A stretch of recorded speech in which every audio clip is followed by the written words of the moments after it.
Last night, the Provo Angels played the final game of a 3-game set up in Ogden against the Raptors, and it turned out to be one of the more exciting games of the season. It was a seesaw game, both teams taking the lead, until finally the Provo Angels were able to capitalize in the 6th inning, trailing by 5 runs. They were able to load the bases when Nate Sutton stepped up to the bat. He already had a couple singles on the game, including a couple of runs, and Nate Sutton delivered a base-clearing triple, which tied the game up. The Ogden Raptors had come back, but then Tim Duff would hit a home run in the 7th inning to tie it again before Nate Sutton would score the winning run in the 8th inning as the Provo Angels walked away with an 11-10 victory over an Ogden Raptors team that has been playing outstanding baseball so far this season. In fact, the very first game of the series, it was a 21-run game for the Ogden Raptors. They scored 21 against the Provo Angels, who were only able to put 3 on the board. And then again in the second game of the series, the Raptors put 9 runs on the board, including a 2-run homer in the 8th, which was the difference in that contest. But Nate, the great Sutton, has been playing outstanding baseball. As right now, if the season is to end, Nate Sutton is the MVP of this team. He's in the lineup again tonight as the Ogden Raptors are out here at Larry H. Miller Field to get set to take on the Provo Angels in the first of 2 games. So stay with us. We'll be right back as the Ogden Raptors and the Provo Angels will be getting set. You're listening to SportsJuice.com, home for Provo Angels action.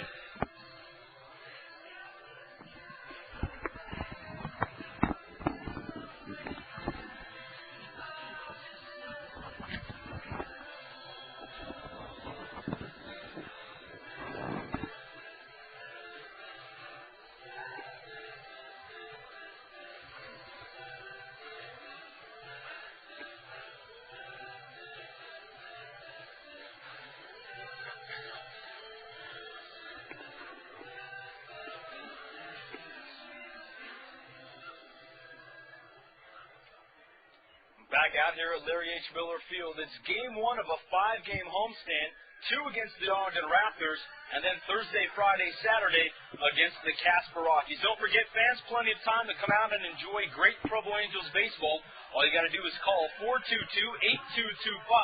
Get your game tickets, $8 Superbox, and $6 for reserved and festival seating. And don't forget, kids and seniors get in for $4. Also, if you're thinking about bringing a group out to the ballpark, call James Davis at 377-BALL. That's 377-BALL. Tonight, the Angels and the Raptors continuing their series. In fact, the Angels tonight this will be the 7th game they'll play against the Raptors in the last week and a half. As the Raptors were here during the last homestand, Provo played a couple against Idaho Falls, then in Ogden, and now back home against the Raptors. On the mound for Provo, it's going to be the right-hander Ronnie Ray. He'll be opposed by Jose Obispo, the right-hander for the Raptors. So let's quickly go ahead and get you set up for tonight's contest. The Angels, as of right now, 8 wins, 9 losses. A win tonight can even them up. They're only 2 games back behind the Ogden Raptors, who are 10-7 on the season. So this is clearly going to be a huge homestand for the Angels, because if they can take 2 against Ogden, they'll be tied for first place. And then the Casper Rockies come into town, another team that has the identical record as the Provo Angels. So it can be a very interesting series between the Raptors and then the Casper Rockies. Let's go ahead and look at the organization report for Anaheim, let you know what's going on throughout their system.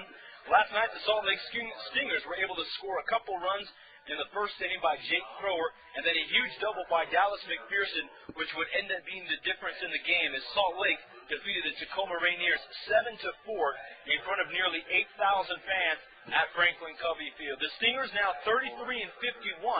They're 15.5 games out there in the Northern Division out in the Pacific Coast League, but Stingers trying to make things respectable as they got 4 guys on that team who played here in Salt Lake.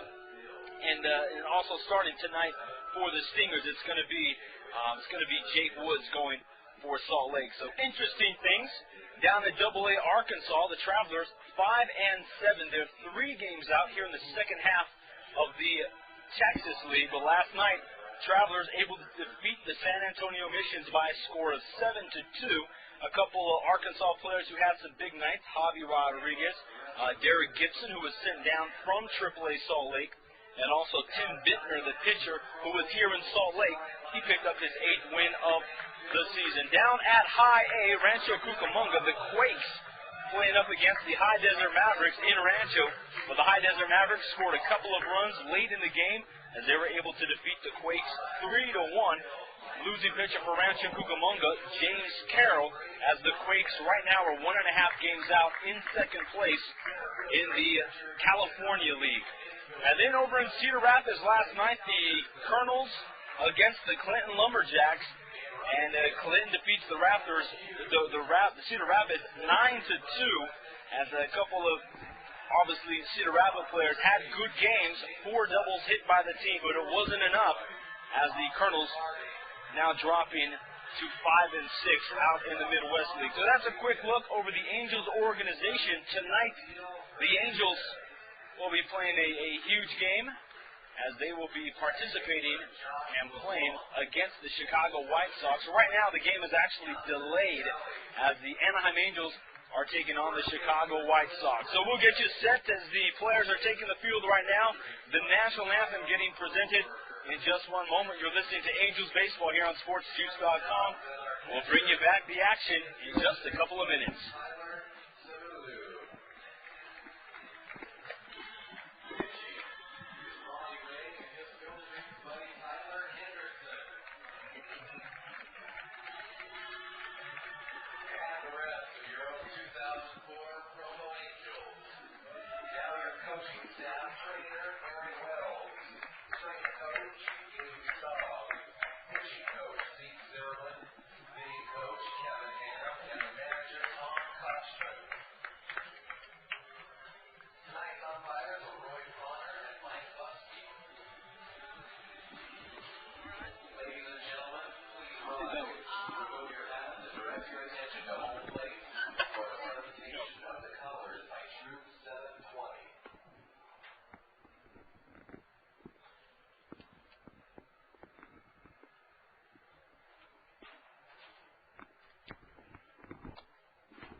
Let's get this game underway. Game 1 of a 2-game set with the Ogden Raptors.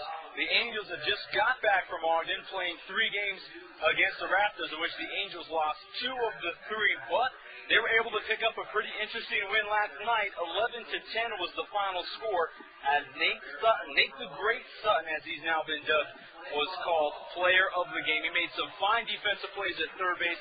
He hit the ball with authority, and Nate Sutton is a guy that, if he continues to hit at this pace, he might have himself a chance to get called up sometimes this season and advance through the Angels system. Let's go ahead and look at tonight's games. Jose Obispo on the mound for the Raptors, while Ronnie Ray will be taking the mound for the Provo Angels. Ronnie Ray, a 14th round pick this season. In 3 games, he's faced 63 total batters, and opponents are hitting 192 against him.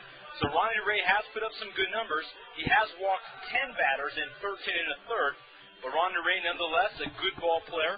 Last year spent the entire season in Cedar Rapids. The Ogden Raptors lineup will look as followed. Emilio Marcos, the center fielder, will be leading things off. He'll be followed by Lucas May at short.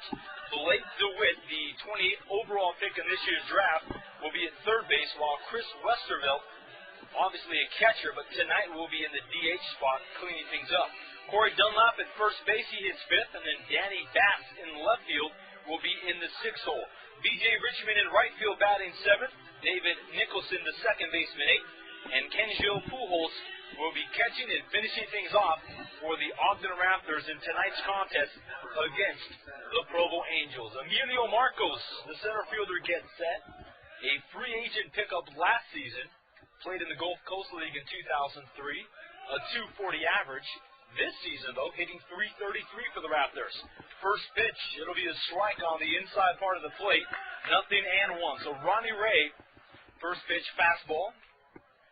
Marcos from the right side, next pitch, a high chopper to Nate Sutton at third. He fields it, throws across the cutter, but it's not going to be in time as the ball was chopped in front of the plate, and it took forever to come down. By the time Nate Sutton recovered it at third, the runner was nearly on base. So Emilio Marcos on with an infield single to start things off, and Lucas May, the shortstop, digs in. Lucas May, a right-hander. He's been struggling this season as far as defense is concerned, as he would eventually make the error last night that allowed the Angels to win the game. First pitch to Lucas. It'll be a fastball over the plate. Nothing and one. Lucas May, an 8th round pick last year. A lot of these guys out of high school, so they're slowly working their way through the Dodger system. Ronnie Ray gets the sign from his catcher, Tim Duff. Runner going, it's outside. Duff with a good throw, and they're going to nail him. So Tim Duff getting the pitch outside, and Duff makes a strong throw to Sean Rodriguez to gun Emilio Marquez out, number one. Marquez caught stealing. Lucas May now 1-1 to him. The 252 hitter in the Gulf Coast League. Ronnie Ray set. This pitch will be swung on and missed. 1-2 to count. Tim Duff behind the plate calling the pitches for Ronnie Ray. In fact, Ronnie Ray right now standing on the mound has the sunlight in his eyes. Next pitch, it'll be low for a ball, 2-2. So home plate and entire foul ground area behind home plate is in the shadows. Ronnie Ray in the sunlight. So the ball is going from sunlight to shadow, and let's see if that helps Ronnie Ray out. Here's the 2-2 pitch. It'll be high and outside, 3-2. Lucas May, another guy who was playing in the Gulf Coast League last year. Gulf Coast League is basically just like the Arizona League. It's more of an instructional league than anything. Pops the ball up into right field. Michael Hughes will float back just a couple of steps. He'll get underneath it. Battles the sun for out number 2. Lucas May hitting the ball the opposite way, and Blake DeWitt makes his way up. Let's go ahead and look at the defense for the Angels tonight. Tim Duff catching, Cliff Remolay at first, Joshua LeBlanc at second, Sean Rodriguez playing shortstop, and Nate Sutton at third. Perdomo in left, Richard Giannotti in center, and Hughes in right field. First pitch to DeWitt, it'll be a ball, 1-0. Blake, a .324 hitter overall on the season, a 28th round pick, the 28th overall pick in this year's draft. And Ronnie Ray gets a strike over, 1-1. DeWitt, however, if you look at his numbers, the 1-1 pitch just outside. DeWitt has hit .457 at home and only .182 on the road. All of Blake DeWitt's RBIs have come at home. He has nothing on the road. And the next pitch by Ronnie Ray will be about ankle high inside to the left-hander. 3 balls and 2 strikes. So even though Blake DeWitt has hit the ball with authority, he has been struggling on the road. The 3-1 pitch, it'll be a strike on the outside part of the plate to fill the count up at 3-2. 2 outs on the board, top of the first inning. The Raptors here at Larry H. Miller Field taking on the Provo Angels. The 3-2 pitch, softly grounded. Nate Sutton at third base will gobble it up, makes a good throw to first, and that'll end the inning. So the Raptors go down in order, despite the infield single to start things off. 1, 2, 3. We head to the bottom of the first. Raptors and Angels here in Game 1.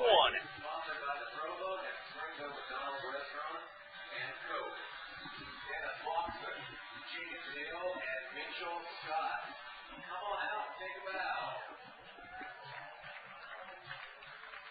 Provo Angels would like to thank Janet and Dennis Hall and Coca-Cola for sponsoring the honorary Bat Boy, Bat Girl promotion.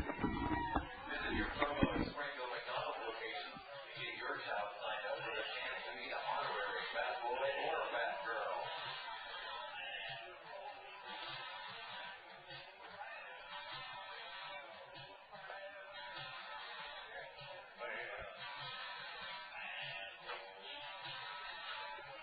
To Ogden the other 2 games.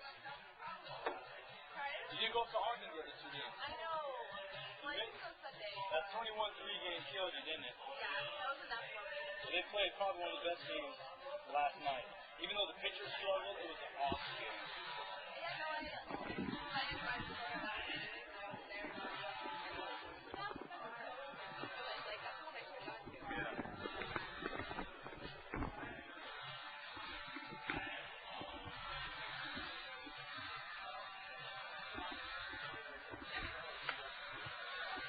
Bottom of the first inning, back out here at Larry H. Miller Field, and let's go ahead and look at the Provo Angels lineup for this evening's contest. Richard Giannotti, the center fielder, to lead things off. He'll be followed by Nate the Great Sutton, and then Sean Rodriguez, the shortstop, will be in the 3 spot.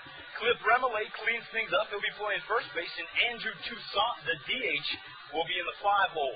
Joshua LeBlanc at second base will hit 6th. Tim Duff, the catcher, heading 7th. Michael Perdomo in left field, 8th. And then Michael Hughes will finish things off down in the 9 spot.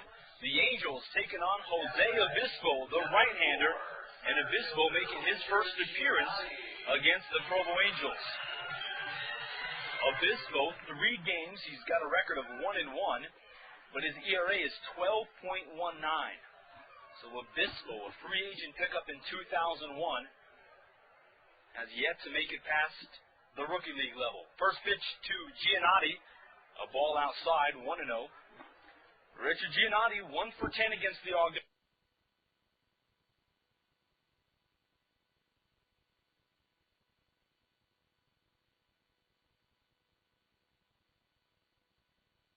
Raptors. He's a great fielder, good speed on the base paths, but has had a difficult time hitting the Raptors. Next one is outside, now 2 balls and no strikes.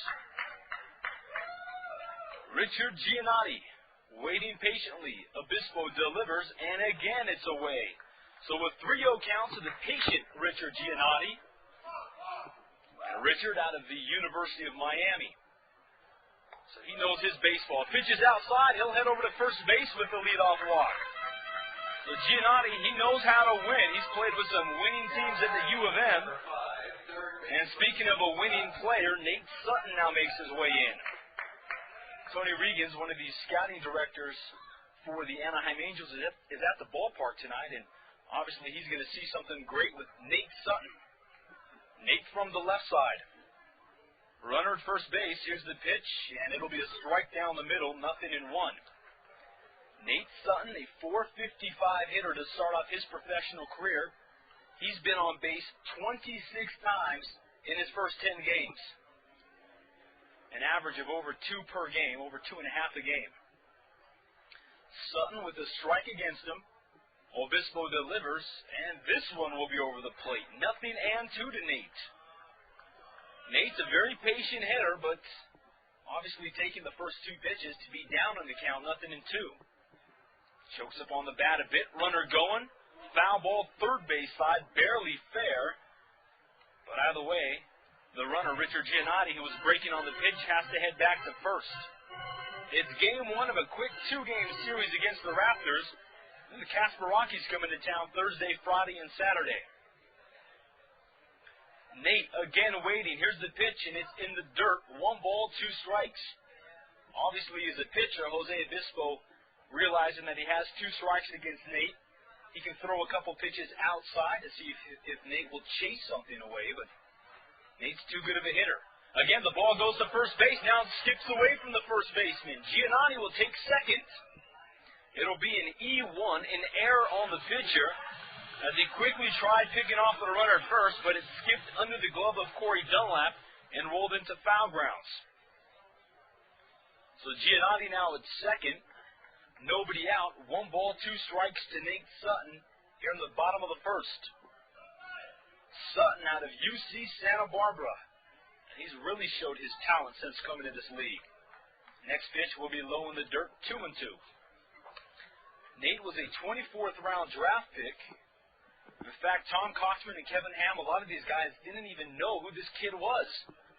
But now he's proved himself. He's in the lineup every day, and he's the type of player that'll be around for a while. The 2-2 pitch, though, will be swung on and missed. Good breaking ball by Obispo, and Sutton will head back with out number 1. Nate rarely strikes out, but right there, obviously when you're down, no balls and 2 strikes, it's difficult to battle back. Sean Rodriguez now makes his way into the plate. Rodriguez, a .469 hitter. Batting from the right side, his back foot is on the line behind the batter's box. First pitch, it'll be a ball outside, 1-0. Rodriguez started off this season at single A Cedar Rapids. After hitting .250, which isn't a bad average for a young guy, got sent down here to Provo, and he's been tearing it up as well. 2 balls and no strikes to Sean Rodriguez out of Miami, Florida. A .469 hitter. 15 hits in his first 8 games. You don't think he wants to make it back to Cedar? The 2-0 pitch inside, 3-0 to Rodriguez. So Rodriguez has a chance to get on base. Cliff Remele in the on-deck circle. No score here at Larry H. Miller Field in the bottom of the first. The 3-0 by Obispo sails away from the catcher Pujols, and taking third base will be Giannotti. So Rodriguez is walked, but because the ball went away from the catcher, Giannotti will take third. A wild pitch by Obispo puts runners at the corners for the left-hander, Cliff Remele.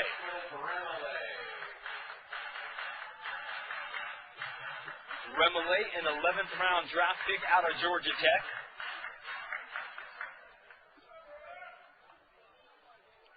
Remele, a .316 hitter here at home. Runners at the corners, 1 gone.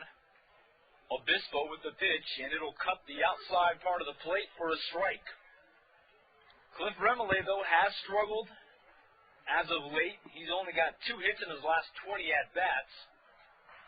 And he's also struggled against Ogden. But he's a good ball player. He's obviously played on a very good collegiate team as he takes the ball outside. And Remele has the ability to battle back and get himself back into the hitter's circle. The 1-1 pitch. It'll be low, 2-1 to Remele. Richard Giannotti at third base. Sean Rodriguez at first. Only 1 out on the board. The Angels played a couple of upsetting games in Ogden, and they're looking to take these 2 against the Raptors here at home. Obispo throwing to first base, and Rodriguez will dive back safely. Now the manager, Travis Barbary for the Raptors, will run out to the mound and quickly talk to his pitcher just to kind of calm him down, find out how he's feeling. Obviously, Travis Barbary, the manager, just wants to let his pitcher know, hey, things are okay. If you get a ground ball right here, the inning's over. Nothing to worry about. However, the Angels, with a couple runners on base, have a chance to score first here in this contest. So the catcher, Kenjio Pujols, running back behind the plate as we're ready to go. Clifton Remele, a left-hander, .344 hitter with 56 ribbies at Georgia Tech this year. And he'll take a ball outside now, 3-1. And as a hitter, the 3-1 count is probably the most intimidating count. Because you know this pitcher wants to get a strike over the plate. 3-1, breaking ball high. He's going to walk in. Rodriguez makes it over to second. Remele heading over to first base with a walk, and now they are loaded. Well, the Provo Angels can do something right. It's loading the bases. In last night's game, they have the bases loaded 4 times. In the series against the Raptors up at Lindquist Field, the Angels had the bases loaded 7 times. So they're good at getting the bases loaded. Andrew Toussaint now digs in. Toussaint, first pitch, and that one will skip away from Pujols, the catcher. Coming home to score is Giannotti. The Angels taking the lead on another wild pitch by Jose Obispo.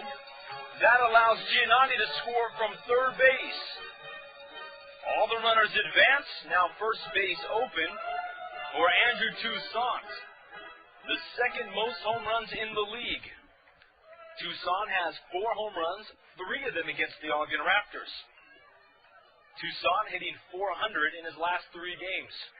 1 ball, no strikes. Next pitch, liner right to the first baseman, Corey Dunlap, who quickly bluffs a throw to third base, which Rodriguez has to get back safely. Toussaint is out number 2, so he lines out. 2 gone, and now Joshua LeBlanc out of Southern A&M steps in. LeBlanc, the highest drafted player on this Provo Angels team this year. And when I say highest drafted player, I mean this season. LeBlanc, a left-hander. Runners in scoring position, and Obispo's pitch will be a ball outside, 1-0. Rodriguez at third, Cliff Remele at second. LeBlanc started off the season 1 for 17, but was able to battle back as his batting average is now at 280. The 1-0 inside, that one will get away from Pujols, but the runners have to hold at their bases because Jose Obispo coming in to cover home plate quickly, and it's now 2 balls, no strikes to LeBlanc. Don't forget, Angel fans, plenty of great Angels action going on throughout the summer. Give us a call for your tickets at 422-8225. $8 Superbox tickets and $6 for reserved and festival tickets. That's 422-8225. LeBlanc, a 2-0 count against him. He'll take a strike on the inside part of the plate, 2-1. The Angels with a 1-0 lead to start this game off. A chance to put more on the board. Here's the pitch. LeBlanc will swing through it. Also, don't forget to join Zach Frazier during the 4th, 5th, and 6th innings. This will bring you all the play-by-play action, and then it will come back to me for the final 3. The 2-2 to LeBlanc, chopped to the shortstop. Lucas May is going to gobble it, throws to first, and it is in time as it barely pulls the first baseman, Corey Dunlap, off the base. However, the Angels score a run. We head to the top of the second. Provo 1 and the Ogden Raptors 0.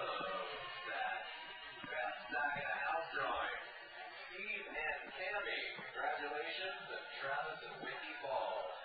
The best seats in the house are located in sections 1 and 7 and are provided to you by the Love Stack with Provo store, home of the huggable, lovable, washable alternative to Layman furniture.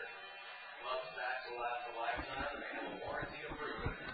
Go down to the shops of the River Woods and fall in love with this great new revolution in comfort. Feel the love today. Fans, be sure to pick up a copy of the 2004 souvenir program with over $200 worth of valuable coupons inside, and your chance to win the lucky program ad prize that will be announced throughout the game. Head to the souvenir shop to pick up one right now for only $1.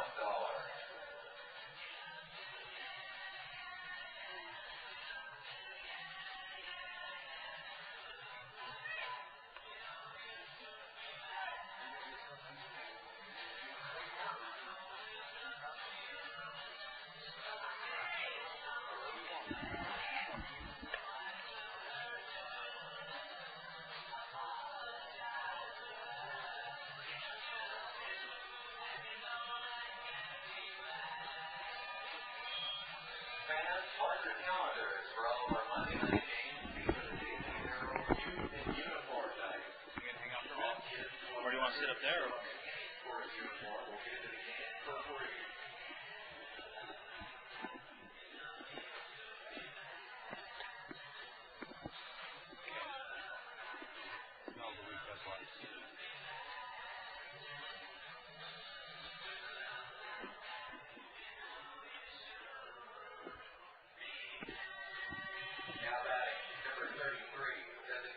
Top of the second inning, Provo Angels 1, Ogden Raptors 0. It's going to be Chris Westervelt, Corey Dunlap, and Danny Batts to take their at-bats here in the Ogden part of the second inning.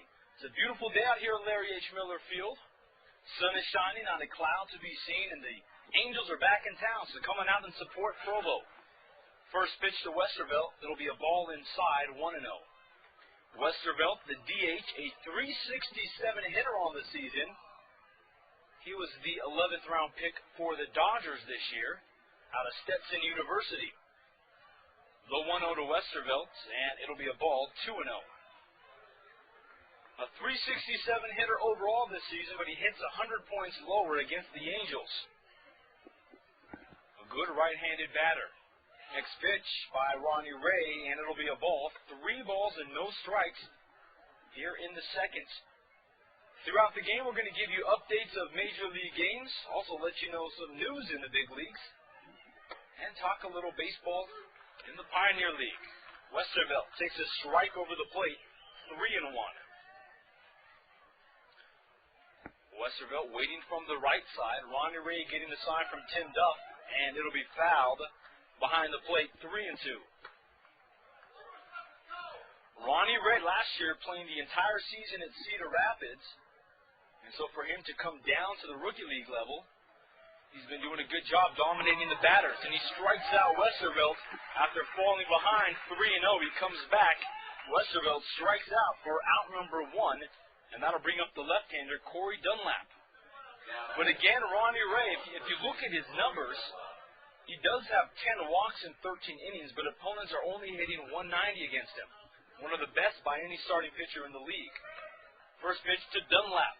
It'll be a ball outside, 1-0. Corey from the left side, out of Contra Costa Junior College in Northern California. A third-round pick, and he'll take another ball, 2-0. Don't forget to log on to ProvoAngels.com and get to know your Angel players a little more. Read the great recaps and find out when the next home games are. It's ProvoAngels.com, and I'll tell you right now, we are at the beginning of a 5-game homestand. 3 balls, no strikes. Dunlap has the count in his favor. Ronnie Ray will get a strike across, and it's now 3-1. Dunlap has been tearing the cover off the ball. A .636 hitter in his last 5 games. .383 overall for the Raptors. The 3-1 pitch grounded to LeBlanc at second. He's going to try to field it, and it gets right past him. Didn't even get a glove on it. And that was about as slow as a ground ball that you're going to see. But he just misjudged the hop as it rolled into right field. That'll be in the air on LeBlanc. And now, with the runner at first base, Danny Batts comes in. And Danny is definitely not a guy you want to face with runners on. He's been a .577 hitter when runners have been on base. And he's been hitting the ball with authority against the Provo Angels. 1 out, top of the second. First pitch to the right-hander. That one's grounded to the shortstop. Rodriguez will take it at second. Good throw to first. Doesn't matter. Forces the double play, and that will end the inning. So the Raptors again trying, not succeeding. We head to the bottom of the second. Provo 1 and the Ogden Raptors 0.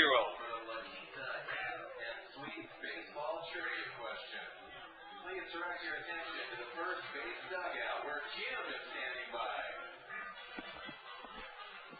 Well, Provo Angels fans, this is number 19. It's a trivia question. This is Jared Rawson from Provo, and he's ready to go. So, I'll get some help from this. In 1876, Jared, how many balls were required before a player could take a base? 6, 9, 5, or 4?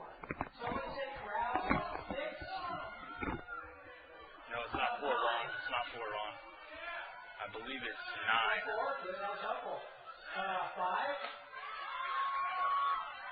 And Maybe it is 5. No, it's not 4. What do you got? What do you think? I'm going to go ahead and say 9 on this. 9. That's right. It wasn't until 9 runs. 1989 that the 4-ball walk was implemented. Jared, you are a winner. Pretty nice stay on the details there. Round of applause for Jared.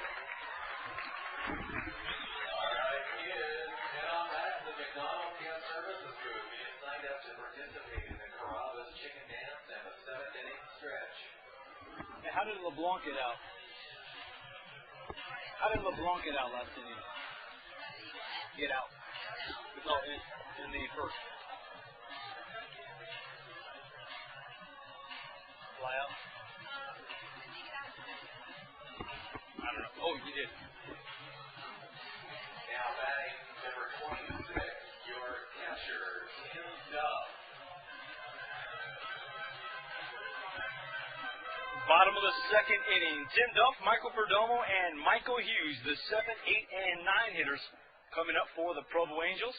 We appreciate you listening in on sportsjuice.com, and we'd love to see you out at the ballpark. So go ahead and send us an email or give us a call, 377-BALL. That's 377-BALL. 1 ball, no strikes to Tim Duff. Waiting from the right side, next pitch will be low, 2-0. Tim Duff last night entered the game 0 for his previous 16, but after hitting a single, a home run, and forcing a walk in last night's win, it looks like he's got himself back on pace. Tim Duff out of the University of Tampa. The 2-0 pitch right over the plate, now 2 balls and a strike. Duff, a .235 hitter on the season. He's an excellent catcher. Does a great job handling this Angels pitching staff. The 2-1 will be high, 3-1.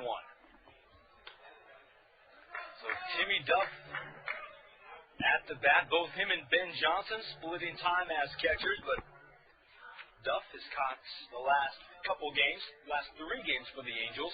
And the ball will be away and outside. Duff will head over to first base as it skips away from the catcher.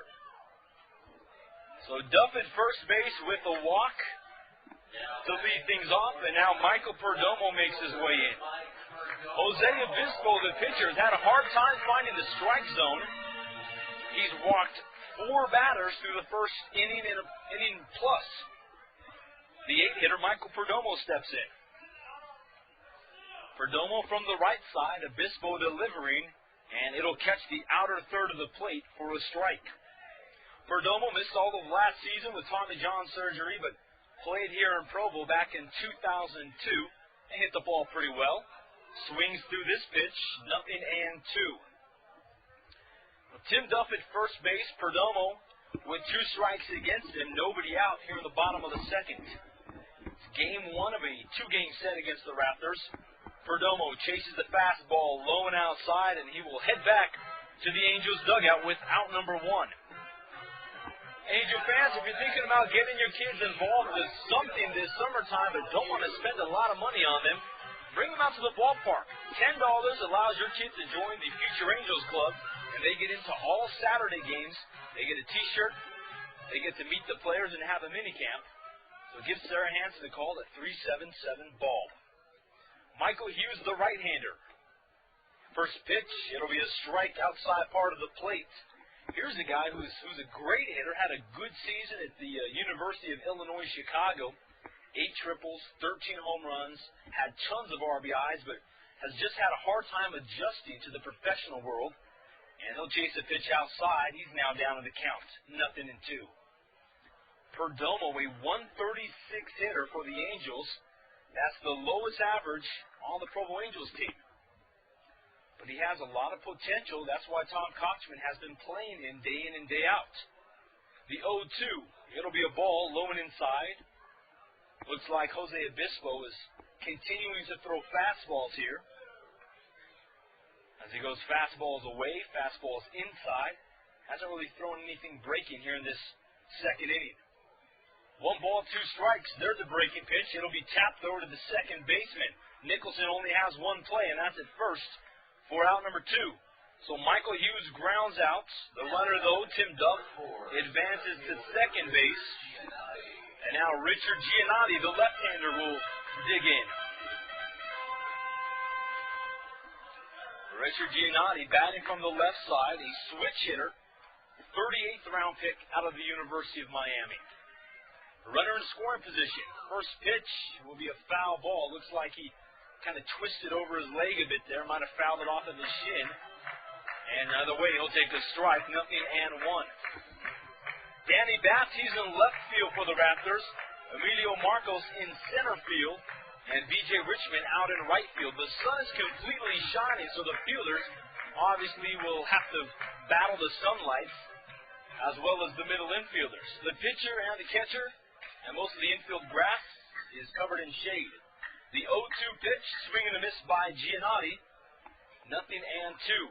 The Ogden Raptors wearing their gray road uniforms with the Ogden logo across the chest, while the Provo Angels wearing all white. 0-2 to Giannotti. Lifts this one to the gap of right center. That'll drop and roll all the way to the wall for a base hit. Giannotti rounding first base. Here he goes. Round second base. Heading into third with a triple. So Giannotti, now the ball skips away, but he's not going to advance home as there's a fielder there to recover. So Richard Giannotti, 1 hit in 10 at-bats against the Raptors, but he's able to lift the ball into the gap, and now the Angels lead 2-0. A triple by Giannotti, past the center fielder and right fielder. And he had 2 strikes against him with 2 outs on the board, but still able to make good connection with the ball. With a runner at third base, Nate Sutton now digs in. Sutton struck out in the first, but I guarantee you he's going to be back battling right here. The ball skips away from the catcher, Pujols. Giannotti trots home, no problem, as it is the third wild pitch that Jose Obispo has thrown. Giannotti scores, and it is now 3-0 Provo. And obviously, at this level of competition, you got good pitchers and you got others who, they were good, but doesn't look like they're going to pan out in the pros. Nate Sutton, nobody on base now, and the next pitch will be low. 2 balls and no strikes.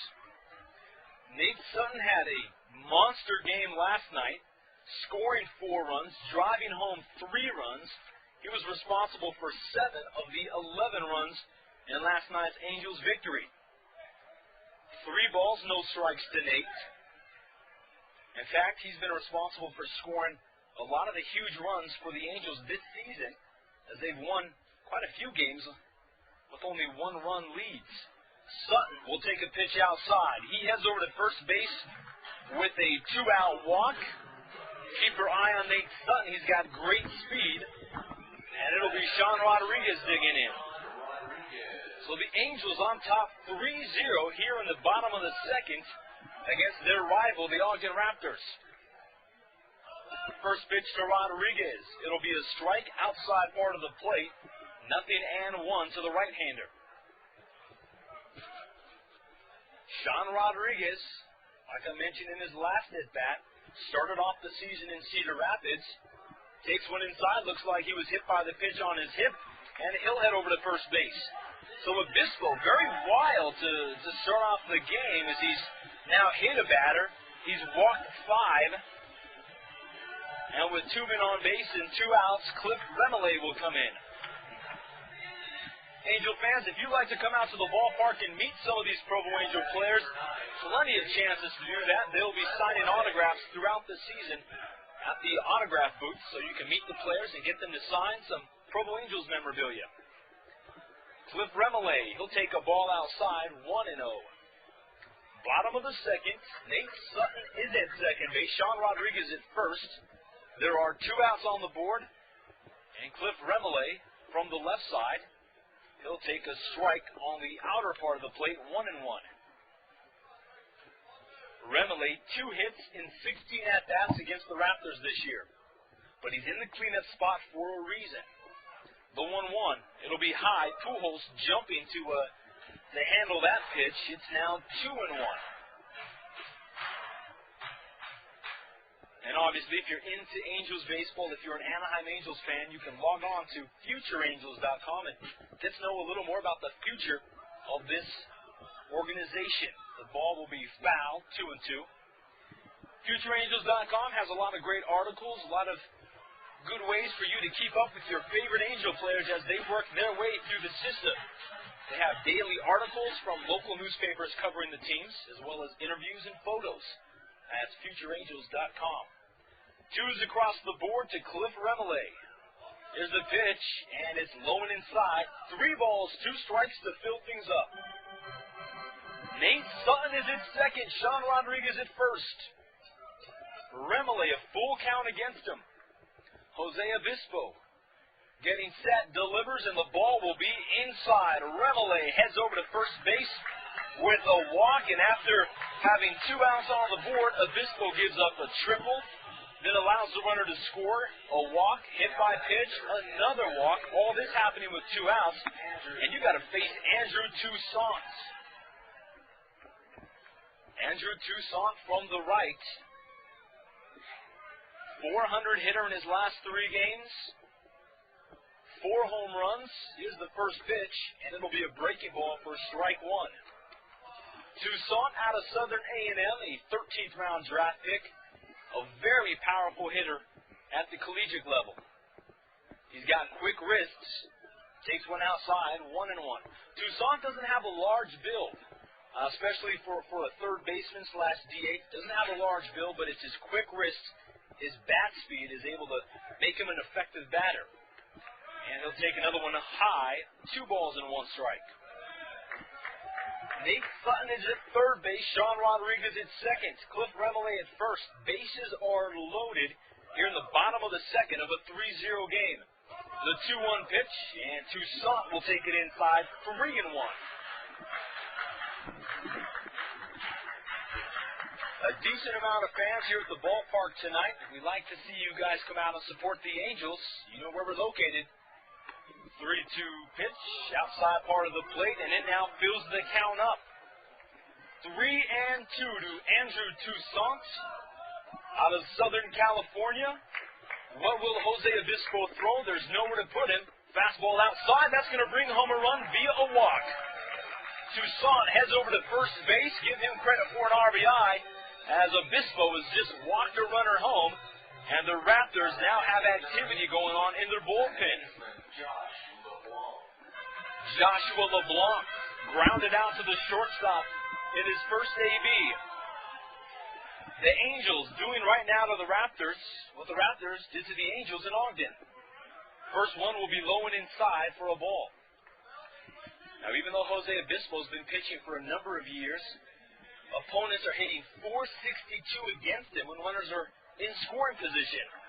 And the next one will be high, 2-0. So it looks like right now that Jose Obispo is a little threatened with the way that this situation is turned. 2-0 count. He's afraid to give the batters anything to swing at. As LeBlanc waiting. And this one will be a fastball cutting the outside part of the plate. 2 balls and 1 strike. Bottom of the second. A 4-0 Provo Angels lead. Game 1 of this 2-game set. And fastball outside, 3-1. So LeBlanc in a hitter's count right now. Obispo getting the sign from his catcher Pujols, and the pitch will come inside, and that brings home another Angels run. So LeBlanc at first base. They have batted around the order. It is now 5-0 Provo as everybody moves up 90 feet. And Pujols heads out to the mound to talk with his pitcher. So this is probably going to obviously get a little time for their bullpen to warm up. And I'm sure once Pujols gets back behind the plate, the manager, Travis Barbary, will make a slow walk out to the mound. 5 runs for the Provo Angels, and they've only collected 1 hit. And sure enough, Travis Barbary makes his slow trip out to the mound, and that will be it for Jose Obispo, we think. As, yes, the umpire makes a run down to the line. The Raptors will make a call to the bullpen. So Obispo giving up 5 runs. Bases are loaded, and Tim Duff will be the batter. We head to a break. Provo Angels 5, Ogden Raptors 0.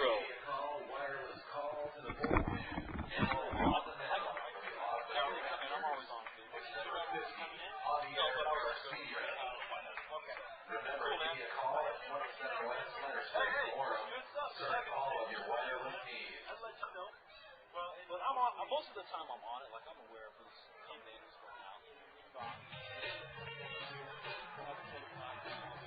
Yeah, and it's so hard to see. Yeah. Cool, man.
Back out here, bottom of the second inning, the Provo Angels have worked their way around the order as Tim Duff, who started things off with a walk, will make his way up to the plate with the bases loaded. New pitcher on the mound for the Raptors. It's the right-hander, Javier Garcia. This will be the fifth game Garcia works. 9 innings pitched. He's faced 48 batters, giving up 10 runs, and opponents are hitting .268 against him. Tim Duff from the right side. Garcia, a right-handed pitcher with the first one. It'll be on the outside part of the plate for a strike. So we go from one extreme to the other. Jose Obispo, who opponents just annihilated when runners have been on base. Garcia, though, opponents only hit 125 when runners are in scoring position. Of course, these are inherited runners. And Duff will take a ball inside, 1-1. 5 runs on 1 hit for the Provo Angels. We're only in the second inning. And obviously, if Tim Duff can find the gap and collect himself a hit, this can pretty much break the game all open. 1-1. Duff takes a strike right over the plate. Good breaking ball by Garcia. As it is now 1 ball and 2 strikes. Javier Garcia, last year playing in the Gulf Coast League, started off in the Dominican Summer League. 2 strikes to Tim Duff. Bases are loaded. Garcia's set. Here's the pitch, and it's fouled back to the screen. Tim Duff out of the University of Tampa. He's been a pretty effective batter for the Angels. At least the last couple of games. He got himself out of that slump. Hit his first professional home run last night. Here he is with the bases loaded. Remele at third, Toussaint at second, LeBlanc at first. The 1-2 pitch. It'll be a strike. Rings up Tim Duff, and that ends the inning. So Javier Garcia comes in, gets the job done, but the Provo Angels scoring 4 runs as they're on top, 5-0. We head to the third.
Top of the third, B.J. Richmond, David Nicholson, and Kenjo Pujols, the 7, 8, 9 hitters for the Raptors. Provo on top by a score of 5-0, and that's good enough that hopefully Ronnie Ray can work with that.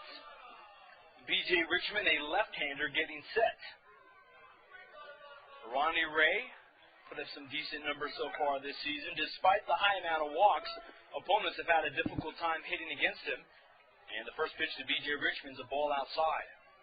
Ronnie Ray's set. Next pitch grounded to the shortstop Rodriguez. He'll gobble it up, throws over to first base, and that's out number 1. So Richmond retires. David Nicholson makes his way up to the bat, and let's quickly take a look over the Major League scoreboard. Bottom of the 9th inning, the Tampa Bay Devil Rays at Baltimore. Tampa Bay 3, the Baltimore Orioles 1, as they're down to their final chances to make something happen. Also, bottom of the 8th, Boston Red Sox are shutting down the Oakland A's 11-0. A good game for Boston as they are trying to do some damage and gain some ground in that American League East.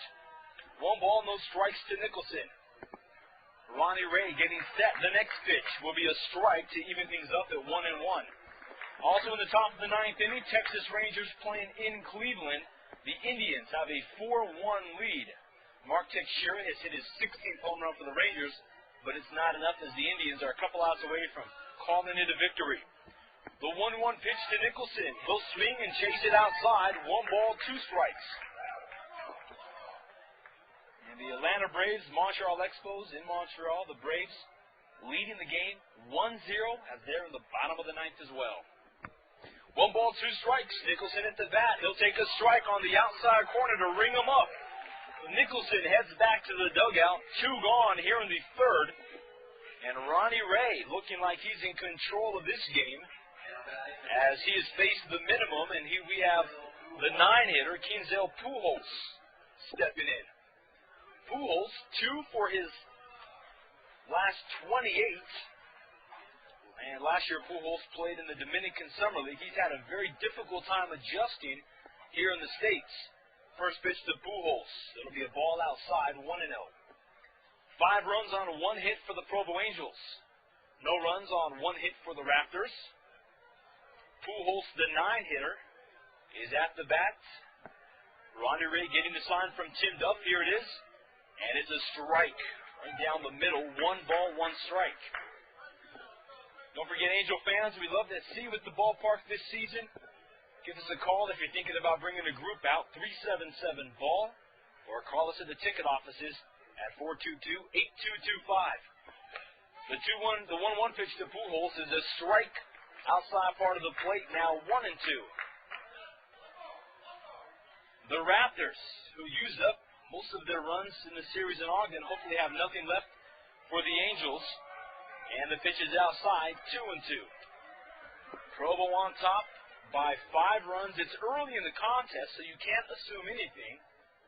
But you can assume that the Angels are feeling the pressure of losing those key games against the Raptors in Ogden. 2 balls, 2 strikes, 2 outs. Ronnie Ray delivers, and it will be away from the right-hander to fill the count up at 3-2. Don't forget to join Zach Frazier in the 4th, 5th, and 6th innings as he'll give you play-by-play. And then I'll be back with you during the 7th, 8th, and 9th innings and beyond. The 3-2 pitch, Pujols will pop it foul down the first base side as it lands over in the barbecue pit. Keep things full at 3-2. And speaking of barbecues, and I'm all into plugging this because I also am a sales director for the team, but if you got a group, you want to bring them out, you want to give them an all-you-can-eat barbecue and treat them to a great night, give us a call. We have all-you-can-eat barbecues, $15 a head. It's a great deal. 3 balls, 2 strikes, Pujols. Again, this one will be popped up first base side and behind the stadium to keep things full. So Pujols, the one guy who's not hit the ball at all this season for the Raptors, but he's battling right here against the right-hander, Ronnie Ray. Ronnie gets set, breaking pitch inside, and Pujols heads over to first base with a walk. Pujols deserved that one as he battled off a couple of pitches, works the count full. He's at first, and now Emilio Marcos makes his way in. Marcos with an infield single in the first inning. He has the only hit of the night for the Raptors. Ronnie Ray looks it down, gets the sign. He's in his position, and here's the windup in the pitch. Hard swing and a miss by Marcos. Marcos, a free agent pickup last year, played in the Gulf Coast League in 2003 with the Ogden Raptors here in 2004 as he climbs the ladder to what he hopes is a major league career. The 0-1 pitch, low and outside, 1-1. Especially at this level, you have a lot of batters who have the dream, they have the vision, but sometimes they just don't have the skills to compete. As a lot of guys every year get released from rookie league ball. A ball and a strike. Marcos waiting, and the pitch will be high and outside, 2-1. Ronnie Ray looking like he's fallen just a little bit out of his groove. But if anything, Ronnie Ray is considered a veteran in this league. His 3rd season of professional baseball. 2 balls, 1 strike. Next pitch, foul ball, third base side. Even things up at 2-2. Marcos just barely catching up to the breaking ball as he punched it into the dugout of the Angels. Provo Angels dugout located down the third base side. Raptors dugout down the first base side. 345 down the lines and 400 to dead center here at Larry H. Miller Field. 2 balls, 2 strikes, 2 outs. Ronnie Ray ready. Here's the pitch. Back to the screen. Keeping it at 2-2. Foul back to the screen, that is. The Anaheim Angels and the Chicago White Sox started a game probably 2 hours ago, but it's been rainy. The pitchers haven't begun to warm up yet, so that game is in a delay right now. But we'll give you the Angels action from Chicago as soon as it gets underway. 2 balls, 2 strikes to Marcos. Low and outside, that'll fill things up. So Marcos battling here against Ronnie Ray. It's a 5-0 Provo Angels lead here at Larry H. Miller. It's the first of a 5-game homestand. Marcos waiting. This one is lifted into left field. Michael Perdomo is right underneath it. Puts down the newspaper and his glass of lemonade, recovers the ball, and that ends the inning. So 1 runner stranded. We head to the bottom of the third, 5-0 Provo. Tonight's contestant, Aaron Hansen. If Aaron can throw 1 out of 3 baseballs, Barber Brothers board, she will win $50 in cold hard cash. All right, Aaron, here we go.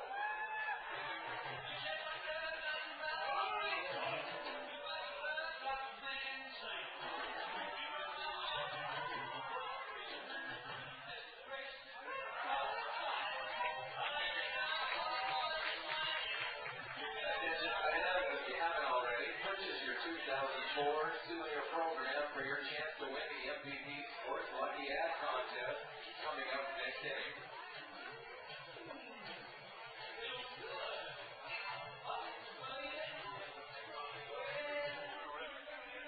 Fans, call the American Ford Amphitheater today to reserve your tickets to Sound of Music. Starring Todd Christensen playing July 12th to the 19th.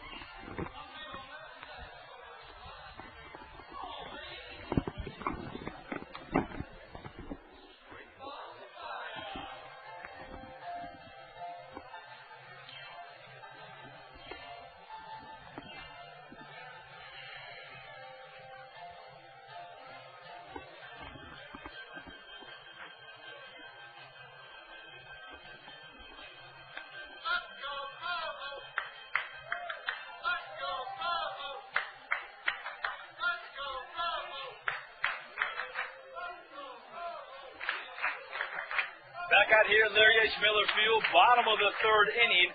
Michael Perdomo, Michael Hughes, and Richard Giannotti to take their at-bats. And don't forget, fans, a lot of great excitement on FutureAngels.com. Go ahead and log on. You'll see a lot of recent results, news, and features, and also today's webcast.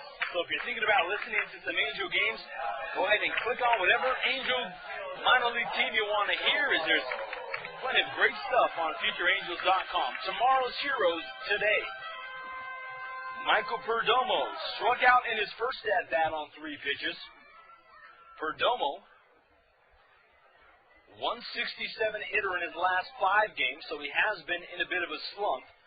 And he'll swing through the pitch, 0-1. Perdomo, a very good athlete, good outfielder, but anytime you miss a full season of baseball, it's going to catch up to you. He'll swing through the next pitch, 0-2. So Javier Garcia on the mound. Struck out Tim Duck with the bases loaded last inning, and now has 2 strikes against Perdomo. Perdomo, another guy out of Miami, Florida. In fact, there's about 3 or 4 guys on this team out of Miami. Perdomo takes the ball, 1-2. 5-0 Provo Angels. Garcia with the leg kick. Here's the pitch. Outside part of the plate. Perdomo will take it as he strikes out. Takes the outside breaking ball for out number 1 here in the third. Michael Hughes out of the University of Illinois, Chicago will get set. 15, right fielder, Michael Hughes. And I hate to do it, but Michael Hughes has 6 hits in his first 45 professional at-bats. That's a batting average of like 130. So Hughes only getting hits 13% of the time, and he's got to pick it up a bit if he wants to keep things honest. The pitch will barely clip him on the inside, so he is hit by the pitch, heads over to first base. Hey, you're going to take one for the team? So be it.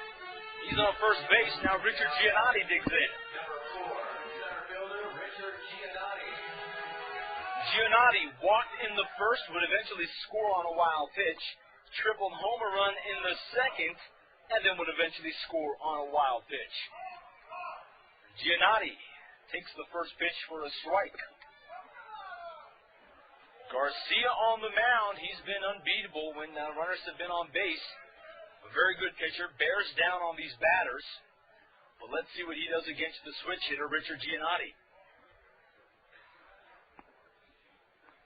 The Raptors, 10 wins and 7 losses in the South Division. The Angels, 2 games back. It's a pretty close race early in this season. The 1-0-1 pitch is outside, 1-1. Helena Brewers with the best record in the league. They are 11-6.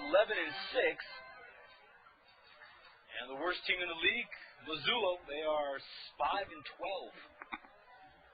1 ball, 1 strike, runner at first.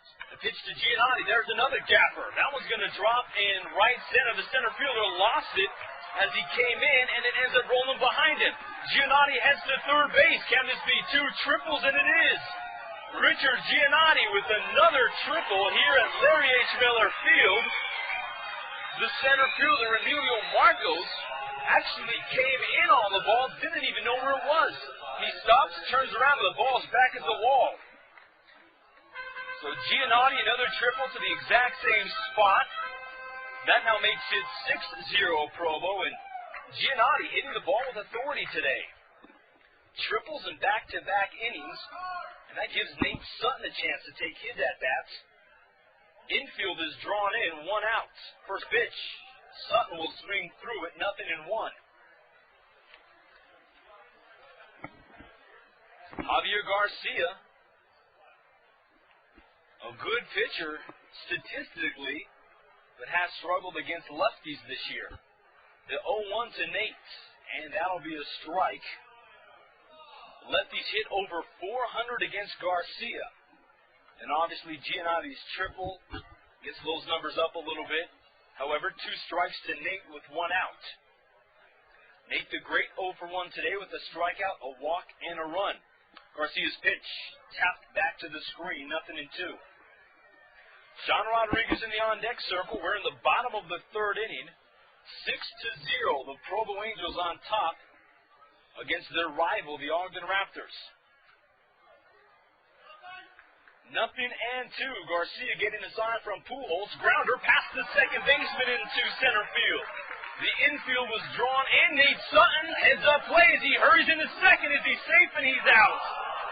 Nate, though, with the heads-up play as he thought nobody was watching.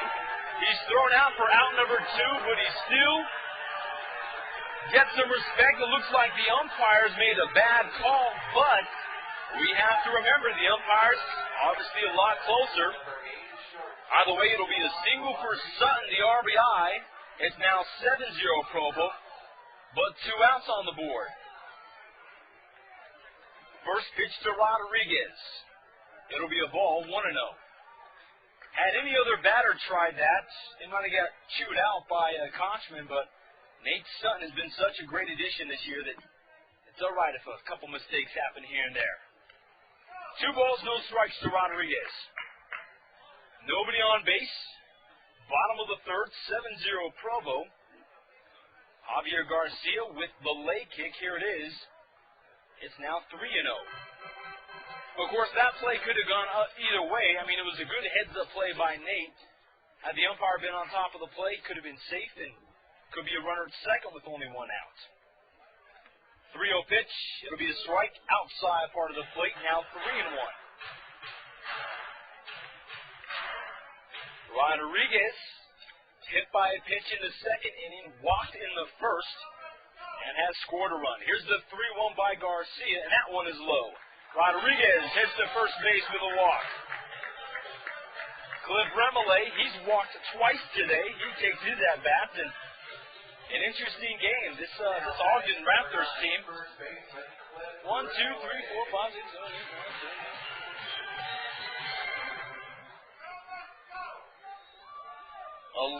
10. 11 Angel batters get in on base via a walk or a hit by pitch. And then 3 hits as well. First pitch to Remele is a strike. Remele, a .260 hitter entering the game. A better hitter at home than on the road, but he has been in a bit of a slump.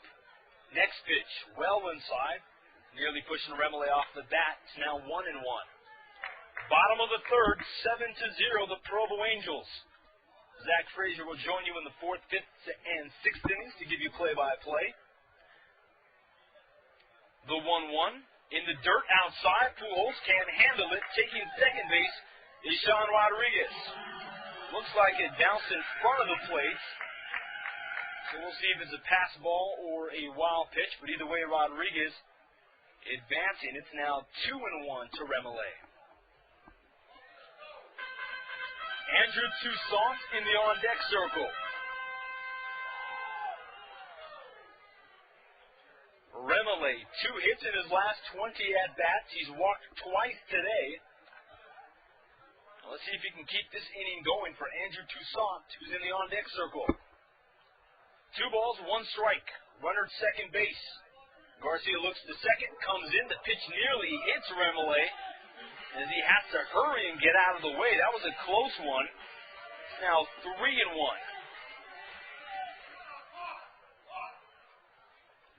Hopefully Remele showing his patience here.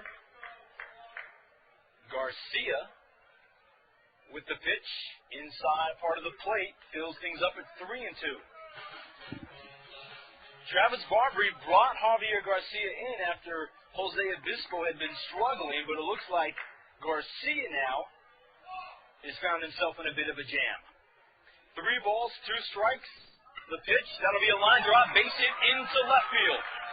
Coming home to score is Sean Rodriguez. Getting it out on the warning track will be the left fielder, Danny Batts. Remele, a line drive double, puts him on base. And that's huge. So you look back at the Nate Sutton at bat, and could have been a 9-0 game. But either way, 8-0, Provo Angels on top. And Andrew Toussaint will come into bat. In the first game back in Ogden, the Raptors scored 21 runs on this similar type of play. Guys were getting hit by pitches, singles were happening, guys were getting walked, and the Angels doing the exact same thing that the Raptors did to them just 4 days ago. Travis Barbary, the manager, out on the mound talking with Javier Garcia. No activity in the Raptors bullpen. Bottom of the third, Andrew Toussaint. 0 for 1 today, lined out to first base. Walked with the bases loaded, which brought a run home. Log on to ProvoAngels.com. Tickets, schedules, group information, promotions, clubhouse, kids club, all the great stuff you want to find on a baseball website. It's ProvoAngels.com. Toussaint will take the first pitch outside, 1-0. And also there's a quick poll on the website. It says, how was your 4th of July? Go ahead and pick which one you choose. The 1-0 pitch is fouled back. Does that make sense? Pick which one you choose. Log on to Provo Angels and click on to however your 4th of July was. It was great, the best ever, pretty good. About the same as every year. At least we can see fireworks. Go ahead and log on. 1 ball, 1 strike to Andrew Toussaint. Garcia comes away with the pitch. Now 2-1. This Raptors team today, between Jose Obispo and Javier Garcia, man, they've had a difficult time finding the plate. Toussaint just hanging out at the right-handed side of the batter's box. He'll take a strike outside, 2-2. Bottom of the third inning. The Raptors and the Angels. Twos across the board. Garcia waiting. And here's the pitch. Pops straight up, and it'll maybe drift foul. First baseman Corey Dunlap giving it chase. But it'll land foul as it nearly hits one of the Provo Angel ushers. Keeps things at 2-2. I'm telling you, this is a great place to spend your summers. Anytime you can come out to a ballpark, hang out, catch baseball, nothing beats it. We urge you to come on out here and spend your summer evenings at Larry H. Miller Field. This is the last season the Angels will be here at this ballpark as the new stadium getting completed right now. The 2-2 pitch. Toussaint takes the ball low and outside. Fills the count up at 3-2. Toussaint, quick wrists. Let's see if he can guess correctly on the Garcia pitch. Here it comes, and it'll be high. Toussaint heads to first base with the walk. So runners now at first and second. LeBlanc digs in, and the Angels again is batted around as LeBlanc digs in. 8-0 Provo Angels. LeBlanc 0 for 1 today with a ground out. Also walked, bringing home a run. LeBlanc, a .392 collegiate batter at Southern A&M. First pitch, he'll take a ball high and inside, 1-0. So a lot of pitches high and inside, a lot of walks. As I count real fast. 10 walks already, 3 guys have been hit by pitches, and 4 hits for the Angels. We're only in the third. In fact, we're not even out of the third inning yet. LeBlanc takes a pitch inside again, and it's now 2-0. Provo Angels baseball, a lot of great sponsors make it possible. We'd like to thank them, and we'll do that throughout the game as we give some shout-outs to some local businesses. LeBlanc sends a shot deep into left field. That should be over the head of the left fielder, and it'll drop for a base hit. Toussaint, though, has to hold up at third base. LeBlanc with a stand-up double. Good piece of hitting by Joshua as he goes the opposite field. Danny Batts, the left fielder, was not expecting it. As it is a double, it is now 9-0 Provo. Tim Duff makes his way into bat. Toussaint is at third. And the Angels have once again batted around the order. Tim Duff from the right side. Runners at third and second. Here's the pitch by Garcia. And it's a strike, 0-1. Raptors, no activity in the bullpen. Obviously with 2 outs on the board. Travis Barbie, the manager, wants to get his pitcher out of it. And it'll be a foul ball, 0-2 to Tim Duff.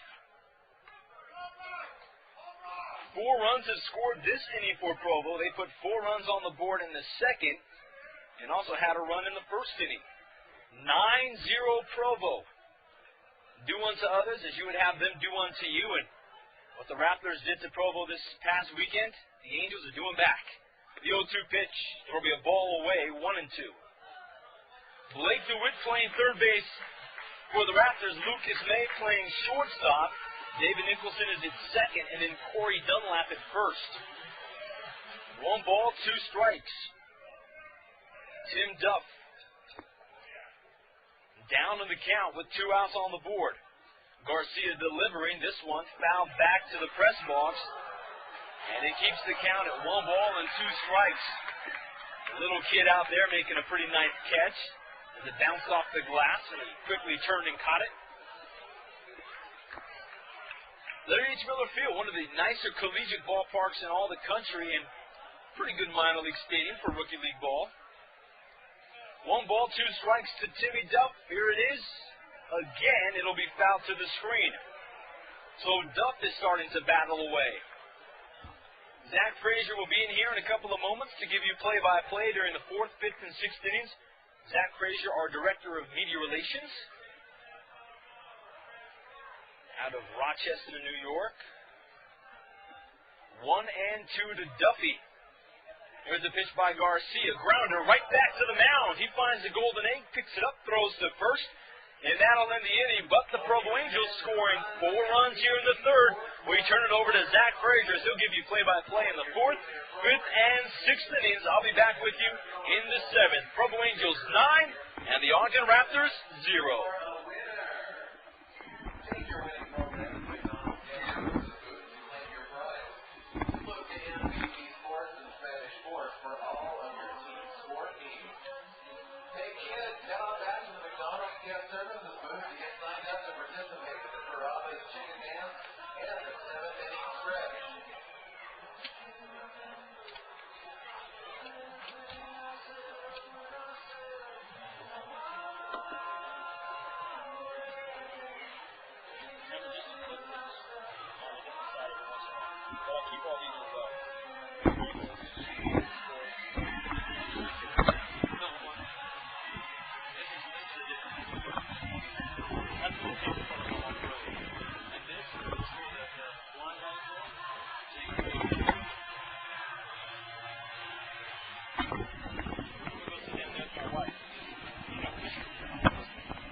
Back here in Provo, Utah, Zach Frazier at the mic taking over for Jacob Peters here in the 4th, 5th, and 6th innings, as we do every home night here in Provo, Utah. So far, if you've been following along, you've known that the Angels have jumped out to a 9-0 lead. So for the first time, it seems all year long, Angels bats have gotten going early. So here we go, the top of the 4th. Leading off for the Ogden Raptors will be the shortstop Lucas May, who flew out to center field in his first at-bat all the way back in the 1st inning. Ronnie Ray, the pitcher for the Provo Angels, has been in control most of the night, has only given up 1 hit and not allowed a run across the plate. Here's the delivery to Lucas May. Fastball that tails away, misses the outside corner, and is a ball. So May quickly jumps on top 1-0. Here's the delivery from Ray. Fly ball to center field. Giannotti's on his horse. It looks like it may be over his head, and he's against the wall, and he makes a great catch on the warning track, puts his hands out to stop himself from crashing into the wall, and the speed and sure glove of Richard Giannotti keeps it a 1-hit ball game for the Ogden Raptors. So for the second time tonight, Lucas May flies out to center field, and that'll lead the way for Blake DeWitt, the third baseman, who grounded out to Nate Sutton in the top of the 1st inning. He fouls the first pitch off over the third base side and out of the ballpark, making the count 0-1. Ray's set. Here's the delivery. Fastball, check swing, and a miss. But apparently he didn't go around far enough. And the count is now even at 1 apiece. Ray, who has only 2 strikeouts on the night, has still been dominant, giving up only 1 hit and getting guys to ground out to his infield. There's a ground ball up the middle to Josh LeBlanc, a diving stop. He sets, he throws, and the ball gets away and scoots into the Ogden Raptors dugout. So a great stop by second baseman Josh LeBlanc, but as he set to throw, the ball sailed away into the Raptors dugout over the head of first baseman Cliff Remele. And DeWitt now stands on second with will probably be a 2-base error. In fact, it is ruled an error by LeBlanc. So DeWitt now stands at second base. It's actually the first runner that the Raptors have had in scoring position all night long. As Chris Westervelt steps up to the plate, the stocky catcher is DHing tonight for the Raptors. Here's the delivery from Ray. Fastball that catches the outside corner for strike 1. Ray is now working in the stretch position with runners on base. Ray, a Missouri native. Very soft-spoken, but definitely taking the lead here as one of the best starting pitchers the Provo Angels have. Here's the delivery. Curveball that is inside, misses the corner, and evens the count at 1 apiece. Ray has great control, and I think one of the reasons he's down here in Provo is to continue to work on that, because it's very evident that he has the talent to continue to move up this Angels organization. Here's a delivery from Ray. Great changeup that Westervelt swings and misses for strike 2. Westervelt was way out in front of that pitch. Was very fooled by was really fooled by the off-speed delivery. Ray is set, looks over his shoulder to second base, and here's the pitch. Ground ball up the middle. Shortstop Rodriguez gets it, throws it on to Remele at first for out number 2, and on the play, Blake DeWitt will move over to third. So Westervelt grounds out 6-3 for out number 2, and Blake DeWitt now stands at third. Corey Dunlop, the Cecil Fielder-like first baseman, steps into the batter's box, points his bat at Ronnie Ray, sets. Ray is set, and here's the pitch. Curveball that breaks right over the heart of the plate. Dunlop is frozen, and he's now down. No balls and 1 strike. Here's the pitch from Ray. Inside corner, just misses. And evens the count at 1 apiece. Dunlop has a very an open batting stance, has his right foot about a foot in front of his left foot down towards the right field foul line, The first base line is what I meant to say. And Ray delivers a changeup on the outside corner and is now up 1 ball and 2 strikes. 1 ball, 2 strikes, 2 out here in the top of the 4th. The Angels lead 9-0. And the delivery from Ray misses just low. Rather boisterous crowd tonight doesn't like the call. And yet it remains deuces wild here in the top of the 4th. 2 balls, 2 strikes, 2 out. Blake DeWitt stands on third base. And Corey Dunlop in the box in a 9-0 Provo Angels ball game. The pitch from Ray is a ground ball to Josh LeBlanc. He scoops it up. Strong throw to first. Beats Dunlop by 4 or 5 steps. And so yet another easy inning for Ronnie Ray. And after 3.5, the Angels lead 9-0. We'll be back here at sportsjuice.com with more Provo Angels baseball. First and James Black. Headed to third. They have to spin around the back 10 times and then race to first and third base. The winner will receive an Angels logo ball and 2 tickets to an upcoming game. All right, Jordan, are you ready? James, you ready? Get set, go! Spin, spin, spin. 1, 2, 3, 5, 6, 7, 9.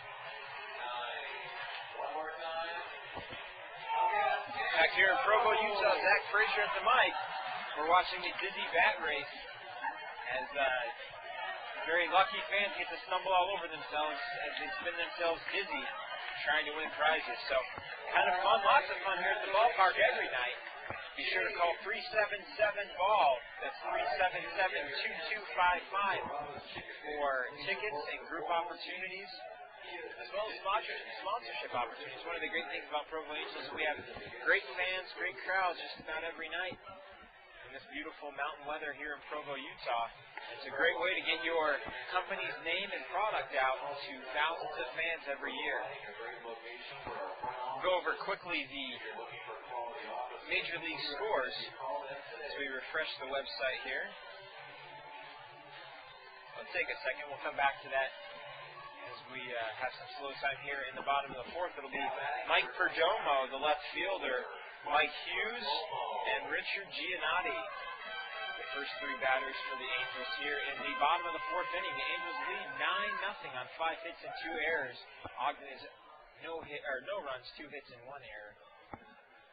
What seems to be a reversal of Saturday's game. Here's a delivery from pitcher Javier Garcia. A ball that misses outside and low. And Perdomo is quickly up 1 ball and no strikes. Perdomo has struck out twice, once swinging and once looking in the 2nd and 3rd innings. And he takes ball 2 outside. And he'll look for a good pitch to hit here. Here's the delivery from Garcia. Fastball that Perdomo swings on and misses. 2 balls and 1 strike. Perdomo, who has had kind of an up and down season, has at times shown the pop in his bat that the Angels organization likes, and certainly has wheels, but has struggled from time to time as well. Kind of a roller coaster year for him. Kind of mirrors the rest of the Angels season. He fouls off a fastball, evening the count at 2 apiece.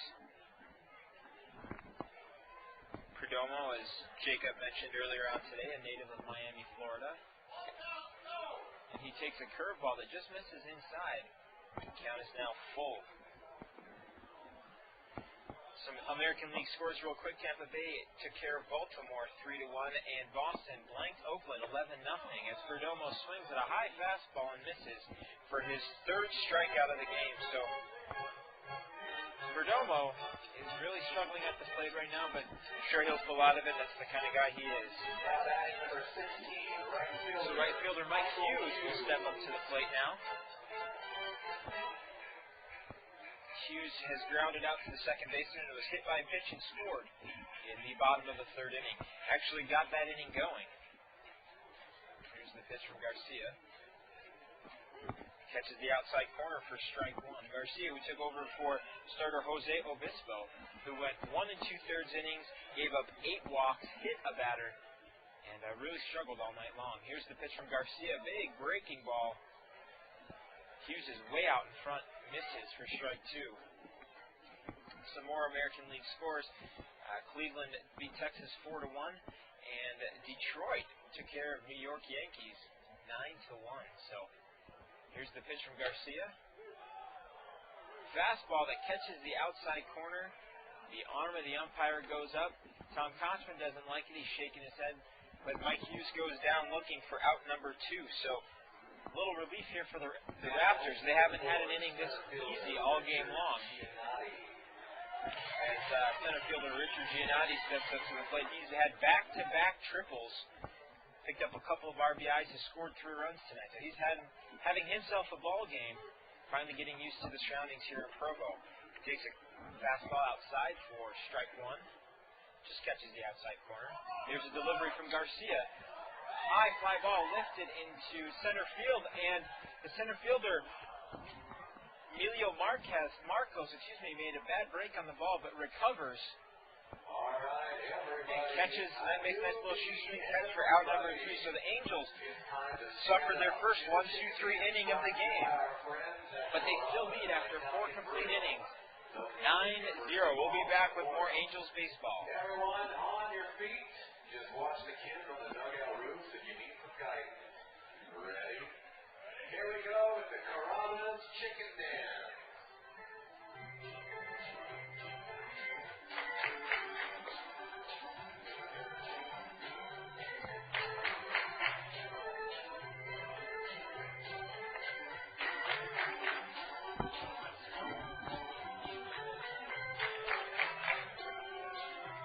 4-1. Looks like it's just this final.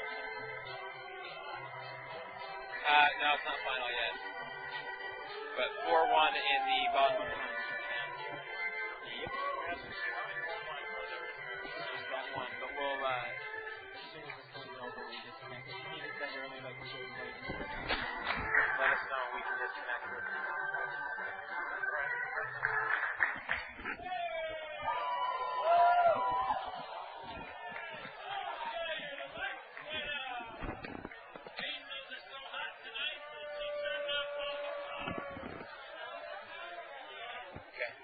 lost power here at Miller Field.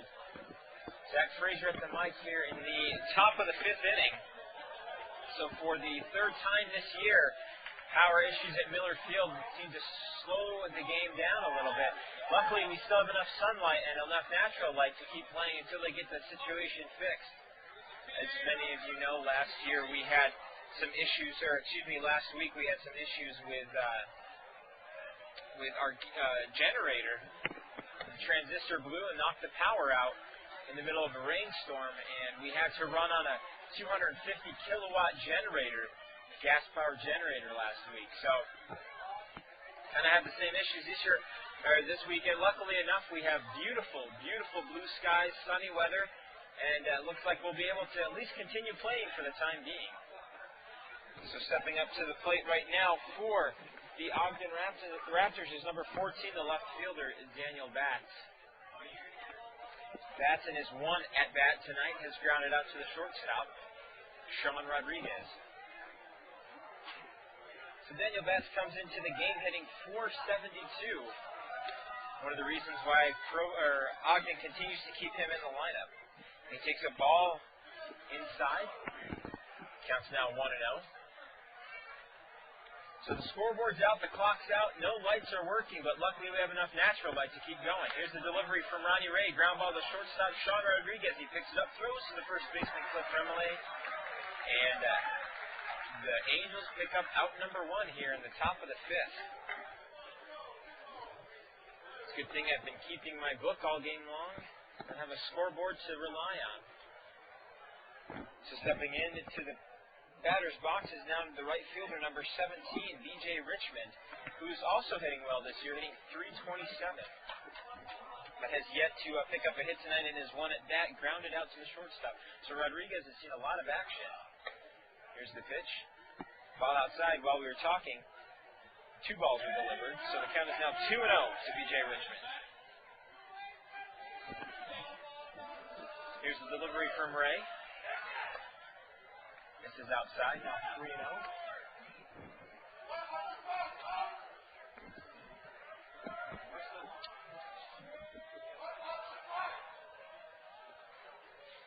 So Richmond asks for time.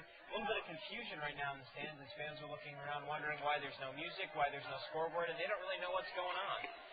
And Ray delivers a 3-0 pitch for a strike right over the heart of the plate. Count is now 3-1, as Jacob just mentioned. It is now an official game. Actually, after this inning, it'll be an official game as Richmond fouls it back over home plate and back into the concourse area. Kids run to try and catch that ball. One of the great things about minor league baseball is the free souvenirs.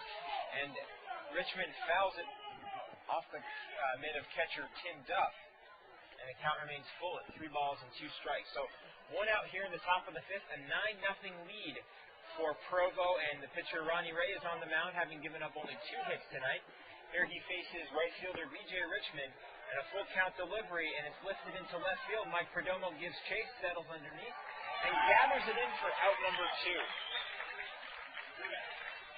So if you're scoring at home, and if anybody here is listening on their internet, it is now 2 outs here in the top of the 5th. Scored that F7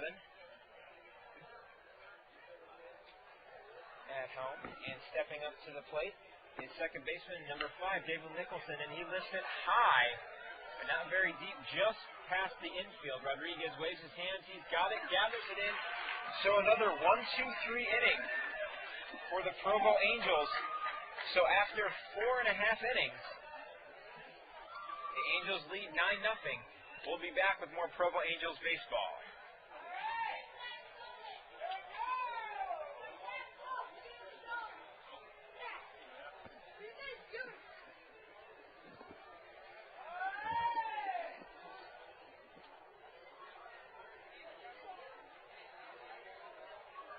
So now, folks, it is an official ball game.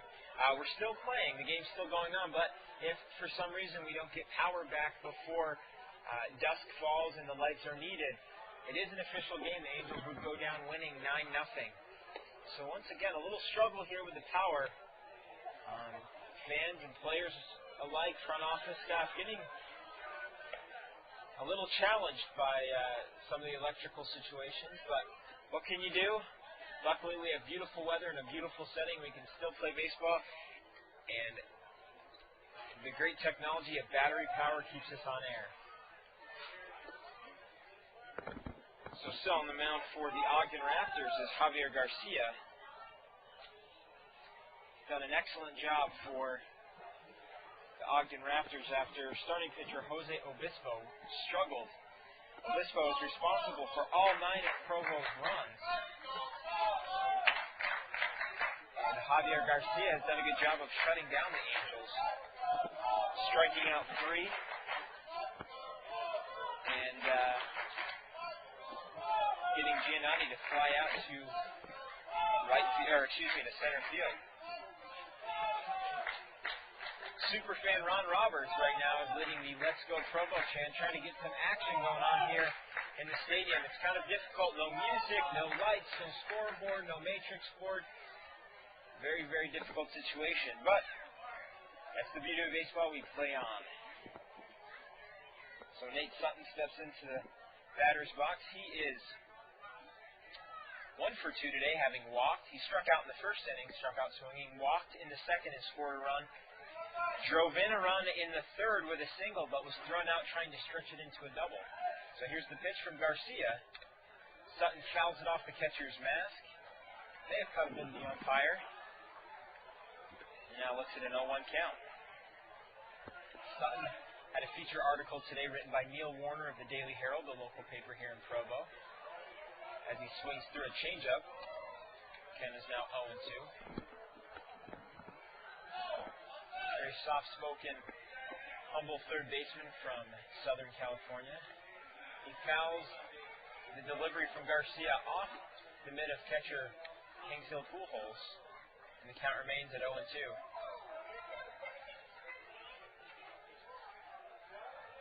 So Sutton is now 0-2.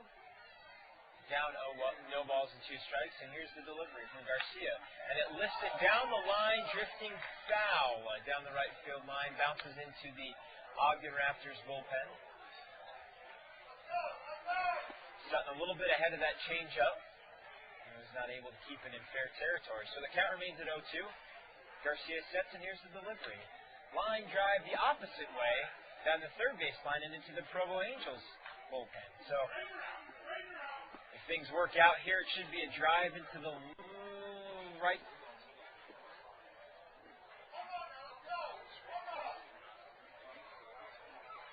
Looks like Sutton broke his bat. Heads back to the dugout to touch a new piece of wood. When you hit the ball as hard as Nate Sutton does these days, broken bats are bound to happen. Grabs the pine tar rag. So it looks like a little pine tar knot. He etches it onto the handle of his bat. Looks like he uses a Louisville Slugger. So Sutton, who has been dominant this year, as Jacob mentioned in his pregame show, probably the player of the year if the season were to end now. He's hitting .455 coming into this game. Takes the pitch from Garcia outside and low. Counts now 1-2.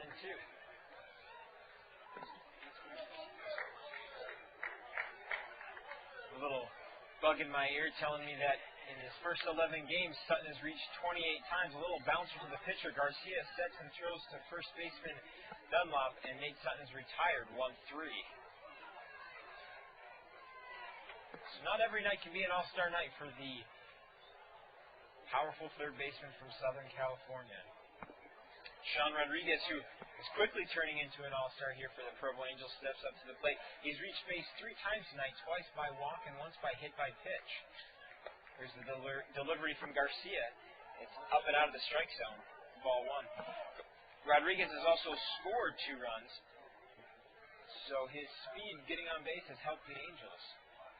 Delivery from Garcia is outside and low. Counts now 2-0. Outfield is pretty much straight away. Here's the delivery. Ball outside, and the count's now 3-0. The infield is pretty much playing Rodriguez straight up. So, testament to his ability to hit the ball to all fields. You can't shade him one way or the other. Here's the 3-0 from Garcia. Ball 4 misses high. So, for the 4th time tonight, he reaches, and for the 3rd time, it's on a base on ball. So, with 1 out, the Angels now have runners on first base. And Cliff Remele, who doubled in his last at-bat and picked up an RBI, also scored a run in that 3rd inning. Steps up to the plate. Raptors pitching coach going out to visit with Garcia, Tim Kelly. Number 56. So if any Raptors fans are listening, you know who I'm talking about. As I mentioned about 2 seconds ago, Cliff Remele doubled to right center field. in his last at bat, has walked twice. So he's 1 for 1 today with an RBI and a run scored.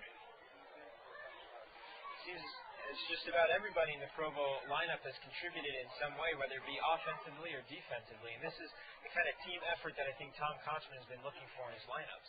Garcia is set. Here's the delivery, and Remele lifts it down the right field line, but curving foul and into the Raptors dugout.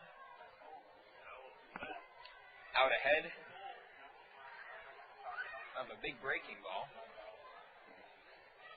You can still see the ball pretty well. There's the delivery from Garcia. Misses outside. 1-1. Outfielders now shifted a little bit. The right field and left fielders are playing pretty much straight up, but center fielder Emilio Marcos is shaded a bit towards the right side. And Remele lifts it down the line, and it catches the line, but the umpire, the home plate umpire, says no. Foul ball. Again, you can see the chalk jump up. This is the second or third time this year that you can see the chalk jump up off the line. And yet we missed the call. So the fans are none too pleased with that call.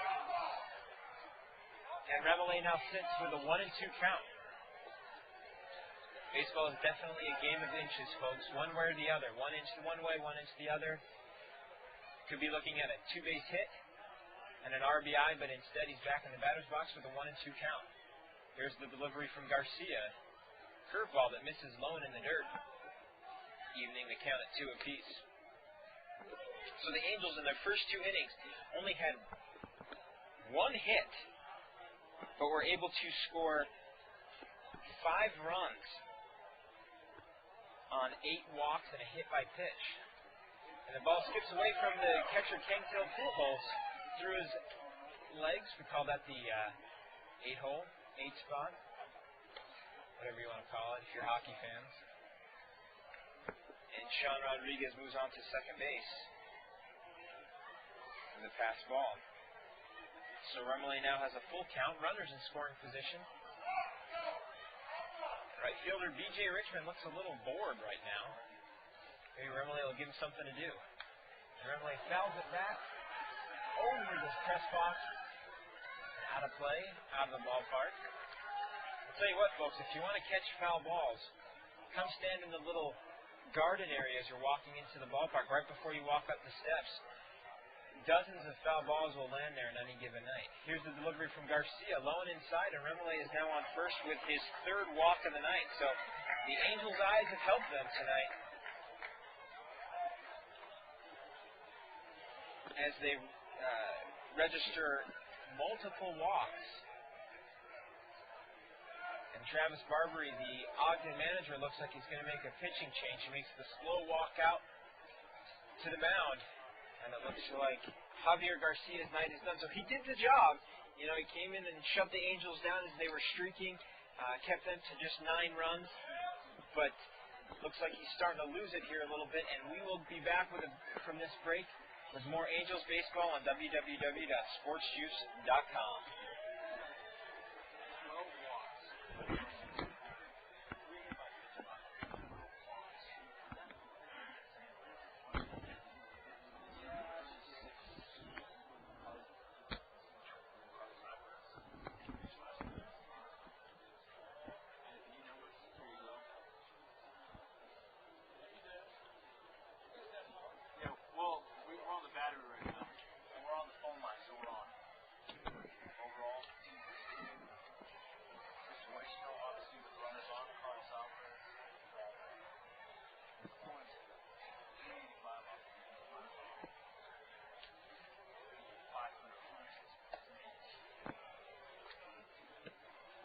Back here in Provo, Utah, Angels lead 9-0. This is Zach Frazier at the mic. We are here in the bottom of the 5th inning. Another pitching change for the Ogden Raptors. They bring in left-hander number 36, Carlos Alvarez, 5'9", 190-pounder from Maracaibo, Venezuela. Alvarez, who has struggled a bit this year. Opponents are hitting .385 against them with runners in scoring position and 2 home runs, and .500 with runners in scoring position. And those 2 home runs seem to have come with runners in scoring position. So he has struggled Looks like here's another chance for him to redeem himself and pitch the Raptors out of a jam. Luckily, we still have battery power here in Provo with the laptop, so we're able to do our webcast. But as we've mentioned, we have lost power at Miller Field.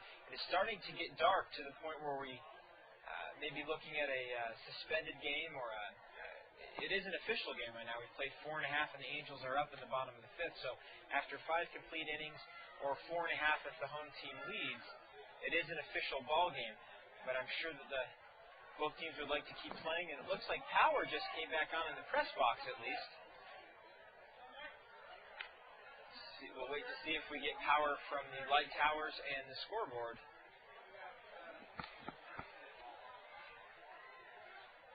Looks like we're running on auxiliary power.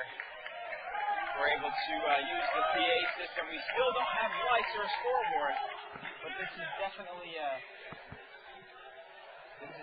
positive thing. It looks like we're running on auxiliary power right now. So essentials such as the PA system, not the towers, are running. Let's see if we can, in the next 10 or 15 minutes, get some light towers up here at Miller Field. So here's the situation. We are in the bottom of the 5th. The Angels lead 9-0 on 5 hits and 2 errors. The Raptors have no runs and 2 hits and 1 error. Here's the pitch from Carlos Alvarez to Andrew Toussaint. Misses outside for ball 1. Cliff Remele stands on first. Shortstop Sean Rodriguez is at second. And Toussaint takes the pitch high and out of the strike zone. 2-0. So here's the pitch from Carlos Alvarez. Toussaint lifts it high and deep to right center field. And up against the wall, center fielder Emilio Marquez makes the catch. Sean Rodriguez tags from second and moves on to third. So Toussaint about 1.5 feet away from a 3-run home run. But he'll pick up a sac fly as he moves Sean Rodriguez over to third base. So 2 out here in the bottom of the 5th. And second baseman Josh LeBlanc steps up, who doubled and picked up an RBI last inning. The double that just caught the inside part of the line on the left field line on the warning track. So the delivery from Alvarez is a strike. And LeBlanc sits at 0-1. LeBlanc has really picked it up the last 5 games. He swings at a curveball check swing. But he is down 0-2, quickly down 0-2 to Carlos Alvarez. But he's hitting .385 his last 5 games. So the 6th-round pick starting to show why he was picked so high and why the Angels see such a bright future out of him. Here's the pitch from Alvarez. Fastball on the outside part of the plate. LeBlanc swings and misses for strike 3. And we have completed 5 here in Provo. Yet to see if we'll be able to play a 6th inning. This is Zach Frazier with SportsJuice.com. I'll be back with more Provo Angels baseball.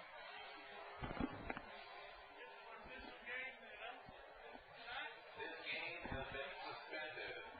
Tomorrow night it will resume at 6 p.m. Your tickets are still good. So, folks, it looks like the game has been suspended due to the power outage. It will be resumed tomorrow night at 6 o'clock. It is still not an official game. The game's not over. So, the game will resume tomorrow at 6 p.m. here at Miller Field. So, I'll be wrapping things up here with Jacob Peters here in a second.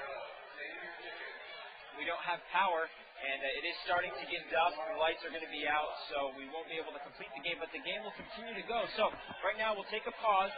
We'll resume tomorrow the top of the 6th inning. The Angels will be leading 9-0. And if you're keeping score at home, Ronnie Ray will still technically be on the mound. He'll probably not throw tomorrow at 6. But that will yet to be seen. So the Angels finally get some key hitting from Richard Giannotti, who picked up 2 triples and a couple of RBI. He scored 3 runs. Nate Sutton had an RBI single. Cliff Remele an RBI double. So thanks to 12 walks by Ogden Raptors pitchers, the Angels are able to get runners in scoring position. And for the first 5 innings, at least, of tonight's game, the Angels are able to capitalize. We'll see what happens tomorrow in the last 4. For Jacob Peters, this is Zach Frazier. We'll be signing off now to save battery power here in Provo, Utah. Be sure to join us tomorrow at 5:50 as we open up with a pregame show. And we'll finish this game.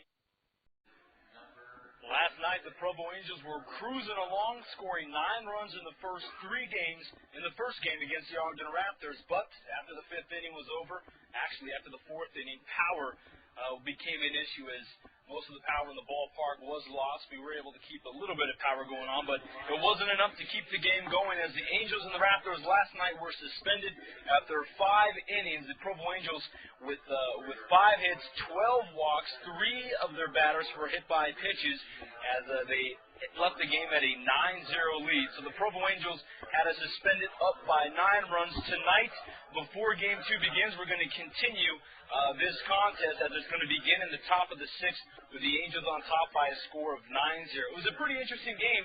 The Angels came out and Jose Obispo started the game last night for Ogden, but he fell into some trouble. After only an inning and a third, he started walking quite a few batters.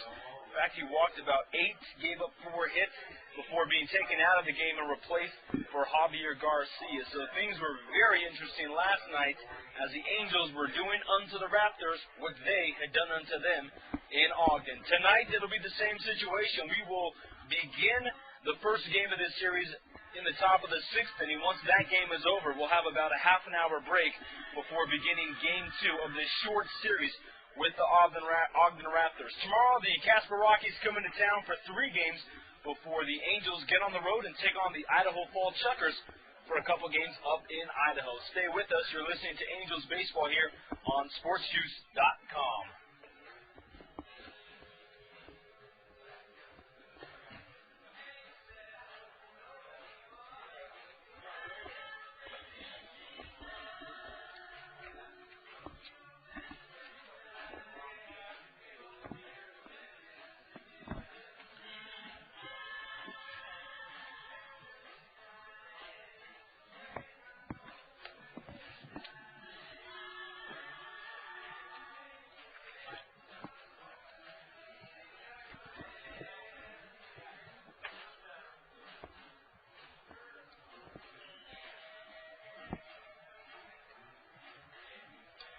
Again, welcome out to the broadcast booth here for Game 1, the continuation of Game 1 of this 2-game series with the Ogden Raptors. Last night in the Angels system, we'll quickly run down the scores. Salt Lake defeated the Tacoma Rainiers, pounding out 12 hits en route to an 8-5 win over the first-place Tacoma Rainiers. Dallas McPherson, ex-Provo Angel player, had 3 hits, including a triple and a home run.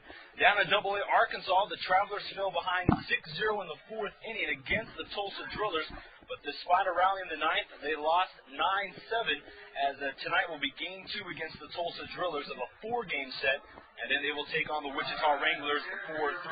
Rancho Cucamonga Quakes jumping out to an 8-1 lead en route to a 9-7 victory over High Dallas, and the Cedar Rapids Colonels last night lost for the 4th time in their last 5 games. We will continue this contest here in Provo, Utah, Larry H. Miller Field. We will begin in the top of the 6th. We're going to be turning things over to Zach Frazier in just a moment to give you all the play-by-play for the remainder of the 6th inning. But I'll be back with you in the top of the 7th to finish off the final 3 of this contest and get you set up for Game 2 of tonight's, I guess you can call it, doubleheader. We'll be back after this break. Zach Frazier will be with you as you're listening to Angels Baseball here on SportsJuice.com.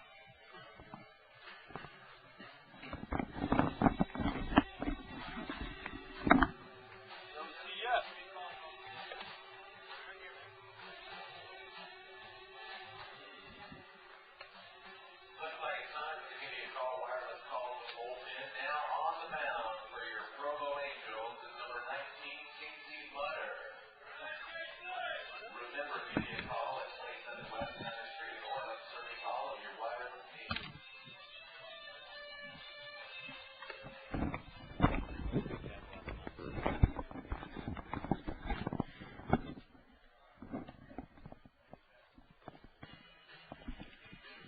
right, Zach Frazier here in Angels.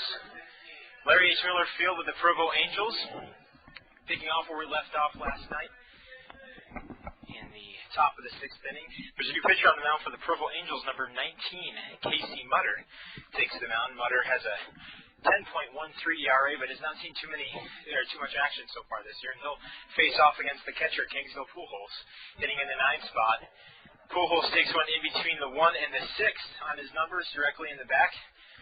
And so the top of the 6th inning starts off here with a hit by pitch. Just to recap a little bit the craziness of last night, we lost power in the 4th inning, and we're unable to continue the game after the 5th. So we are picking things up here in the top of the 6th inning with the Angels leading 9-0. The Angels line reads 9-5-2. Ogden's reads 0-2-1. Here's the pitch to leadoff man Emilio Marcos. Fastball right over the plate for strike 1. So Mutter settles down after drilling Pujols in the back to lead off the inning. Sparse crowd right now. Not too many people expected a 6 o'clock start tonight. So here's a delivery from Mutter. Reached out and fouled off. Back over the right field fence, the right field side of the bullpen, and out of play. So Marcos falls behind quickly 0-2. As Mutter sets, gets his sign, and the delivery to catcher Tim Duff. Big breaking pitch, swung on and missed by Emilio Marcos for out number 1 here in the top of the 6th. So Lucas May will step up to the plate, who in this combined yesterday and today game is 0 for 2, having flown out twice to center fielder Richard Giannotti. Lucas May sets, and here's the delivery from Mutter. It's up and out of the strike zone. Ball 1. I'd like to remind fans, if you're listening right now, if you had tickets to last night's game, they are good for today as well. So come on out to the ballpark and join us as we wrap up the series of the Raptors. The delivery from Mutter to the shortstop. Weird play all the way around. Mutter delivered the pitch. Lucas grounded the ball up in the hole in between third base and shortstop. Sean Rodriguez slipped, mishandled the ball, and everybody's safe. So runners on first and second as Lucas May reaches on an E6. And the Ogden Raptors have runners on first and second, 1 out, as Blake DeWitt steps up to the plate. The delivery from Mutter just misses outside.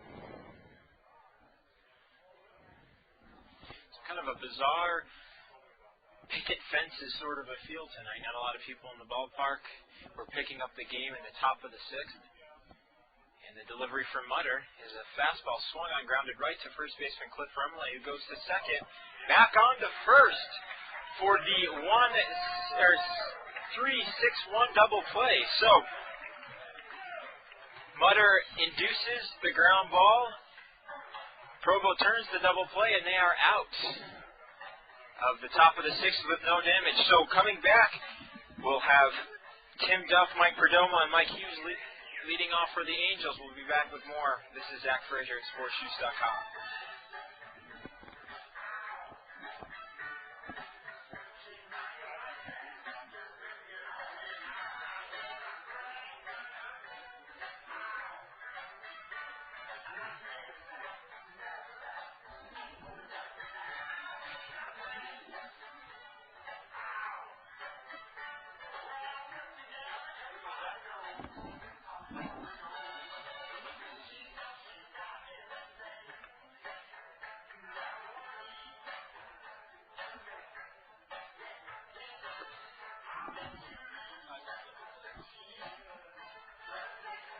Back here at Larry H. Miller Field, this is Zach Frazier.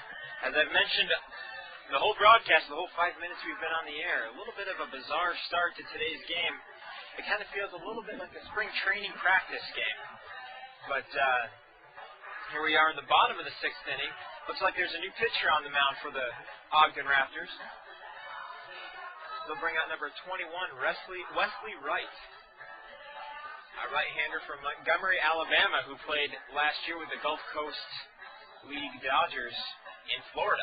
So left-hander, stands at 5'10", kind of a small guy, similar build to Flash Gordon, I was just going to say. Wears his hat the similar way, kind of crooked off to the side, straight build. And somebody who the Los Angeles Dodgers are hoping will develop strong out of the bullpen. So Tim Duff, the catcher, will lead things off for us here in the bottom of the 6th inning. In this game, he is 0 for 2, having walked and scored in the 2nd inning. Struck out looking in the in the 2nd inning as well. Came around twice to the plate as the Angels batted around the order. And in the 3rd inning, grounded out to the pitcher. So Duff steps in. He's been a surprise, a free agent signing. Certainly not a high draft, not a draft pick at all, but not a high guy, somebody that the Angels had a lot of hope for, but has developed quickly into a very solid catcher, hits the ball well, and Tom Kochman sees no reason to take him out of the lineup. Here's the pitch. Fastball over the plate for strike 1. So it evens the count at 1 apiece. The score here in the bottom of the 6th reads Angels 9, Ogden 0 as we pick up the game that was suspended last night. Here's the delivery from right, and it's outside. It counts now 2-1.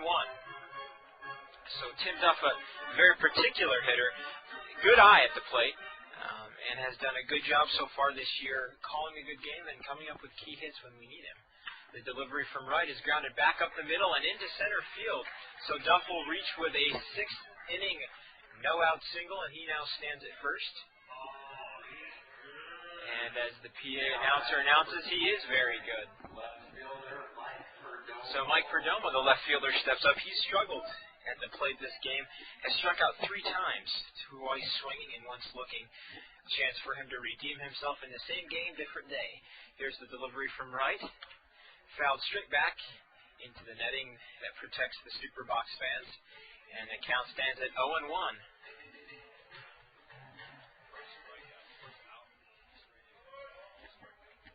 So Perdomo digs back into the box. They're not even holding Duff on, so I don't think that they think he's a threat to run. And the delivery from right is low and outside. So the count's now even at 1 apiece.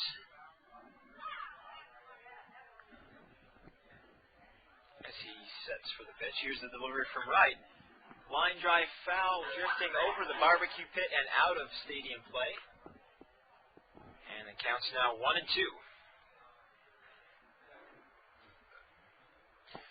So Mike Perdomo, an opportunity here to advance runners, put a little bit more insurance runs on the board for the Angels. Here's the 1-2 delivery from right. Big breaking ball, and Perdomo struck out for the 4th time in today's ball game. I don't even know if I'm to say today or tonight or yesterday's. It's just, we are in the weird 3rd dimension. Just, we're out there, guys. So Perdomo goes down swinging, his 4th strikeout of the game. And as Jacob mentioned, he has been the first out in all 4 of his at-bats today. Here's the delivery from right, and Tim Duff takes off, and the very slow catcher picks up a stolen base. They weren't even holding him on. Dunlop looks like he is sun-tanning right now rather than playing first base. Wesley Wright kept looking over, wanting to hold him on, but there is no one there, and so Duff just takes second without a throw. So here's the 0-1 delivery to Michael Hughes. Outside, evening the count at 1 apiece. Hughes is 0 for 2, having reached base in the 3rd inning with a hit by pitch. He came around to score that inning, so he's been a part of the Angels' onslaught here in this ball game against the Raptors. Here's the 1-1 from Wesley Wright. Foul tipped. Kingsfield Pujols gathers it back in and throws it back to pitcher Wesley Wright with the count now 1 ball and 2 strikes to right fielder Michael Hughes. Mike Hughes had started the season playing center field, but has slid over to right field as Richard Giannotti has joined the lineup. And Hughes lines one down the left field line, but it's curving foul and out of play. So, good piece of wood on that, just a little bit ahead of the pitch. Wesley has obviously shown a great control over his off-speed pitches, having struck out Mike Perdomo on a nasty changeup. Similar pitch right there. Mike Hughes was just a little bit out in front. So Hughes is set. Right is set. Looks over at second base. Nothing doing. And here's the pitch. High and outside, evening the count at 2 apiece.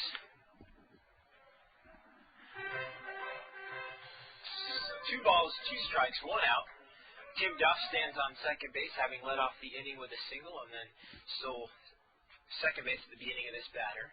Here's a delivery to Hughes, and he grounds it to the third baseman.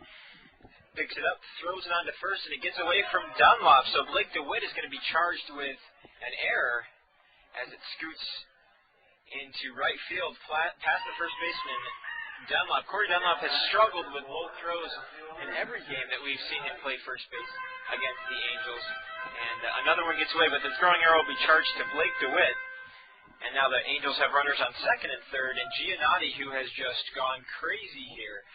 He led off the game with a walk, came around and scored, and in the second and third innings had RBI triples and also scored. So another opportunity for him to add to his stat total for tonight's game.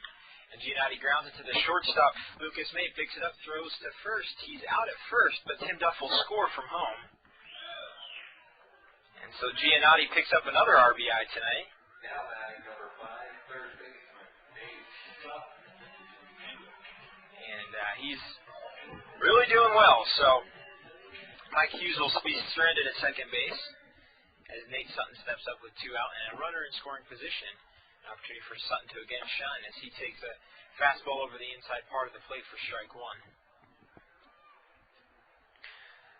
Sutton tonight is 1 for 3 with the base on balls, and he came around and scored in that second inning. Here's the pitch.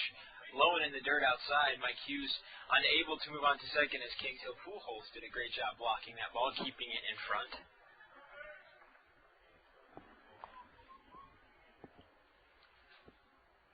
Sutton, a soft-spoken third baseman from Southern California, seems to have solidified the third base job here in Provo. Here's a delivery from Wesley Wright. High and outside. And the count is now 2-1.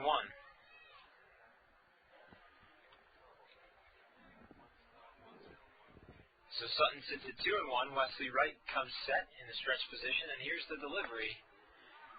Fastball that catches the outside corner, evening the count at 2 apiece. That pitch wasn't a strike last night, so it looks like the umpires have altered their strike zone just a bit. Wright sets, takes a look over at second base. Hughes takes a pretty good secondary lead, and Nate Sutton fouls the 2-2 delivery back into the screen just off the third base side. And he fights to stay alive for another pitch. Sutton has done a good job this year, period, but is especially strong with runners in scoring position. Here's a delivery for 2-2, and it looks like it hit Nate Sutton on his hand, but caught the barrel of the bat, the very end of the barrel of the bat, so it's a foul ball. And Sutton seems to be okay. Shakes it off. And here's the 2-2 delivery from Wesley Wright. Fastball that just catches the outside corner of the plate, so Sutton goes down swinging here to end the 6th inning in Provo, Utah. This is Zach Frazier. I'll be throwing it back to Jacob Peters here on SportsJuice.com. After 6 complete, the Angels lead 10-0.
And here, Larry H. Miller Field, top of the 7th inning. Provo Angels, 10 runs on 6 hits.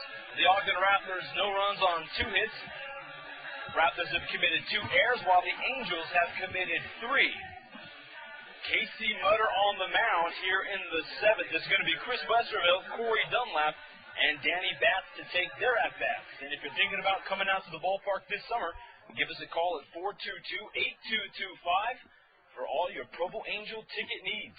First pitch to Westerville will be high for a ball, 1-0. Westerville out of Stetson University. He's 0 for 2 today with a strikeout in the 2nd inning and a ground out in the 4th. Mutter getting the sign from Tim Duff, his catcher, and now Westerville will swing through the pitch, 1-1. On the season, Casey Mutter, 4 games, 5 innings he's worked. He's given up 6 runs and 7 walks. So Mutter had started off his professional career in a bit of a struggle. The 1-1 to Westerville, outside breaking ball that'll cut the plate, 1-2. The Angels have scored their 10 runs with the aid of 12 walks, 6 hits, 4 men have been hit by pitches. Next pitch to Westerville is a ball outside, 2-2. So we're in the top of the 7th of a resuming game that was suspended yesterday. As soon as this contest is over, the Angels will get set to play the final game against the Ogden Raptors before the Casper Rockies come into town. Westerville from the right side, Casey Mutter delivering. This one is lifted into right field. Michael Hughes, though, will go back and now watches it go over the fence. Chris Westerville, home run over the Provo Angels sign in right field, and the Raptors have put their first run on the board here in the 7th. Chris Westerville, his 4th home run of the season. He's now tied for 2nd in the league as he continues his hot hitting. So a home run here in the 7th to open things up. It's now 10-1 Provo, and Corey Dunlap makes his way in. Dunlap from the left side. Casey Mutter, first pitch, is high and outside for a ball, 1-0. Dunlap entered the game with a .636 average in his previous 5 games, so he has been tearing it up for the Raptors. So far today, though, he's 0 for 2. And the pitch by Mutter's low and outside. Now 2 balls, no strikes. But Dunlap has been a very good addition for the Raptors and for the Dodgers system in general. A 3rd-round pick out of the junior college circuit. 3 balls, no strikes. And Dunlap has been hitting the ball with authority, a .383 average. The 3-0 pitch by Mutter will be a strike inside part of the plate to make it 3-1. Starting for the Angels here in Game 2 today, it'll be Billy Layman, and he'll be up against Jordan Pratt of the Raptors. And the next pitch by Mutter will be a strike. It is now a full count to Corey Dunlap, a 3rd-round draft pick by the Dodgers. Mutter delivers. Ground ball, 3rd baseman Nate Sutton, and now he's going to bobble it momentarily. It was a very difficult play for any 3rd baseman to make, so we'll wait and see what the official scoring is, and should be a hit, and it looks like it is. So Dunlap will get a single on that play. A tough play for Nate Sutton as he had a charge towards the shortstop position and got a glove on it, but the ball bounced away. And with the runner at first base, Danny Batts comes in.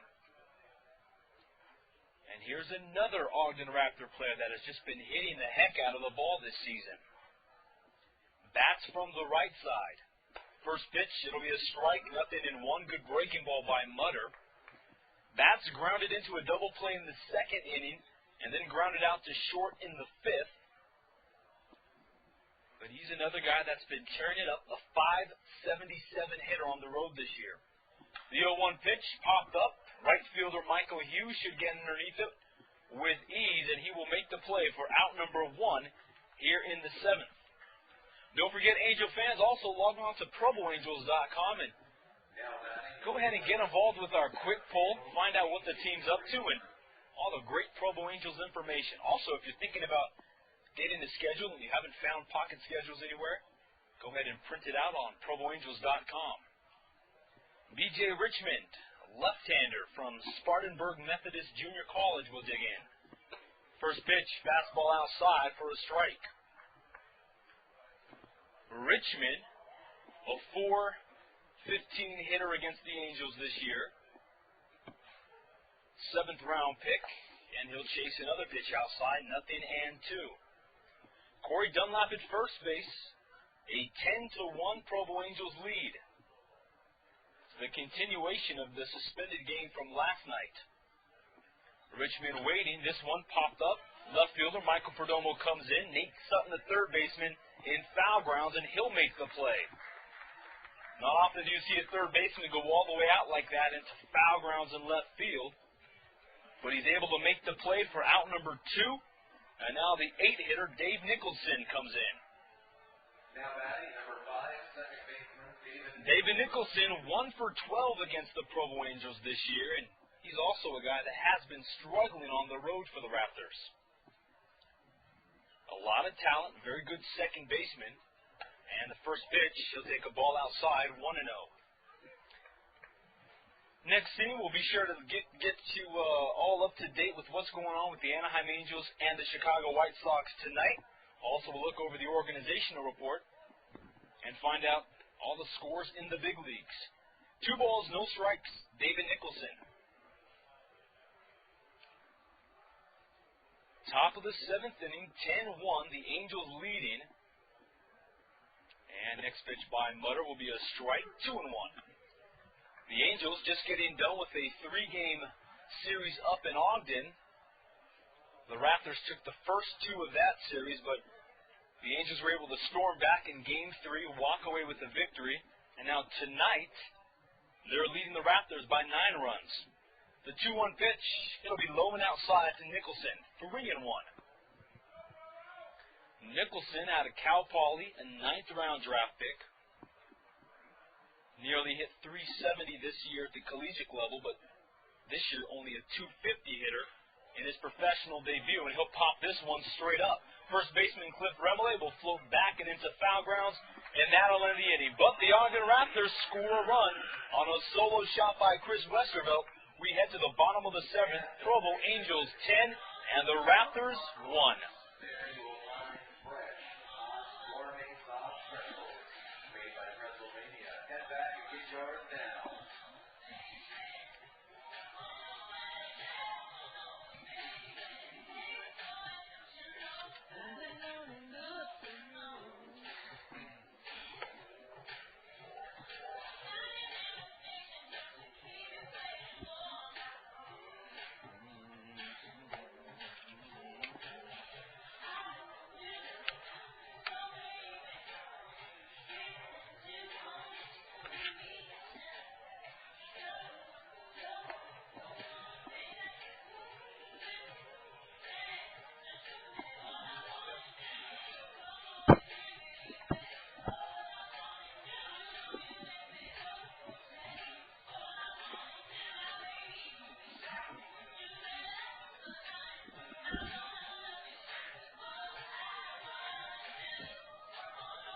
Back out here at Larry H. Miller Field, bottom of the 7th inning. Wesley Wright still on the mound for the Raptors.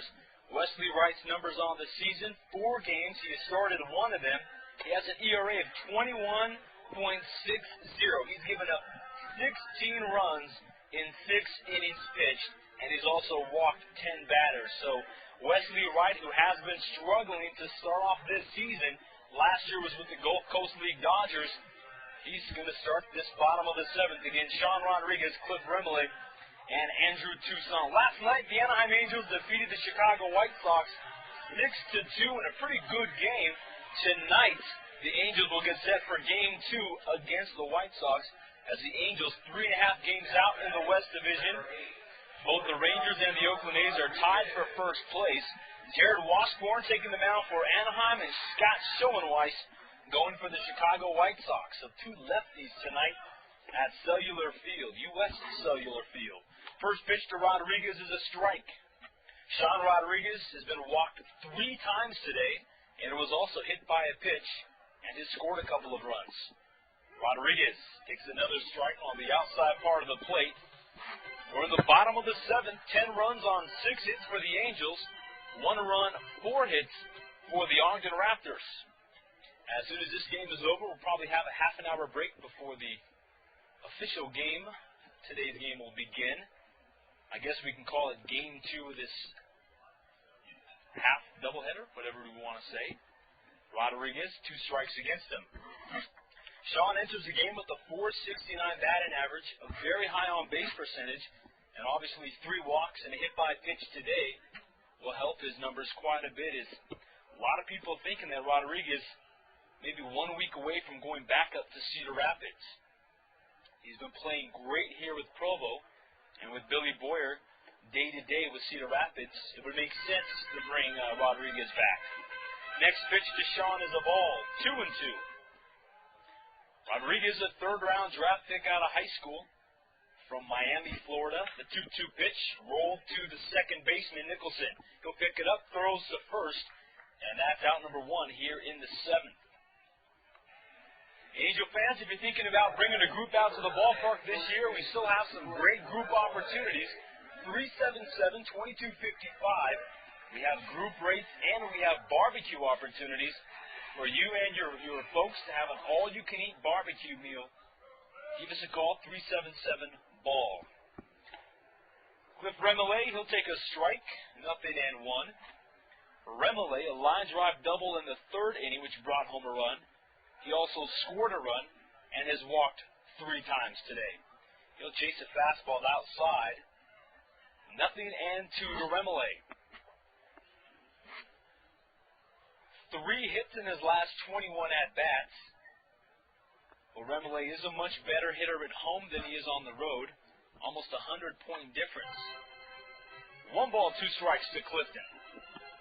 Out of Georgia Tech, an 11th-round draft pick. Remillé waiting, and the next pitch, it'll be a strike. That'll ring him up. So Remillé heads back to the dugout as out number 2 is official, and Andrew Toussaint works his way in. Designated hitter, Andrew Toussaint. Andrew Toussaint out of Southern California. Attended Southern A&M for 2 years before accepting a 13th-round draft pick by the Angels. And he'll take a ball, 1-0. So Jose Obispo started the game off for the Raptors. Then it was Javier Garcia, Carlos Alvarez, and now Wesley Wright, the 4th pitcher of the game for Ogden. Toussaint, now 1 ball and 2 strikes. Andrew hitting .400 in his last 4 games. Takes another one down the middle. And now he's behind in the count, 1 ball, 2 strikes. Quickly, defensively for the Raptors, Danny Batts is in left, Emilio Marcos in center, and B.J. Richmond in right field. And it looks like Toussaint did cross the plate, and as a home plate umpire pointing to first, Toussaint strikes out. 1, 2, 3 go the Angels. It's the first 1-2-3 inning Wesley Wright has pitched in this season. We head to the top of the 8th. Provo 10 and the Ogden Raptors 1.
Now batting, number 16, catcher.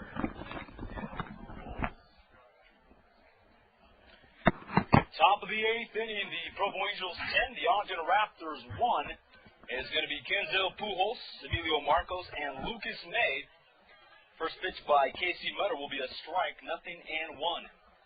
Pujols has been on base twice today via a walk and was hit by a pitch to open up the 6th inning.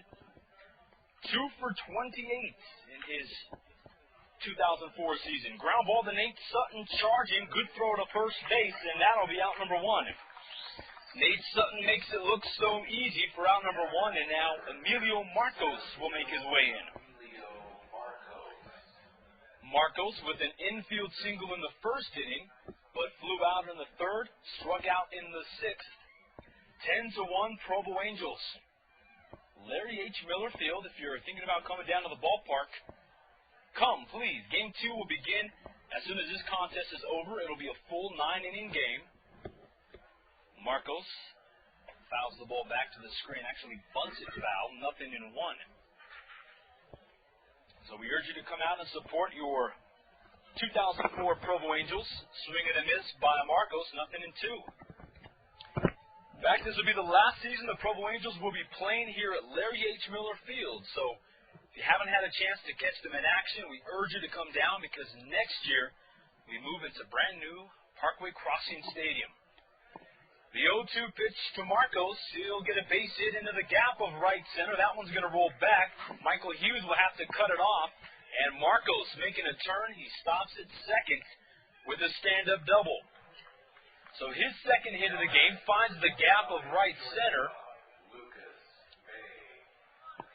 Lucas May now steps in with the runner in scoring position. Lucas May 0 for 3 today. He's a .255 hitter entering this contest.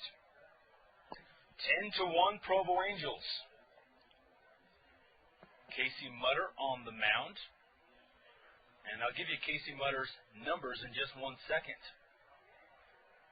Looking towards second base, comes in with the pitch, ground ball, and that's going to be past the shortstop, Sean Rodriguez.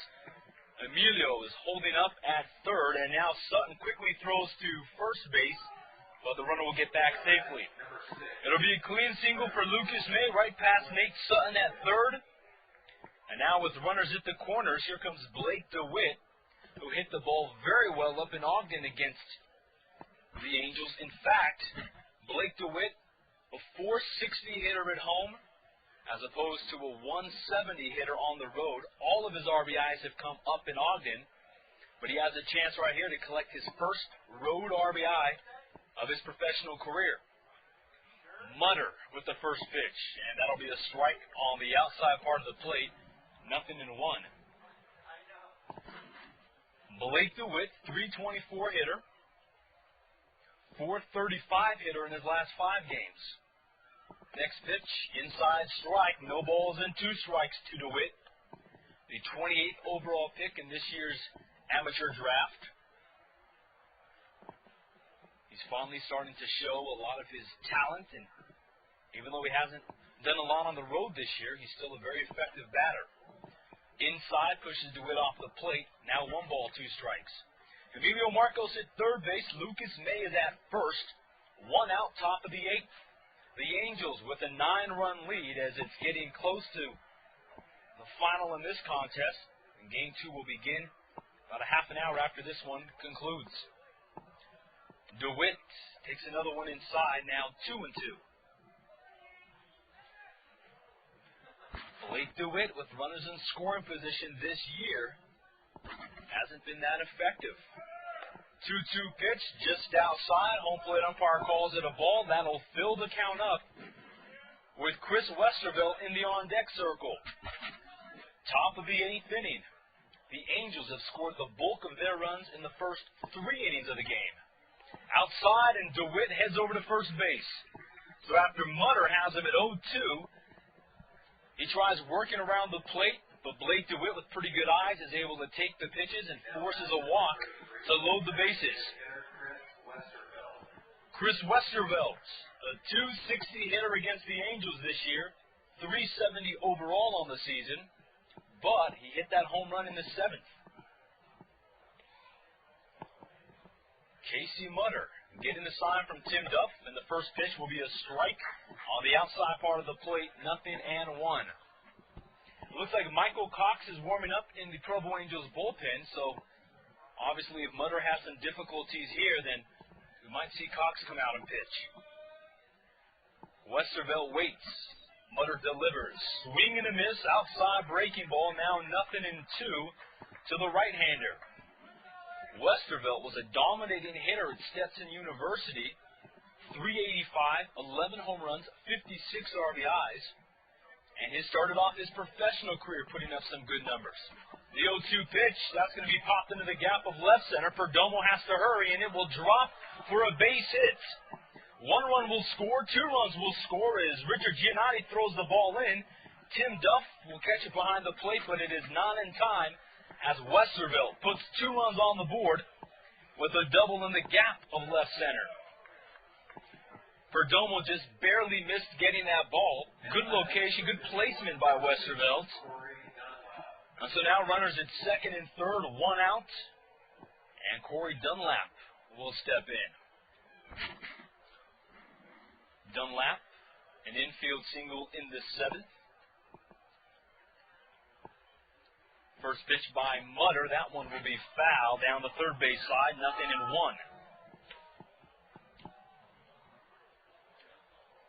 Corey Dunlap, a .389 hitter with runners in scoring position. Casey Mutter, as a pitcher, opponents have hit over .450 against him with runners in scoring position. So clearly the odds are in the favor of Corey Dunlap. With 1 out on the board, Dunlap has 2 strikes against him, so he's going to approach this pitch a little differently than he did the first 2. It's a 10-3 contest. Provo Angels still on top.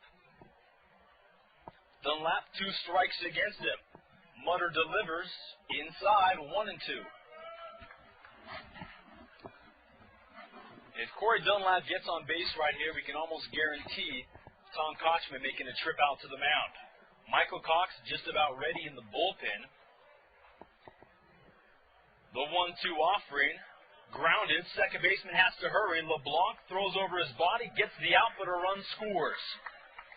So Dunlap is out number 2, but Blake DeWitt comes across the plate. It's now 10-4 Angels. Dunlap gets credited with an RBI. And a runner at third is Chris Westervelt with Danny Batts stepping in. Batts is 0 for 3 in this game. 10 runs, 6 hits, and 3 errors for the Provo Angels. 4 runs, 7 hits, 2 errors for the Raptors. And first pitch to Batts will be a ball high. And don't forget, Angel fans, catch all your Angels action here on sportsjuice.com. Just click on the website, click on Provo Angel games, and you can listen to all the contests this year. Batts takes a strike outside, 1-1. And we'd like to thank sportsjuice.com for giving the Angels the opportunity to webcast this season. A decision we made within about 2 weeks of the season starting. And Batts foul ball third base side. But it's been pretty good. It's given our listeners obviously a chance to follow their favorite players. As we get set to get a radio deal all lined up for next season. 1 ball, 2 strikes, runner third base. Top of the 8th inning, Casey Mutter delivering, and it'll be outside. Evens things up at 2s across the board. 2 balls, 2 strikes, and 2 outs. Casey Mutter in 4 games, he entered the game giving up 6 runs, but he's already given up 4 this game. Grounder. Sutton will take it on 2 hops. Plants throws over to first base. That'll end the inning, but the Ogden Raptors score 3 runs. We head to the bottom of the 8th. Provo 10, and the Raptors 3. 4, I mean. 4.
Back out here in Provo, Utah. Game 1 of a 2-game series with the Ogden Raptors. 10 runs on 6 hits for the Angels. 4 runs, 7 hits for the Raptors. And Joshua LeBlanc takes a strike to open up the 8th. It'll be Joshua LeBlanc, Tim Duff, and Michael Perdomo up against Wesley Wright, who's working his 4th inning right here. Low. It'll be a ball, 1-1. We have a lot of Major League news we'll talk about during the second game of this stand, and also get you up to date with all the games going on in the Angels organization. 2 balls and a strike to LeBlanc. In fact, if you want to find out more about what's going on in the Angels system, log on to futureangels.com. You can see footage, photos, interviews, read great articles, and a lot more. That's futureangels.com. LeBlanc taking a strike. It's now 2-2.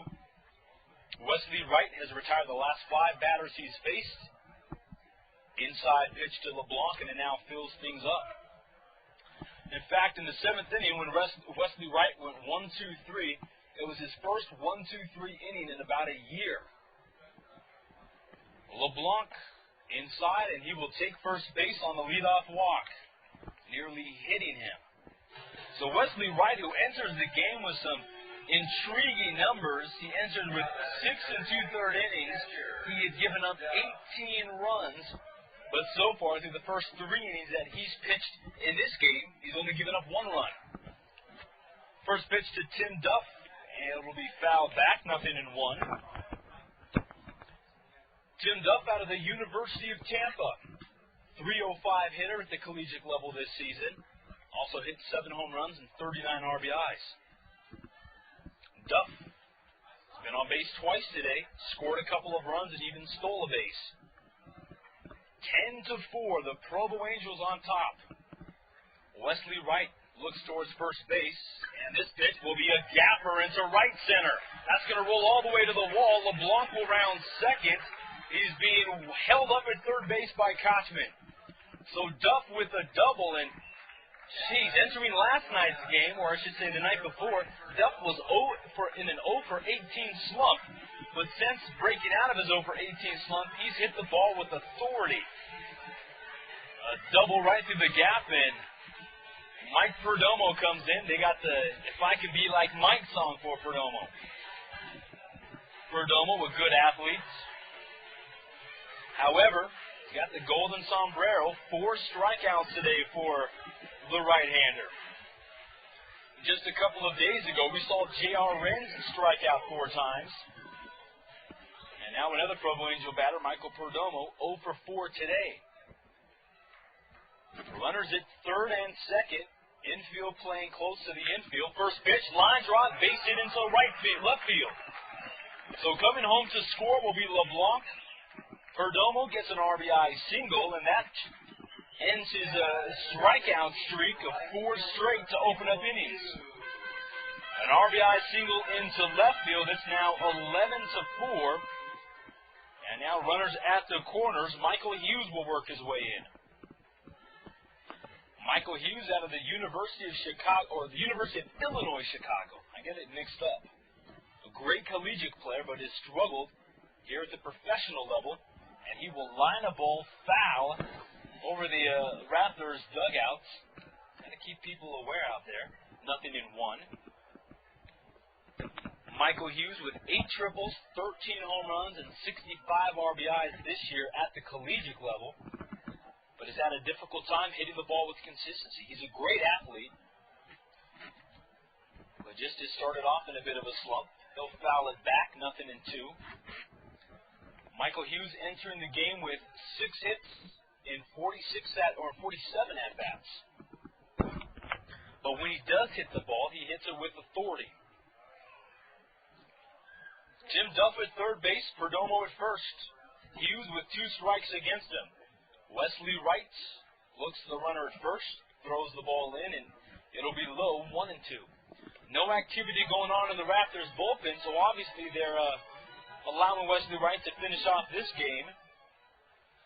The Raptors will have their last chance in the top of the 9th before it's official and we get set for the second game.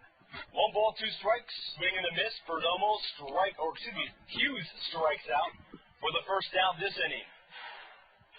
Back to the top of the order as Richard Giannotti makes his way in. 3 RBIs, 3 runs scored, and 2 triples for Giannotti today. A 38th round pick out of the University of Miami. Giannotti from the right, and the first pitch, it'll be a strike, 0-1. Giannotti's a good switch hitter. Hits the ball effective, plays great defense. Just trying to work his numbers up a little bit here. And this pitch lifted into right field. B.J. Richmond, though, will come on to recover the ball for out number 2. And Tim Duff will hold at third. Giannotti popping out. Nate Sutton now comes in. Nate the Great Sutton. He's been dubbed. He's been on base 28 times in his first 11 professional games. Sutton, a .455 hitter. He's walked and had an RBI single today, but he also struck out twice. First pitch to Nate, going to be a ball high, 1-0. A very patient hitter at a UC Santa Barbara. So Nate Sutton tapping the plates in the left side of the batter's box. Runners at the corners, bottom of the 8th. Right pitch, strike over the plate, 1-1.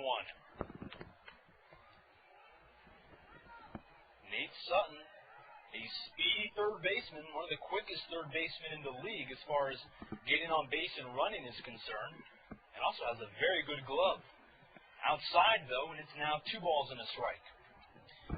Nate Sutton was actually a middle infielder at UC Santa Barbara. He's converted to third base here with the Angels. But we might see him in some middle infielder action later on in the season. 2-1 pitch, inside part of the bat. It'll be grounded right back to Wesley Wright as he recovers, throws to first, and that ends the inning. The Angels put another run on the board. It's 11-4 as we head to the top of the 9th here at Larry H. Miller Field. The Provo Angels and Pepsi-Cola teamed up for the annual Pepsi Challenge, where race boys children throughout Utah County receive free tickets to a game of their choice. Thank you to Pepsi for making this program a success.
Top of the 9th inning, 11-4. The Provo Angels on top here in Game 1 of this 2-game series. And now pitching for the Angels, it's going to be the left-hander, Jamie Douglas.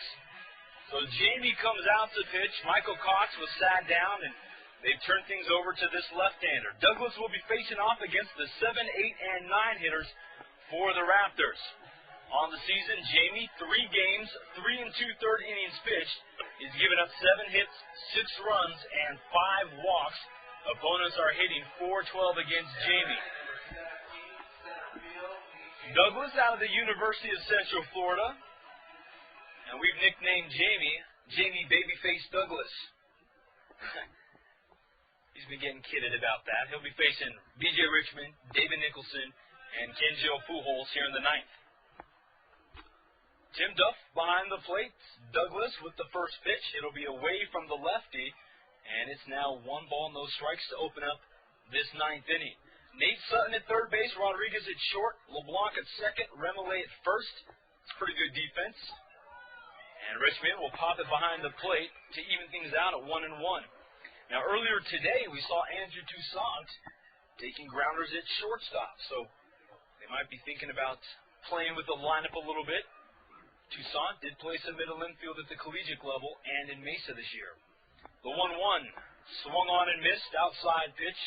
The changeup by Jamie. And he now has the left-hander, B.J. Richmond, at a 1-2 strike count.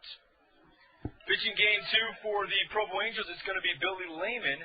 He'll be starting for the Angels, while Jordan Pratt will be going for the Ogden Raptors. 2 balls and 2 strikes to Richmond. Douglas, the left-hander. 6'4", 205-pounder. Here's the 2-2 pitch, lifting to the gap of left center, but gaining the ground is Richard Giannotti as he's able to make the play. Giannotti running all the way towards left to recover it. That's out number 1 here in the 8th. And now David Nicholson will make his way in. Stick with us as game 2 will begin in about, say, half an hour or so. It'll be an official 9-inning contest.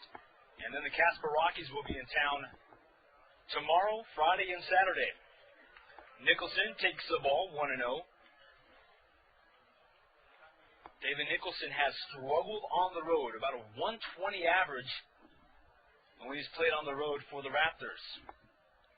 Overall, a 260 hitter. And he'll take another ball low. 2 balls and no strikes.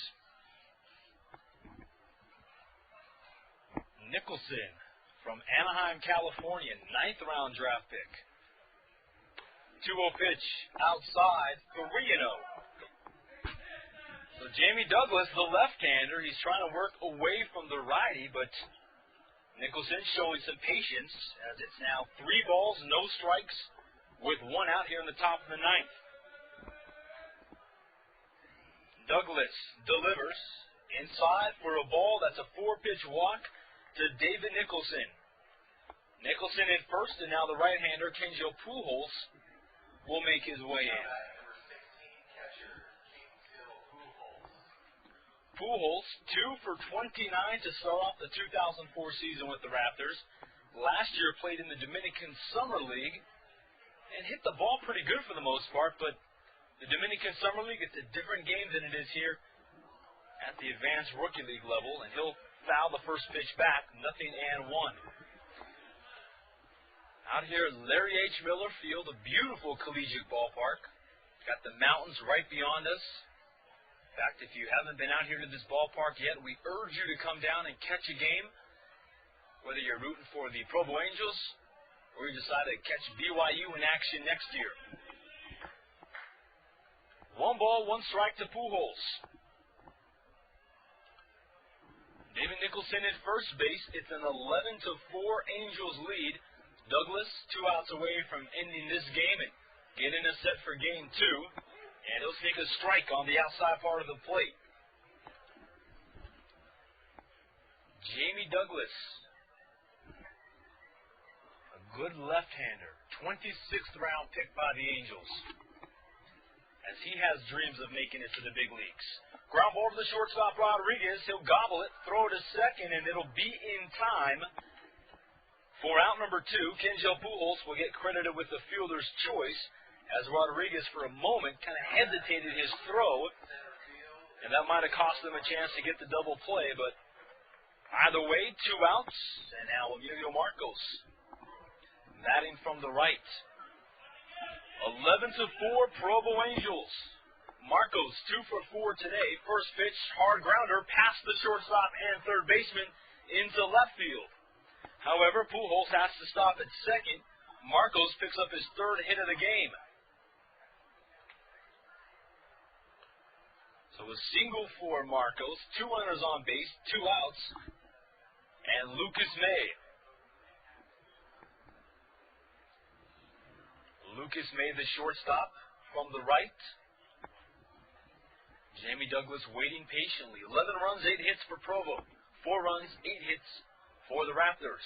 Douglas set, delivers, and it'll be a strike About knee-high on the outside part of the plate. 1 ball, no strikes.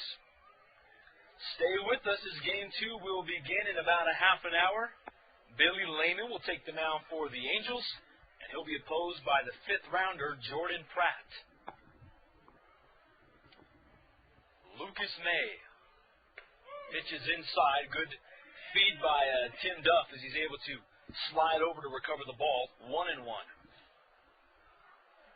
Lucas May is 1 for 4 tonight. Singled last inning and would end up scoring a run on the Chris Westervelt double. Douglas looking towards second now comes in, and it'll be another strike outside. 1 ball and 2 strikes. So Jamie Douglas 1 strike away from ending this game and getting us set up for Game 2 of tonight's doubleheader. Lucas May waiting patiently with 2 runners on base. 1 ball, 2 strikes. Douglas, and it'll be high, 2-2. Lucas May playing in his 12th game on the season, a .255 hitter. He's one of the only Raptors players to have a homer, a double, and a triple on the season. 2-2 is outside, and it now fills things up. 3 balls, 2 strikes with Blake DeWitt in the on-deck circle. And Douglas does not want to face the lefty Blake DeWitt because he has been annihilating left-handed pitchers. A huge out right here. Full count, here it goes. Runners breaking, and it'll be a ball. So Lucas May heads over to first base with a 2-out walk. They are loaded for Blake DeWitt. And again, we stress this, even though Blake DeWitt has been struggling on the road this season, he's still the type of guy who can make some effective hits. He's 1 for 3 today. Tom Kochman now comes out to talk with the lefty, Jamie Douglas. Michael Cox is warming up again in the bullpen. DeWitt, the left-hander, a .457 hitter on the road and a 180 hitter, or excuse me, .457 on home, 180 on the road. The 28th overall pick in this year's draft, so things aren't easy for Jamie Douglas. DeWitt hitting .500 against left-handed pitchers this season. Douglas in a big spot. But the good news for Jamie, and we'll give that to you after this pitch, foul ball left field side, 0-1. Jamie Douglas has been very good against left-handed batters. He's faced lefties 7 times. They are 0 for 7 against him. A strike to the first rounder. Bases are loaded. Top of the 9th. Douglas with the pitch and catches the outside part of the plate. 0-2. Jamie Babyface Douglas out of Orlando, Florida. University of Central Florida draft pick, 26th round. 2 strikes against DeWitt. Here it comes, and it's inside. 1-2. Stick with us, because as soon as this game is over, Billy Layman will be taking the mound for Provo, and Jordan Pratt will be going for the Ogden Raptors in the final game of this quick 2-game series. Now the pitch gets away from Tim Duff, and a runner's going to cross the plate. So a wild pitch by Jamie as Duff had a lunge for it, was unable to get it. Puts a run on the board. It's now 11-5 Provo. 2 balls and 2 strikes to DeWitt. First base open. Chris Westervelt in the on-deck circle, but Douglas wants to end it right here. 2-2. Pitch is going to be low. Full count again. This will most likely be the final batter that Jamie Douglas will face, as both Michael Cox and Mitch Arnold are warming up in the bullpen. Here's a 3-2 pitch, swing and a miss, and that'll end the game. So Jamie Douglas strikes out Blake DeWitt as lefties continue their struggles against Douglas. That ends Game 1 of tonight's 2-game series.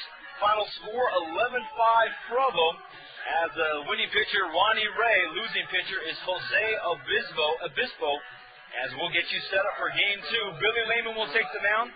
Jordan Pratt will go for the Raptors. Stay with us. We'll let the music play over the headset as we go get lineups and get things set for the second game of this doubleheader.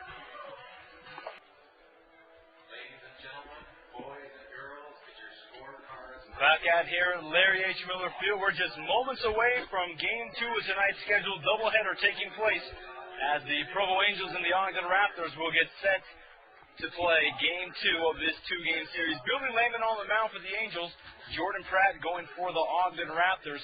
First game of this series actually was a suspended game from yesterday, continued earlier today. Final score 11-6 Provo as Ronnie Ray rocked away with the victory.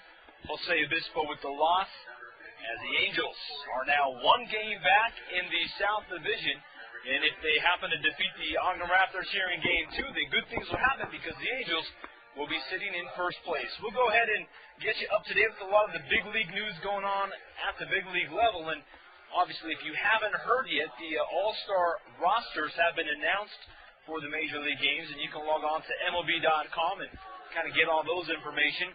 Also, the midseason awards up in the big leagues have been handed out. They have called Barry Bonds the MVP of the first half, while Scott Rowland was a close second. The National League Cy Young race midseason, that is. So far, Roger Clemens is leading the pack. He already has 6 Cy Young awards, as he's that much closer to picking up his 7th. And as of right now, the Rookie of the Year is Jason Bay of the Pittsburgh Pirates. Jason Bay very close to walking away with that Rookie of the Year award. And then Ned Yost of the Brewers is the first half manager of the year. In the American League, Vladimir Guerrero of the Angels is the MVP of the first half, as he has been playing great baseball and he's kept the Angels close. Mark Mulder of the Oakland A's is considered the first half pitcher of the year, and then Bobby Crosby of the Athletics is, as of this point, the Rookie of the Year to start the season off. Also, if you have or had not heard, Eric Gagne's his streak of 83 consecutive saves have been snapped 2 nights ago. The Arizona Diamondbacks were able to tie the game up against Gagne as his streak ends. And just to kind of let you know, what streaks do you think are going to be unbreakable in the future? Drop me an email at jpeters@provoangels.com. I'd like to know from you, the listener, what baseball streaks you think will never be broken. Again, that's jpeters@provoangels.com. A lot of great ones to choose from. 56-game inning streak, 59 consecutive scoreless innings, 2,632 consecutive games played. There's a lot of streaks that might never be broken. Is Eric Gagne's among the elite? Drop me an email, jpeters@provoangels.com. We'll get you the Major League standings in just a minute and get you up to date with games that went on last night in the Pioneer League and what to expect tonight as the Provo Angels and the Ogden Raptors getting set to play Game 2 of this series. You're listening to Angels Baseball here on SportsJuice.com. Always able to listen to Angels Baseball, www.sportsjuice.com. We thank them for giving us the opportunity. We will be back as we are moments away from National Anthem, first pitch, all that great stuff. We'll bring it back out here. Angels Baseball on SportsJuice.com.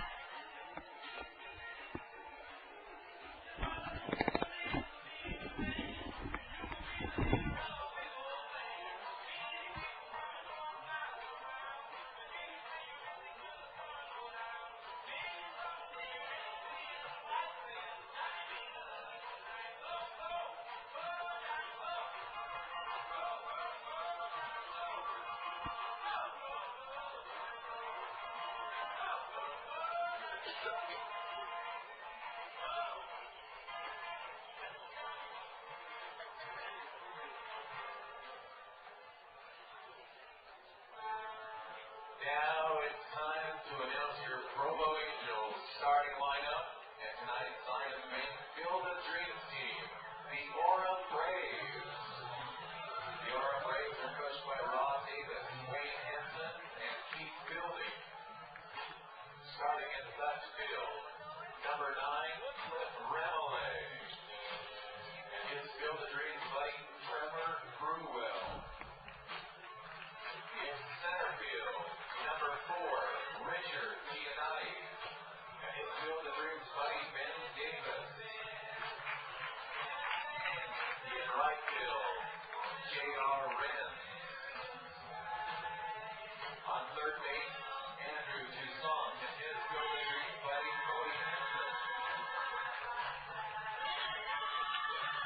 shortstop, number 8, Sean Rodriguez, and Trevor Hemingway.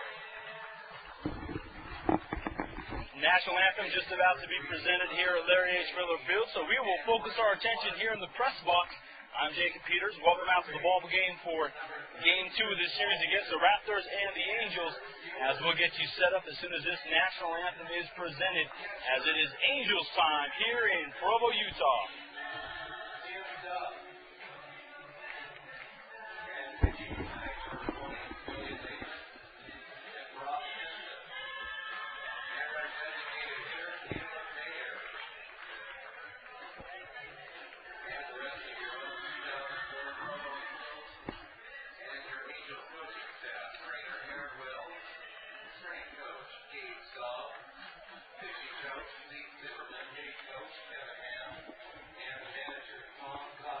Just 1 second. National anthem right now.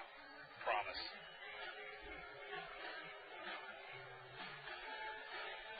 Ladies and gentlemen, please rise.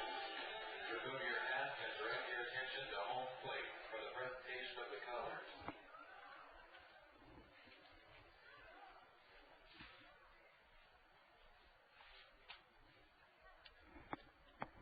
This is Troop 1526, Red Pines.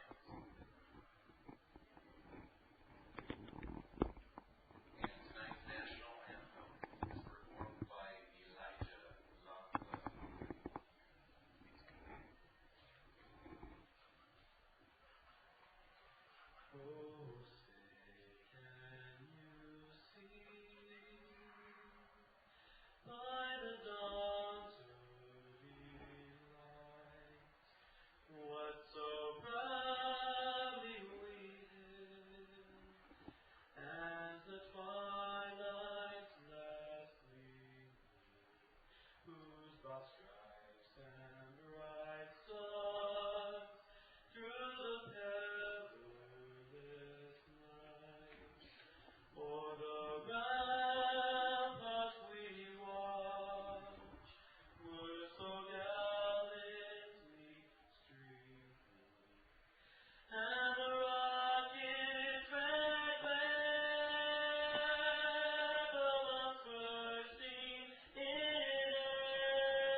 Game 2 of a two-game set between the Ogden Raptors begins now. Welcome out to the booth. I'm your host, Jacob Peters, your play-by-play man for Provo Angels baseball, along with Zach Frazier. Zach Frazier joins you through the middle innings of all home games, and you can tune in, obviously, to sportsjuice.com to catch all the Angels action. Provo Angels brought to you by Millennium Marine of Linden, and also some family out in Presidio Palisades. I'll get that right, I promise you guys. I promise. Billy Layman on the mound for Provo. 3 games started this season, 6 innings. Remember, Billy Layman was a relief pitcher at the collegiate level. So he comes in as his first time ever starting, and professionally they've been working him kind of into the routine. He pitched maybe 1 inning of a start, then 2 innings, and then 3 innings for a start. Billy Layman on the mound against the Ogden Raptors. Let's go ahead and look at the Raptors lineup for tonight. Brandon Carter, the shortstop, will be leading things off. He'll be followed by Travis Denker. Blake DeWitt, the third baseman, hitting third, and then big man Luis Castilla will be cleaning things up for the Raptors. Corey Dunlap, the DH, hitting fifth. Chris Westervelt catching, hitting sixth. And then Justin Ruggiano in center field, batting seventh. Hector Arias in right field will be hitting in the 8-hole, and Tom Piazza in left field, batting ninth. The power is turned on here at the ballpark. They say no more power issues. They have promised us that, as power has been an issue during a couple games this season. Last night, after 5 innings, the game had to be suspended because of power failure at the ballpark. Tonight, though, they finally got everything up and going. I believe it was around 3 o'clock that the power finally turned on and has stayed on. Sunshine out in the field right now. The lights are on. We get set for this contest. Billy Layman on the mound, 6 innings. He's given up 4 hits, 1 run, and he has 10 strikeouts. He takes on this Ogden Raptors team, a .325 average for the Raptors, the best in the Pioneer League, and they've been a very difficult team to beat, as the Angels have the highest ERA for any pitching staff. The Angels entered tonight with a 6.88 ERA as a team, and anytime you're playing the best hitting team in the league, you know there's going to be some offense. Now, let's see what happens tonight. Brandon Carter from the left side getting set to take his shots here against Billy Layman. Brandon Carter with some very good numbers against the Angels this season. And the first pitch, he'll take a strike on the outside part of the plate. 0-1. Brandon Carter has 9 hits in 16 at-bats against Provo. That's good for a .563 batting average. Carter from the left. Layman delivers, and it'll be outside for a ball. 1-1. Carter a .469 average overall on the season. A good left-hander. And Carter, out of Old Dominion University, was a .400 hitter at that collegiate level. The 1-1 pitch over the plate for a strike, 1-2. So Billy Layman, who made 1 inning for his start to open up the season, then pitched 2 innings in his second start, and then in his third start just last week, he pitched 3 innings before being taken out, and it's because he was a relief pitcher in college, and they are now trying to develop him into being a starter. Carter chases the pitch outside, and that is out number 1. So the first guy of the game goes out on a strikeout. Travis Denker from the right side makes his way in.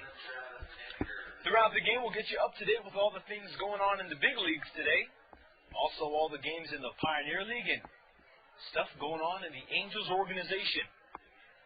Denker from the right side. Billy Layman getting set. Here's the first pitch, and it is inside. 1 ball and no strikes. Travis Denker, a .256 hitter. But he's almost hitting .360 against the Angels. 1 ball and no strike. Layman wheels back, gets a little bit on that fastball, and it'll be a strike. 1-1. So the Angels defeated the Raptors 11-5 in the first game, and here we are in the second game of this 2-game set with the Raptors before the Casper Rockies come into town. Denker takes the ball inside, now 2-1. The Anaheim Angels, the 3rd best farm system in all of baseball. That's, of course, coming from Baseball America. And they had a good draft this season. It wasn't a high one. And Denker chases one outside, 2-2. They did pick Jared Weaver with the first overall pick, but Weaver has not officially signed any contracts yet, as Scott Boras is Weaver's agent, and they're trying to work out a deal. 2 balls, 2 strikes to this right-hander, 1 out on the board. We are in the top of the first. Billy Layman, the starter, delivers, fly ball into center field. Richard Giannotti shading his eyes. It's going to be a difficult play, and it'll drop between the center fielder, the right fielder, and Ryan Leahy, who goes out. That's going to be a base hit, difficult play, but Travis Denker finding a gap as he drops a single out there. The sun obviously played a factor, as Giannotti was shading his eyes. The second baseman, Ryan Leahy, had a difficult chance, and now Blake DeWitt comes in from the left side. Blake DeWitt, .324 hitter on the season. Layman throws over to first base, and Denker gets back safely. Blake DeWitt, 9 hits against the Provo Angels in the 5 games he's played against us. First overall pick for the Dodgers this year. He'll take a strike, 0-1. 1 out, runner at first base is Travis Denker. This is game 2 of the 2-game series between the Raptors. Beautiful July 7th evening. Denker will swing through the pitch, and it's now 0-2.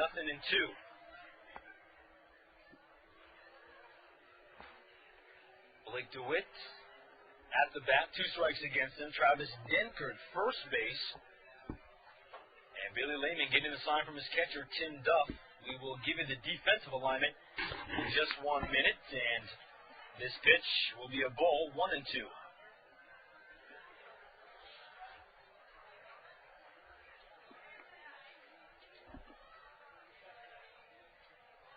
DeWitt from the left side. Layman set, beautiful breaking pitch, but just high, and it's now 2-2. Tim Duff catching, Chris Walson at first base, Ryan Leahy at second, Sean Rodriguez at short, and Andrew Toussaint playing third base in today's contest. 2-2 pitch, grounded right to the second baseman. Leahy flips to second for one, back to first, 4-6-3 double play. So the Angels get out of the inning with no harm done. Billy Layman faces the minimum. We head to the bottom of the first, and the Angels getting set to take their at-bats.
Bottom of the first inning. I'm your host, Jacob Peters, and let's go ahead and look at the Provo Angels lineup for this evening. Richard Giannotti will be leading things off. He'll be followed by Cliff Remele, and then Sean Rodriguez will be batting third. Caleb Mayer, the DH, will be cleaning things up.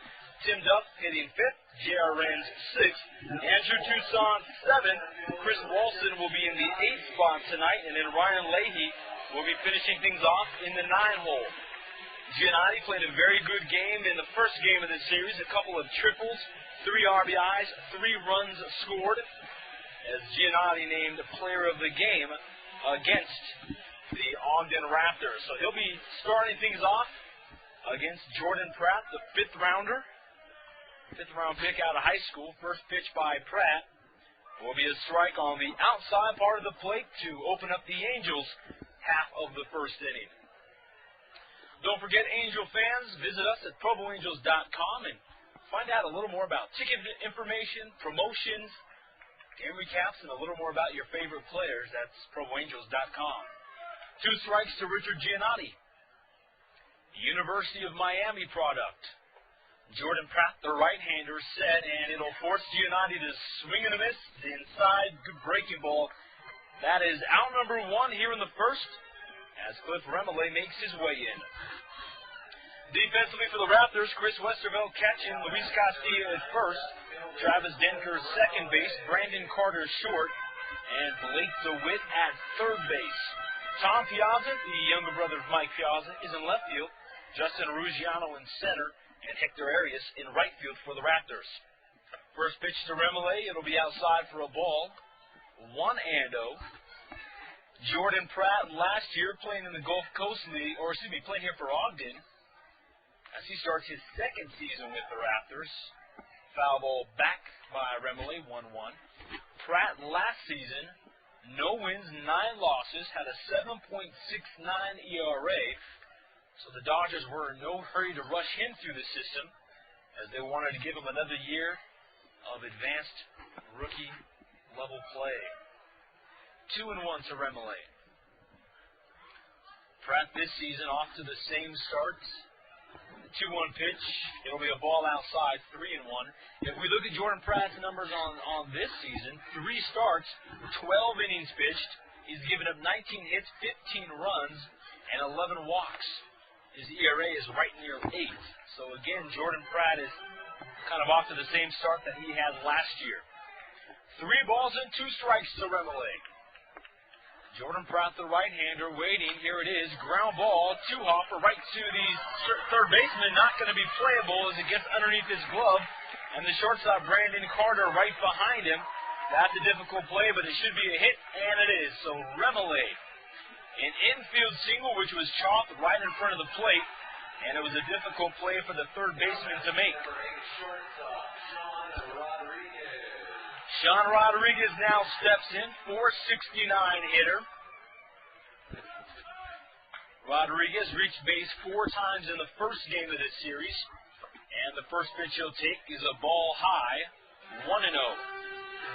Sean Rodriguez started off the year at Single A's Cedar Rapids. Hit 250, didn't play bad ball for being in the age group he is, but obviously they sent him down here to Provo, and he's been really hitting the ball with authority. Jordan Pratt looks the runner back to first base. Cliff Remillard with decent speed over there at first. 1-0 to Rodriguez. Here's the 1-0, and it'll be inside and hit him on the elbow. So Rodriguez, hit by a pitch, heads over to first base. Remillard now at second. And Caleb Mayer makes his way in. Number 24, designated hitter, Caleb Mayer. Caleb Mayer, a 310 hitter. He has been in a bit of a funk as of late. Good right-hander. Let's see what he can do in this contest against Jordan Pratt. First pitch, he'll swing through it, 0-1. Caleb Mayer, another guy that started off the year at Cedar Rapids. At home, Caleb Mayer has been hitting the ball with authority, a 400 average. It's been on the road where he has struggled, and as of late, the 0-1 pitch bounces outside away from the catcher Westervelt. Both runners heads-up play advancing. As we'll wait and see what this scoring is. Looks like it's going to be a pass ball. As Rodriguez takes second, Remillard taking third. That's one good thing about the Provo Angels. They have an ability to really stay focused on the catcher. And even if the ball skips away from him a couple of feet, the runners are into it and they know where to go. The 1-1 to Mayer. High for a ball, 1-1. Runners at third and second, 1 out on the board. And the Angels often trying to get something started early in this game. Mayer from the right side.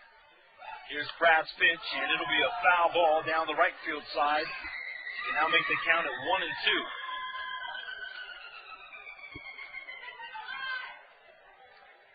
Caleb Mayer, 1 for his last 10. The last big hit that he had was up in Idaho Falls. Infield drawn in for the Raptors. 2 strikes to the right-hander. And here's the 2-2 pitch, and this one will be fouled off. Remillard at third, Sean Rodriguez at second. Tim Duff in the on-deck circle. And Caleb Mayer from the right waiting. Jordan Pratt, the pitcher getting set. Here it is. That one is a high shot into right field. Hector Arias has to go back, washes it, go over the fence. Caleb Mayer has hit his first home run of the season for Provo, and that gives the Angels a 3-0 lead. Caleb Mayer homering over that right field fence. It looked like Hector Arias, the right fielder, might have had a play on it, but it just barely cleared the wall, as most of the Angel home runs this year have just barely cleared the wall. So it is now 3-0 Provo Angels and Caleb Mayer. Tim Duff from the right side. Duff, foul ball into the dugout of the Raptors, 0-1. Tim Duff, a .235 hitter, was 0 for 18 entering the final game up in Ogden, but hit the ball very well on Ogden. And then in the first game of this series, Duff had a double, a single, a walk, scored a couple of runs. So Tim is trying to work his average back up. The pitch to him will be in the dirt as it skips away from Chris Westervelt. A good piece of hitting by Caleb Mayer. He was 1 for his previous 10, but gets himself out of that funk with a 3-run shot. Angels 3, the Ogden Raptors 0.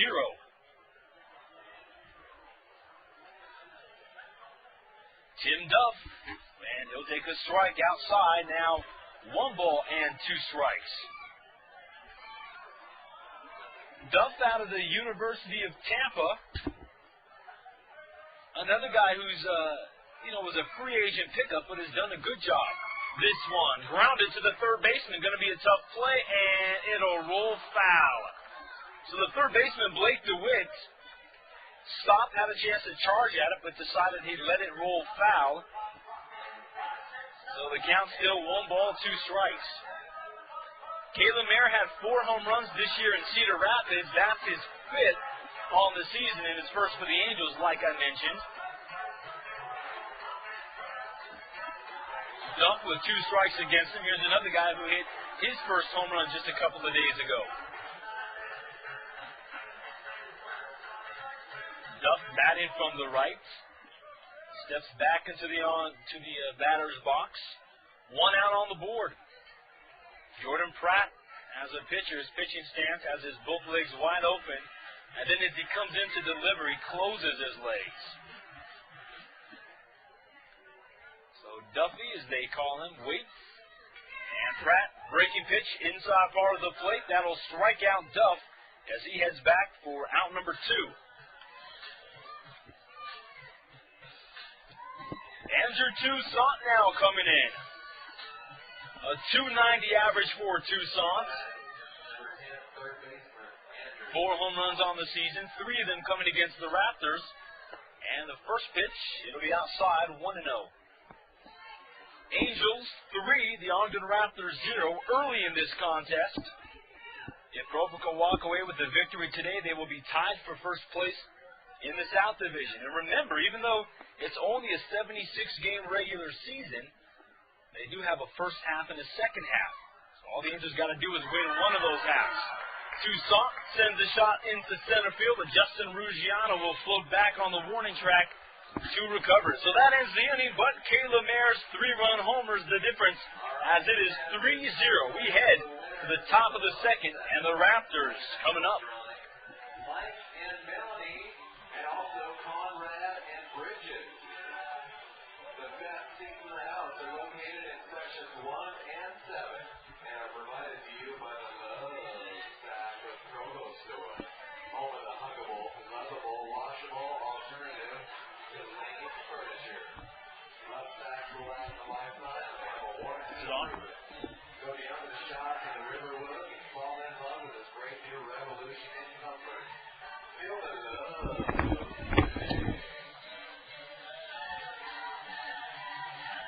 Okay, kids, head on back from your phones. Guest services booth to get signed up to participate in the Carrabba's Chicken Dance and the Slurp Mini Stretch.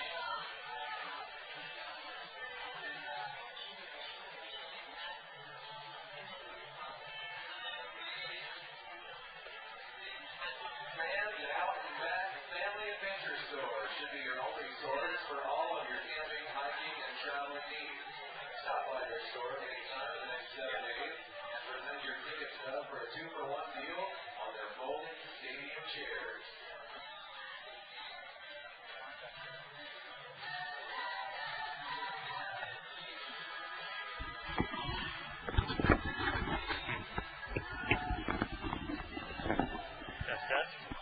Test.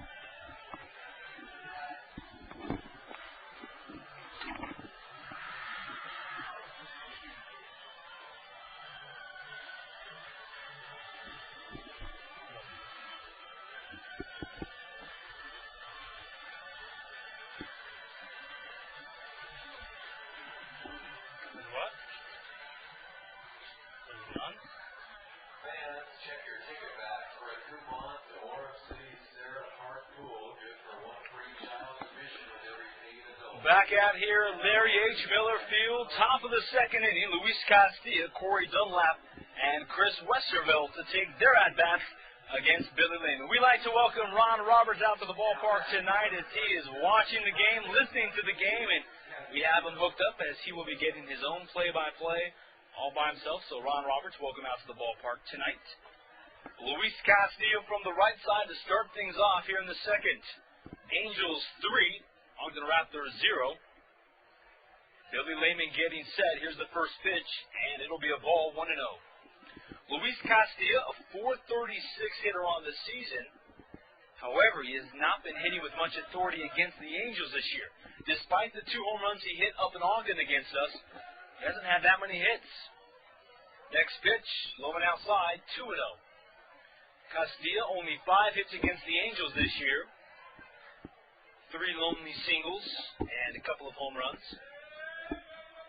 2 balls, no strikes. Billy Layman's pitch, outside ball, 3-0.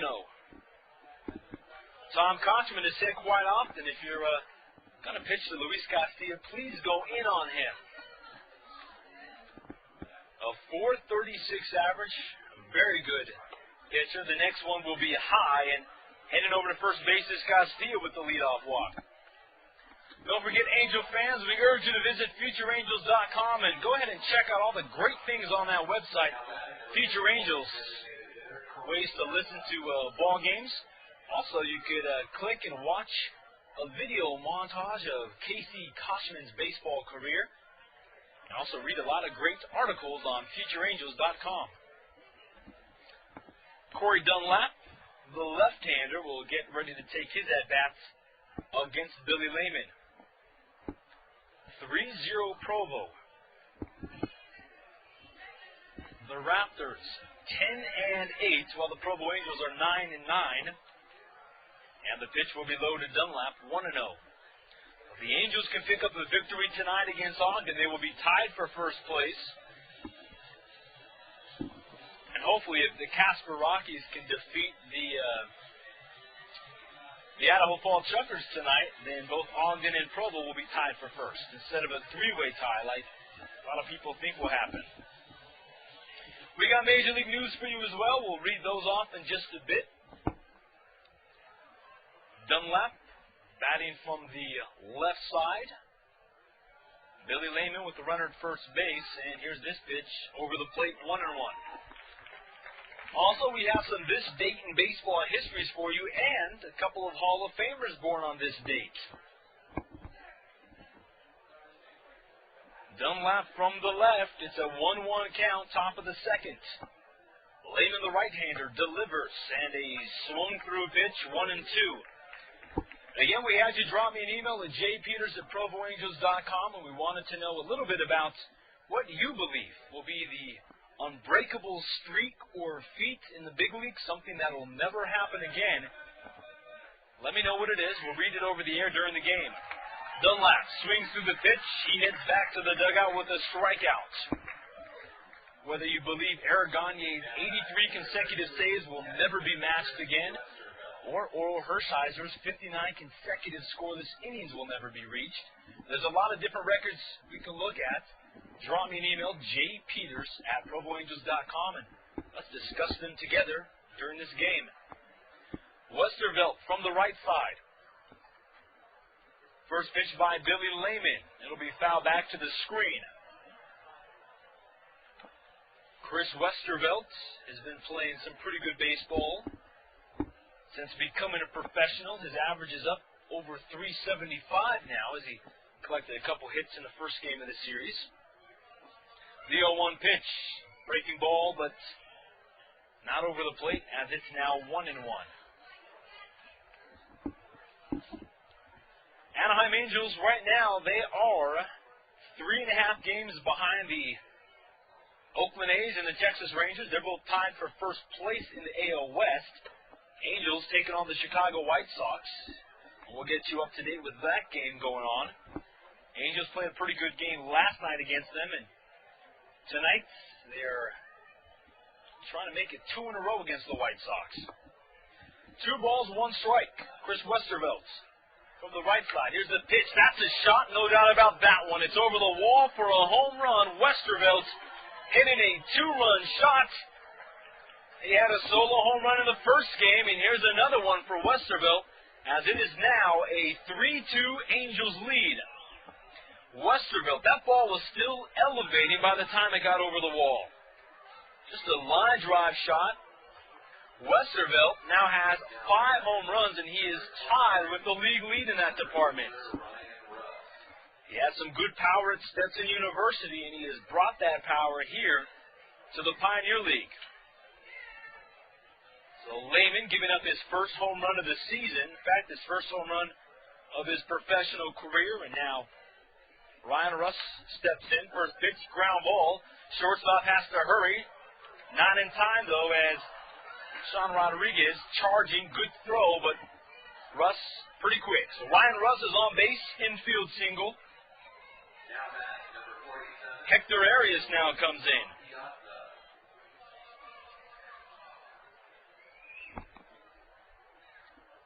Hector Arias from the Dominican Republic, a 167 hitter on the season.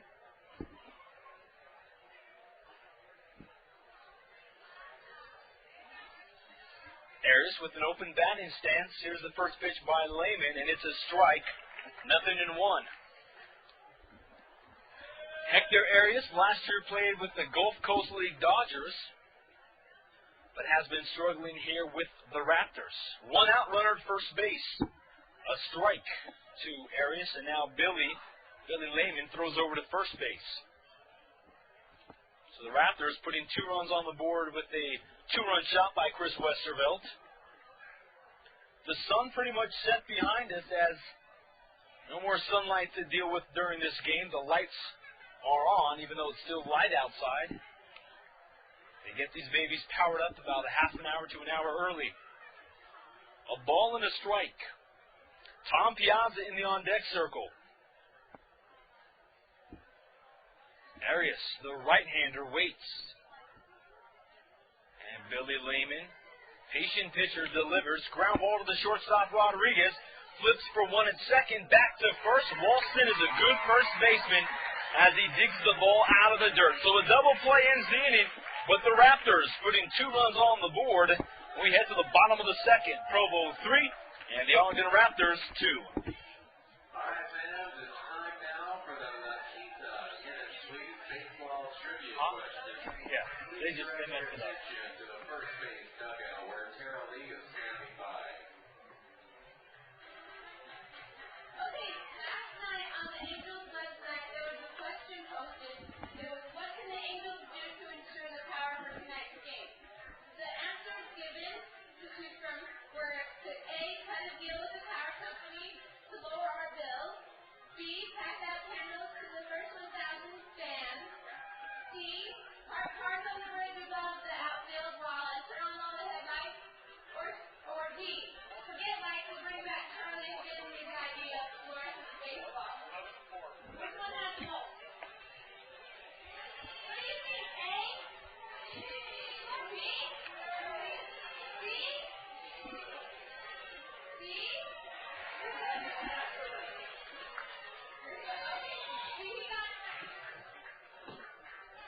All right, let's hear it for Rick. Congratulations. A nice stay at La Quinta Inn for Rick. Yes, now back to the McDonald's guest services booth. Get signed up to participate in the Coronado's Chicken Dance. And the 7th inning stretch. Now back, number 25, right fielder J.R. Redden.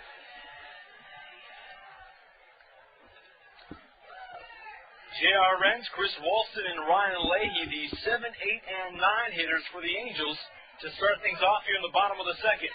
First pitch to Renz. He'll swing through the pitch. Takes a strike, 0-1. Jordan Pratt, the 5th-round pick last year out of high school, on the mound. Pratt, though, has struggled since turning into a professional. Renz takes the ball low and outside, 1-1. Now, the interesting thing with Jordan Pratt, I mean, as a 5th-rounder, obviously he's drafted, got a pretty nice-looking bonus, but is 1-10 in his professional career. Renz, a gapper into left center. That'll roll all the way to the wall. good line drive hit by Jordan as he gets into second with a stand-up double. Now the ball is momentarily juggled by the center fielder, but sliding into second is JR. So he started slowing down. They're probably going to give him a double on that play. And then he takes third on the bobble by the center fielder. So it'll be a double and an error for JR. Chris Walston now makes his way up to bat. Walston has been a powerful hitter since starting off the year like 0 for 18. He's began to hit the ball with authority and now has a runner at third base with nobody out. First pitch to Walston. It's a ball low and outside, 1-0. And by the way, J.R. Renz now has 5 doubles on the season, leads the team in that department. Walston, a strong right-hander out of San Diego, California. The pitch, it'll be high for a ball, 2-0. Walston set a California high school record for most home runs, 23 hit in his senior year at El Cap. And was a draft pick by the Angels in 2002. This is his 3rd season of professional baseball. Walston going the opposite way. That'll be a line drive into right field. Walston will round first base, gets into second with a stand-up double, and Walston has been hitting the ball with authority. A line drive double right past the right fielder, Hector Arias. Back-to-back doubles for the Angels has now made it 4-2. I'm telling you, Walston has a big build on him, and all he's got to do is get a hold of the pitch. He could be dominating. TK, Tim Kelly, the pitching coach for the Raptors, going to come out and talk with Jordan Pratt for just a moment, as Ryan Leahy, the 9-hitter, will work his way in. It's 4-2. Provo Angels on top here in the second inning. Jordan Pratt getting talked to on the mound by his pitching coach, Tom Kelly, and quickly look over the Major League scoreboard and let you know everything that's going on. Earlier today, the Detroit Tigers defeating the New York Yankees as Udi Urbina, 12th save. Carlos Guillen, his 12th home run on the season. A-Rod hit his 21st for the Yankees, but it wasn't enough as the Tigers defeated the Yankees 10-8. Also, it's a final. The Boston Red Sox defeat the Oakland A's 11-3. So with Oakland losing and hopefully Anaheim able to take advantage today, the A's can get within a couple of games. Leahy shows bunt down the third base side. The pitcher recovers, and that pushes Walston over to third base. So Leahy sacrifice bunt. Runner at third with 1 out on the board. The infield will be drawn in as Richard Giannotti will step in. Leahy, a sacrifice bunt on his first pitch he has seen today. Giannotti from the left side. He struck out in his first at-bat. Infield in. Here's the pitch. And that one's going to be inside. Giannotti has to jump out of the way and do a Jackie Chan. It's now 1-0. Chris Walston at third base. Decent speed. We'll see what the Angels have up their sleeve. As Blake DeWitt at third base and the shortstop, Brandon Carter, they're all drawn in. Next pitch, inside, 2 balls and no strikes to Giannotti.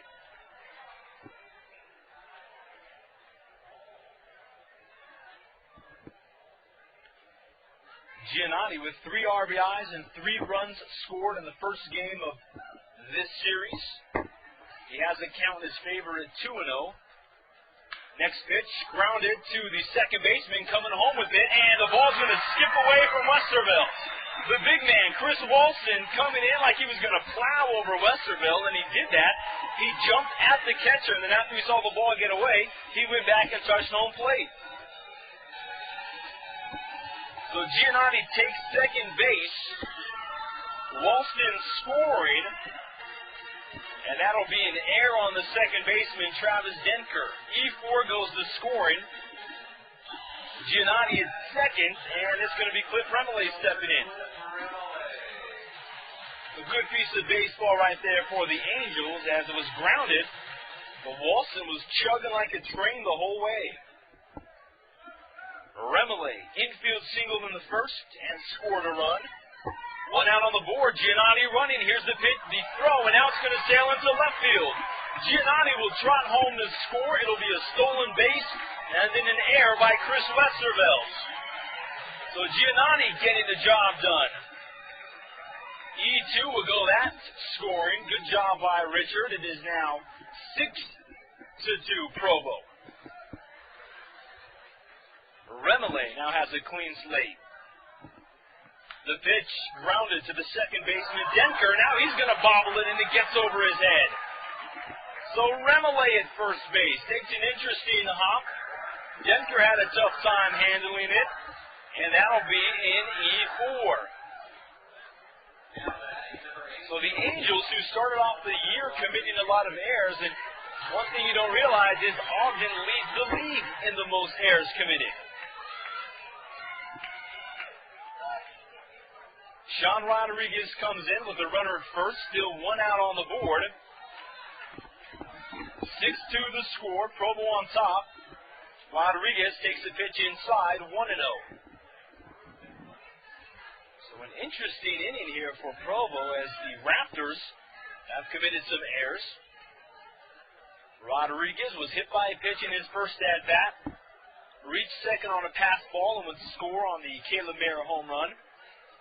And it's now 2-0 to the right-hander. Sean Rodriguez out of Miami, Florida, started off the year at Single-A Cedar. Been here with Provo for about a week now. About a week and a half, actually. This is the 10th game that he's playing in. So Rodriguez and Nate Sutton and a lot of these guys have been great hitters for the Angels to start this season off. 2-0 pitch, going to be about chest high inside, 3-0. 6-2, Provo Angels. They did the same thing yesterday, scoring a bunch of runs in the first couple of innings, and they're doing it again.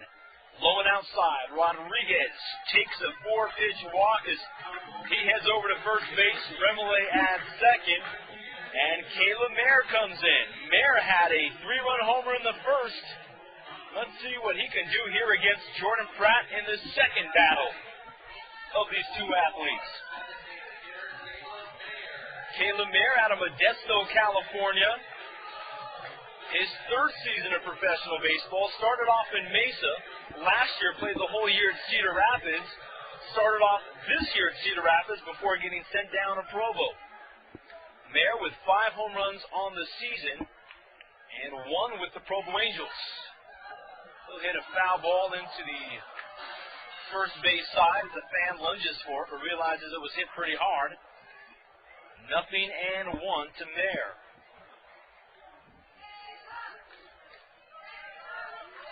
Caleb Mayer, a veteran on this Provo Angels team. He's got 2 runners on base. Here's the pitch. It'll be low for a ball, 1-1. Chicago White Sox, Anaheim Angels getting underway out in Chicago.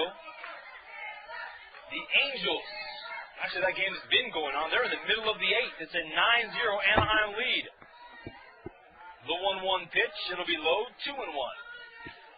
So Anaheim right now leading the White Sox 9-0. They can hold on. And with Oakland losing today, the Angels can gain some ground in the American League West.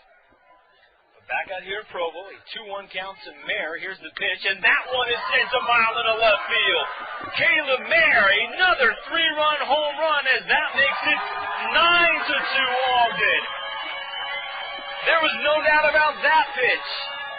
They hanged him and he banged him. His second 3-run shot in as many innings. Caleb Mayer, he's back at it. 9-2, the Provo Angels. Wow. Mayer hit his first home run to the opposite field. He hits his second home run down the left field line, actually in the gap in left center. Mayer right now is hot. It's now 9-2 Provo. 1 out on the board, and now Tim Duff works his way in. Duff from the right side, first pitch inside, 1-0. The Raptors already getting some activity in their bullpen. as Jordan Pratt continues his struggles as a professional. The 1-0 pitch. Outside part for a strike. And it happens even if you're a high draft pick. No matter who you are, just because you're picked high in the draft doesn't mean you're bound for a major league career. Jordan Pratt has a career ERA over 9. He's only won 1 game in 2 seasons of professional baseball. Looking like he's going to lose yet another as it's a 9-2 Angels lead. We've been saying it throughout this series, do unto others as you would have them do unto you. The Raptors did this to the Angels up in Ogden, and Provo's giving them back what they deserve. The 1-2 pitch, swing and a miss. Duff strikes out for the second time today as he's out number 2. And Andrew Toussaint makes his way to the plate. That's the great thing about baseball. Things like this always happen. A team could annihilate you one night, you can come back the next night and do the same to them. Toussaint takes a strike, 0-1.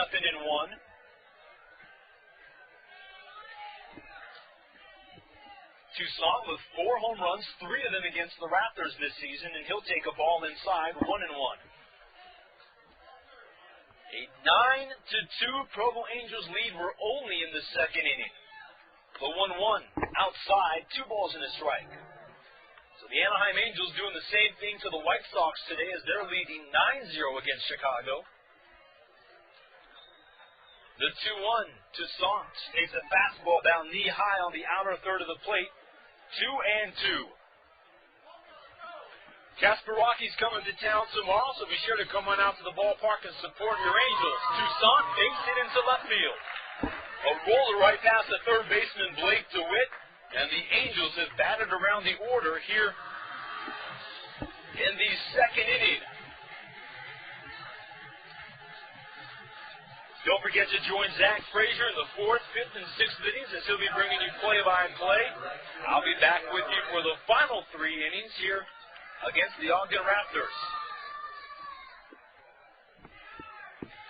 J.R. Renz, who started things off with that double in the gap, he'll pop one straight up in the air. The second baseman, Travis Dentker, will get underneath it, should make a play, and that will end the inning. But the Provo Angels putting 4 runs on the board, or excuse me, not 4 runs, 6 runs on the board as they lead the Ogden Raptors 9-2. We head to the top of the 3rd here at Larry H. Miller Field.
Provo Angels 9 runs on 7 hits, no errors. The Ogden Raptors 2 runs, 3 hits, and 3 errors.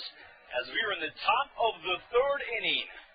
It's going to be Tom Piazza, Brandon Carter, and Travis Dentker to take their shots against the right-hander Billy Layman. First pitch is a fastball outside, 1-0 to the younger brother of Mike Piazza. Tom Piazza, a 167 hitter, batting from the left side, and the next pitch bounces off the outside part of Tim Duff's glove and shoots into foul grounds. It'll be a ball, 2-0.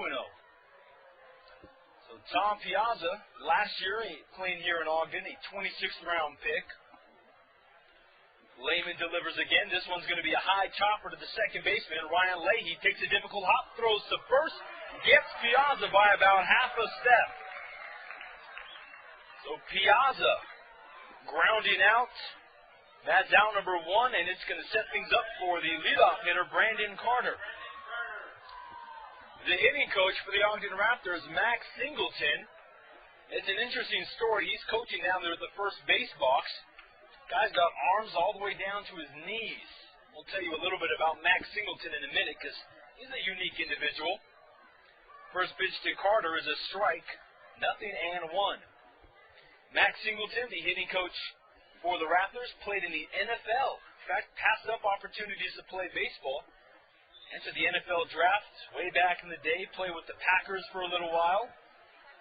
Coached women's basketball, men's baseball, never played professional baseball, but here he is as a coach at the professional ranks. A ball and a strike. Brandon Carter shows bunt. Tim Duff is going to have to hurry. Spins, throws to first, and it's going to get away from Walston. Sails all the way into right field. J.R. Renz will come up with it and quickly throws the ball into the infield. A great play by Tim Duff as he fielded that ball. Actually had to spin around his body and make the throw. They're going to give him an error on that play, and that's a difficult play to make no matter who you are. Carter at second base. Travis Dentker, the right-hander, now steps in. And you got to give Tim Duff a lot of credit. That's going to show up, obviously, on his stats as an error, but that's probably one of the nicer errors we've seen this year. One out, Carter at second, Dentker waiting. He singled in his first at-bat. Layman comes in with the pitch, and there will be popped behind the press box. 0-1. Just a gutsy play by Tim Duff. He kind of reminds me in a way, but if you remember Ken Caminetti of the Padres, Caminetti would commit 26, 30 errors a season, but it's because he was making plays that other guys wouldn't even attempt. Tim Duff could have just let that one bounce in front, and it was a difficult play, but instead he attempted and got an error on the play. 0-1. Next pitch to Travis, breaking ball, 1-1. So you can't necessarily look at the guy's defensive numbers, and if you see a guy with a lot of errors, it doesn't really mean he's a bad player. It just means maybe he gets to a lot of balls that other guys wouldn't even attempt to get to. The 1-1 pitch, high and inside, 2-1 to the right-hander.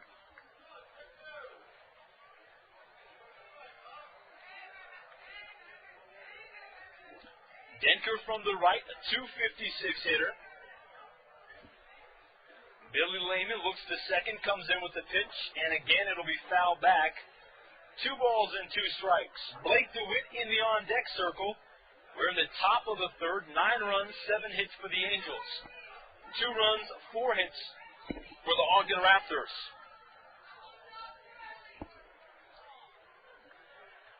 Dentker from the right, and he'll take a breaking ball over the plate. He heads back to the dugout with a strikeout. So 2 gone.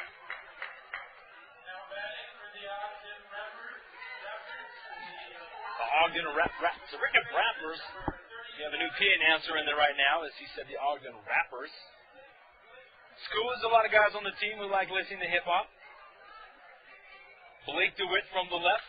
First pitch, going to be laced down the left field line, but foul for strike number 1. Blake DeWitt, 28th overall pick out of high school, coming from Missouri. When he grounded into a 4-6-3 double play in the first inning as he continues his struggles on the road. 0-1. DeWitt waits. He'll swing through the next pitch. 0-2. Blake struck out to end the first game of this series with a couple men on base. And now he has another runner in scoring position. Let's see what he does with 2 strikes against him. Billy Layman getting the sign from Tim Duff. Comes in with the pitch. Good fastball right over the plate. And DeWitt is strikeout number 4 for Billy Layman today, and that'll end the inning. The Raptors strand a runner in scoring position. We head to the bottom of the third. The Provo Angels 9 and the Ogden Raptors 2.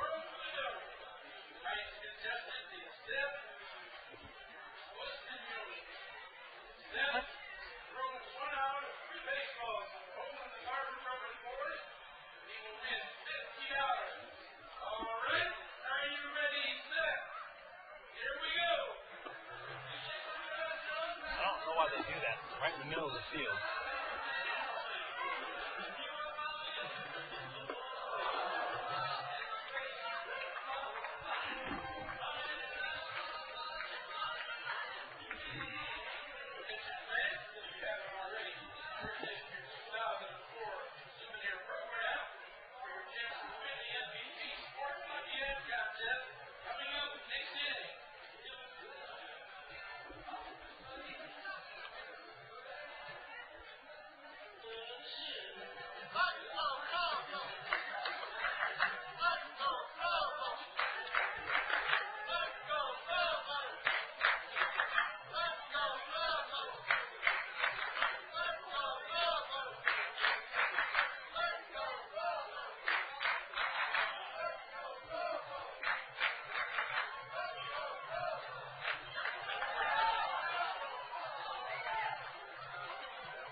Bottom of the third inning here at Larry H. Miller Field. This date in baseball history, we're going to turn back the clock just a couple of years. 2001 on July 7th, lefty John Halama pitches the first perfect game in PCL history as the Tacoma Rainiers top the Calgary Cannons 6-0.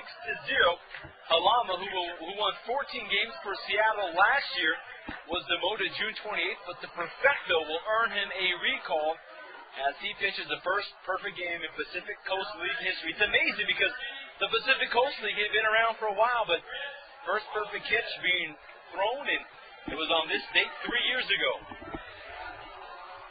Chris Walston to lead things off here in the bottom of the third. He'll be followed by Ryan Leahy and Richard Giannotti. 9-2, Provo on top. First pitch to Walston is going to be high and inside. 1 ball, no strikes. Walston roped that line drive double in the second inning as he hits one high in the infield. Catcher Chris Westervelt will get underneath it. Doesn't even have to move as it is popped straight up, straight down, and Westervelt is out number 1. Also this date in baseball history, 1992, for those Pittsburgh Pirate fans. Pittsburgh's Andy Van Slyke became the first outfielder in nearly 18 years to record an unassisted double play. How on earth, as an outfielder, do you record an unassisted double play? Well, Van Slyke caught the ball in center field and then continued in as he ran and stepped on second. He doubled up Ken Caminetti. It's an unassisted double play. First pitch to Leahy's a ball outside, 1-0. Leahy with the sacrifice bunt in the second inning, a 320 hitter for Provo. The 1-0, it'll be high, 2 balls, no strikes. Leahy out of Boston College, signed as a free agent. A very good athlete. Plays good middle infield, and this one will be away, 3-0. We'll also get you a couple other finals in the big leagues, as right now the Atlanta Braves are annihilating the Montreal Expos. It's 14-2 in the 9th inning. Braves continuing their winning ways. Leahy takes another pitch outside. He'll head over to first base with the 4-pitch walk, and Richard Giannotti makes his way in. Other games going on. It's a final. Texas Rangers defeat the Indians 9-8, despite Cleveland making a comeback late in the game. Brad Fulmer, Alfonso Soriano, Gary Matthews Jr., and Mark Teixeira all hit home runs for the Rangers as they stay 3.5 games over the Anaheim Angels. And the Oakland A's are now 1 game back. Also some other games. The Pittsburgh Pirates defeat the Florida Marlins 4-3. The Seattle Mariners lose to the Toronto Blue Jays up in Skydome 12-4. And in the bottom of the ninth, the White Sox down to their final shot as Jared Washburn is 2 outs away from pitching his shutout. Angels 12 and the Chicago White Sox 0. Giannotti from the left side. First pitch will be a strike on the inside part of the plate, 0-1. Garrett Anderson has hit a home run in that game, and Jose Guillen has hit 2 home runs for the Angels. 12-0, bottom of the ninth, Anaheim in Chicago. The ball skips away from Chris Westerville. Taking second base is Leahy, and that will be a pass ball. 1-1 to Giannotti.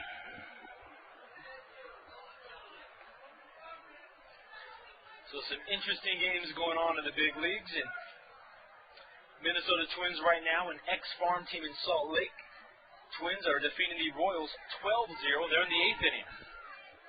The 1-1 pitch to Richard Giannotti. He'll swing through it. It's a high fastball. 1 ball, 2 strikes. We're at the bottom of the 3rd inning. 9-2, the Provo Angels on top. Angels playing great baseball. They're doing to the Raptors what the Raptors did to them up in Ogden. As the Angels, if they can just hold on to this lead, can be tied in the South Division for first place. The 1-2 pitch, Giannotti has to kind of jump out of the way as it's inside. 2-2. Also a couple of games tonight on ESPN, including San Diego Padres, Houston Astros.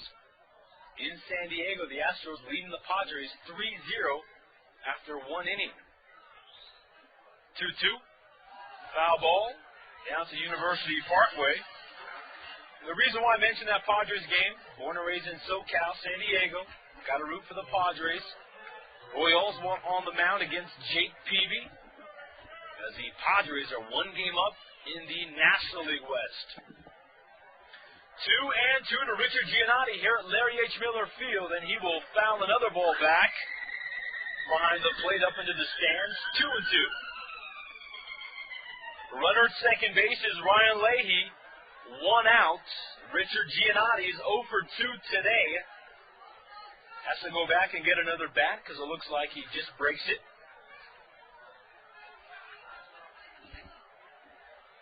Giannotti with 3 RBIs and 3 runs scored in the first game against the Raptors. And now here in the second game against them, a 2-2 count with a runner at second.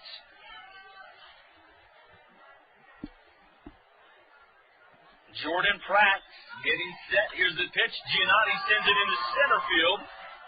Cody Russ will move over to recover in left, and that is out number 2. Giannotti is retired, 2 outs. And now Cliff Remillé comes in. Remillé with an infield single in the first, reached on an error in the second. Remillé has scored a couple runs, and on deck is Caleb Mayer. And now it looks like, no, it's Sean Rodriguez in deck. First pitch, Remillé will take a strike, 0-1. So maybe they can get some action for Caleb Mayer, who already has 6 RBIs in the first 2 innings of this game. Remillé from the left side. Pratt delivering this one, lined right into the glove of the first baseman, Luis Castilla, to end the inning. So the Angels unable to put any runs on the board, but they still lead 9-2. We head to the top of the 4th. Zach Frazier to take play-by-play duties. I'll be back with you in the 7th, 8th, and 9th innings as we turn the sacred microphone over to Zach Frazier. We'll be back as the Angels 9 and the Raptors 2.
Zach Freischer here back at Larry H. Miller Field in Provo, Utah.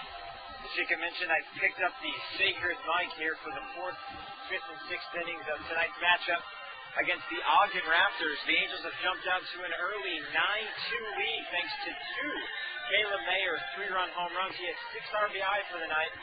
He is 5 RBI short of the Pioneer League record held by Benjamin Broussard, picked up in 1999 in a game of the Billings Mustangs and the Great Falls Dodgers. So keep a Mayer watch here as the night progresses.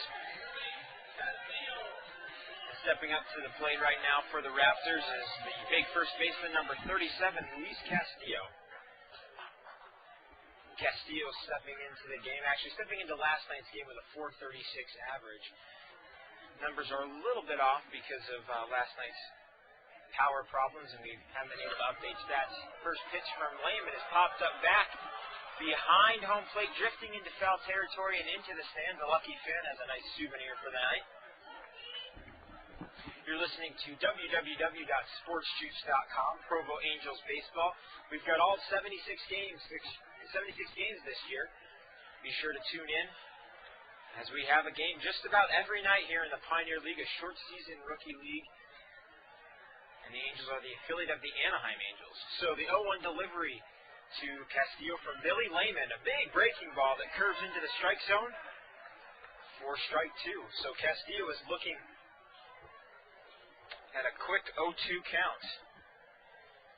Layman has picked up 4 strikeouts tonight, 3 of them looking. So, pitch to Castillo, big breaking ball fouled down the left field line. Nice play by Raptors manager Travis Barbary as he scoops it up.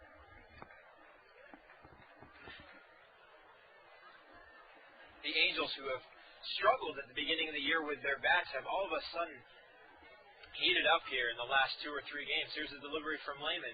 Low and inside. The count now goes to 1 ball and 2 strikes. They picked up 11 runs in last night's game, which was completed today. They've already split 9 on the board through 3 innings here. Layman's delivery to Castillo. Ground ball to second baseman Ryan Leahy from Salem, Massachusetts. Flips it on to first baseman Chris Walston from San Diego. And the Raptors are down 1 out here in the top of the 4th. So Corey Dunlop, who played first base last night, is the designated hitter tonight. He struck out swinging in his first at-bat in the 2nd inning.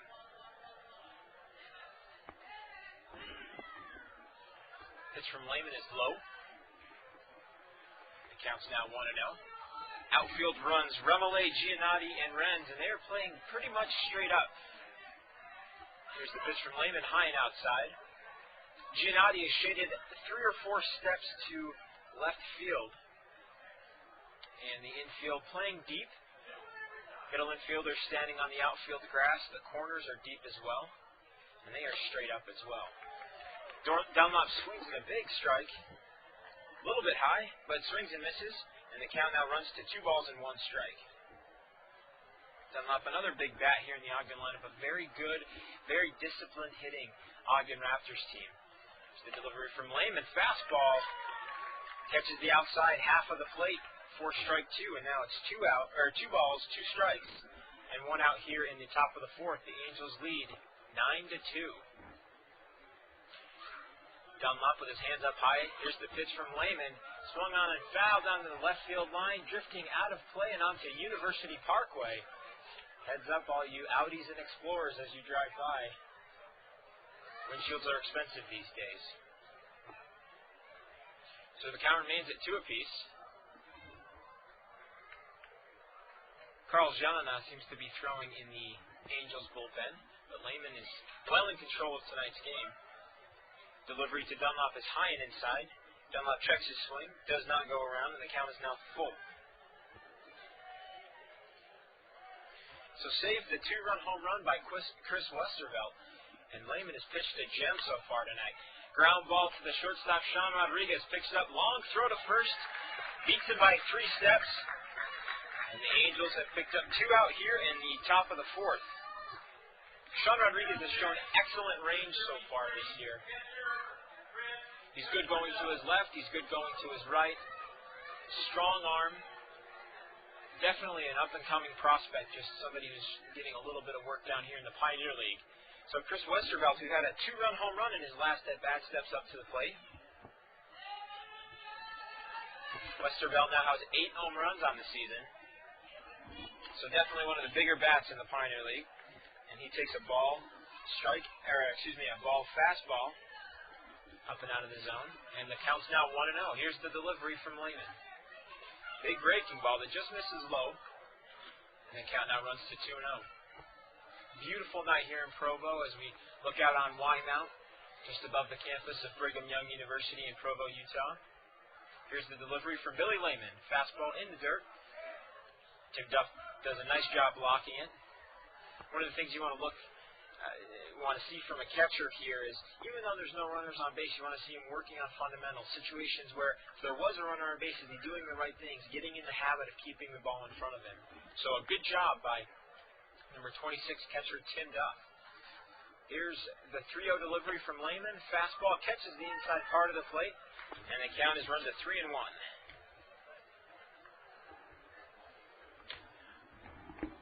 Very good crowd here, very boisterous. It's been helped by the fact that we have 2 3-run home runs to look at. The pitch from Layman, lined back up the middle into center field. So Westervelt is 2 for 2 tonight. He now stands on first base with a 2-out single here in the top of the 4th.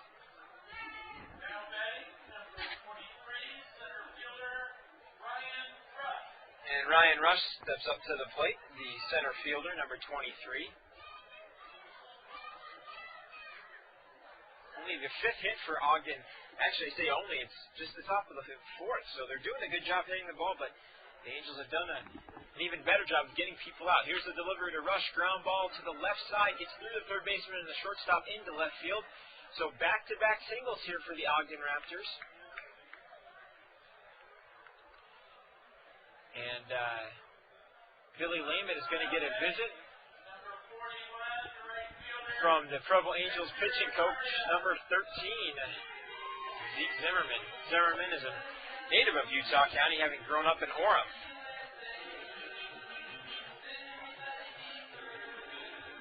So since Chris Westervelt's 2-run home run in the top of the 2nd, Raptors are sporting their first real threat of the evening. Westervelt's home run, I can't really say was a threat. Castillo had reached first on a walk, then left it struck out, and then all of a sudden, boom, this blast into right field. So, not really a threat there. They have a threat here. 2 out, runners on first and second. And Hector Arias grounds the ball to Ryan Leahy, who picks it up, throws it on to first base, records out number 3, and the Angels escape the inning without giving up a run. So, after 3.5, we remain 9-2 in favor of the Provo Angels. This is Zach Frazier. We'll be back with more at SportsJuice.com.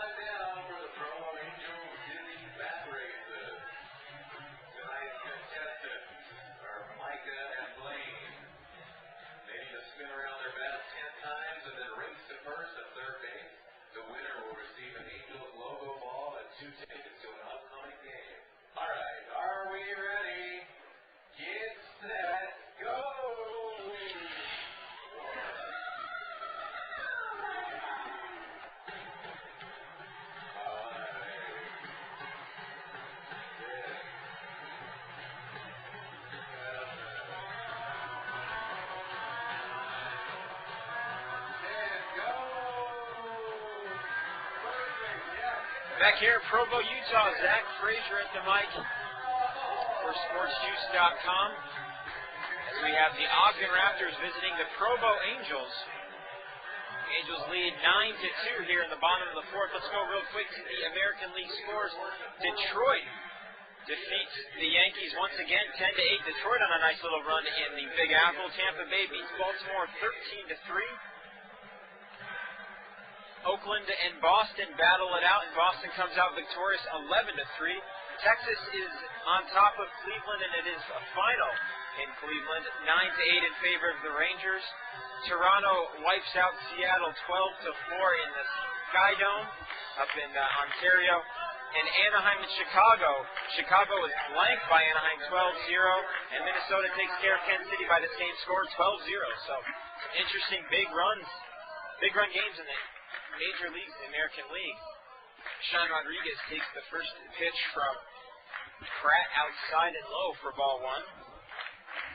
Jordan Pratt has struggled tonight. 9 runs, 7 hits, 1 error behind him. And Rodriguez takes another fastball low and outside for ball two. Rodriguez was hit by a pitch and is walked, so he officially hasn't had an at-bat tonight. But he's scored 2 runs, so. And the third pitch from Jordan Pratt sails well outside of the strike zone towards the first base side. And Sean Rodriguez is standing with a 3-0 count. Here's the delivery from Pratt. The mercy call from the umpires. It looked low, but it's called a strike. And Rodriguez looks at a hitter's pitch here at 3-1. Rodriguez lifts the 3-1 pitch into right center. It goes all the way to the warning track, bounces up against the wall. He comes into second. He looks like he's going to round for third, but Tom Kochman gives him the stop sign, and he stops at second base with a leadoff double. So the pounding of Pratt continues here at Larry H. Miller Field as Sean Rodriguez leads off the fourth with a double. Now Mayer will step up to the plate, and it looks like Ogden is going to go to the bullpen. Travis Barber goes out, gives the tap on the rear end to Jordan Pratt as his night is done. His line will read 3 full innings, 9 runs, 8 hits, and an error. And looks to see who we got coming in from the bullpen. Lights are shining kind of bright, but it looks like it's going to be David Parker, the 6'4" righty out of Winnipeg, Manitoba. And as he comes into view, it certainly is number 44, the Canadian David Parker from Winnipeg, Manitoba. So we're going to take a quick break here. We'll be back with more Provo Angels baseball at www.sportsjuice.com.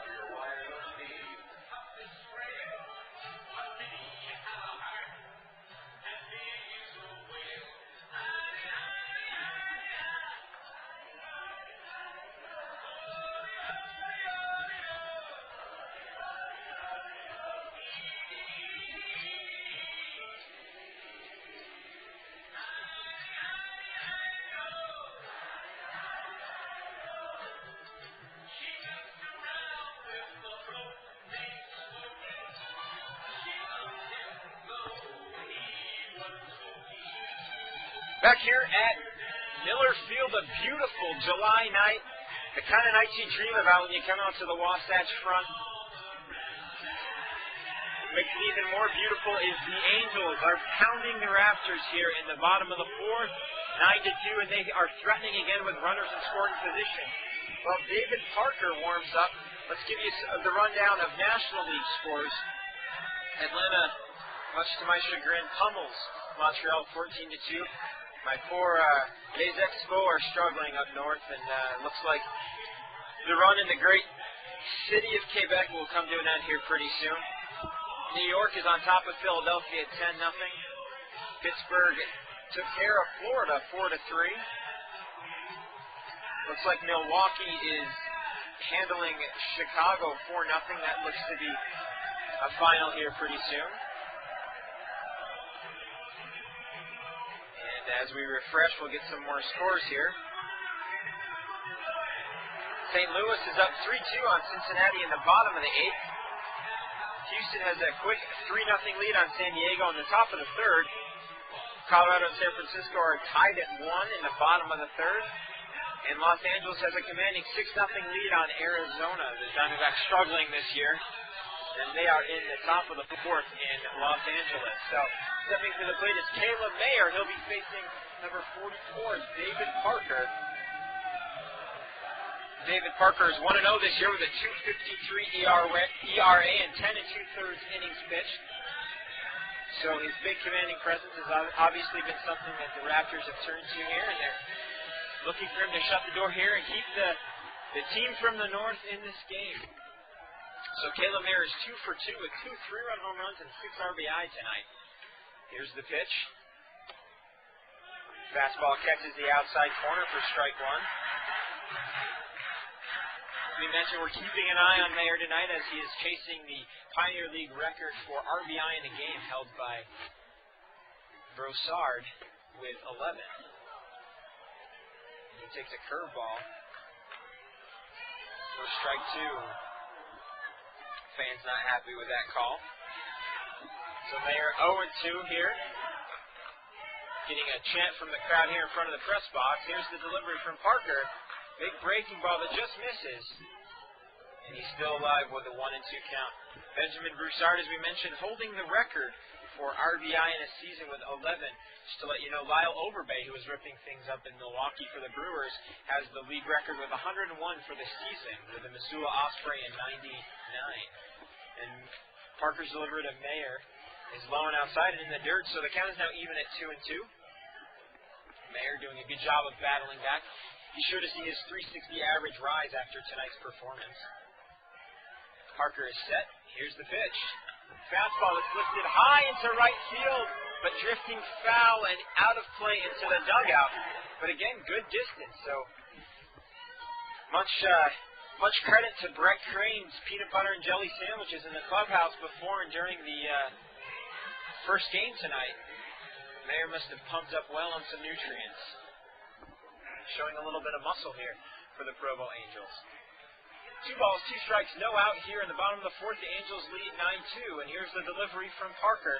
Curveball, Caleb fights it off, fouls it back and out of play, and into the softball fields of this combined softball-baseball complex here at BYU.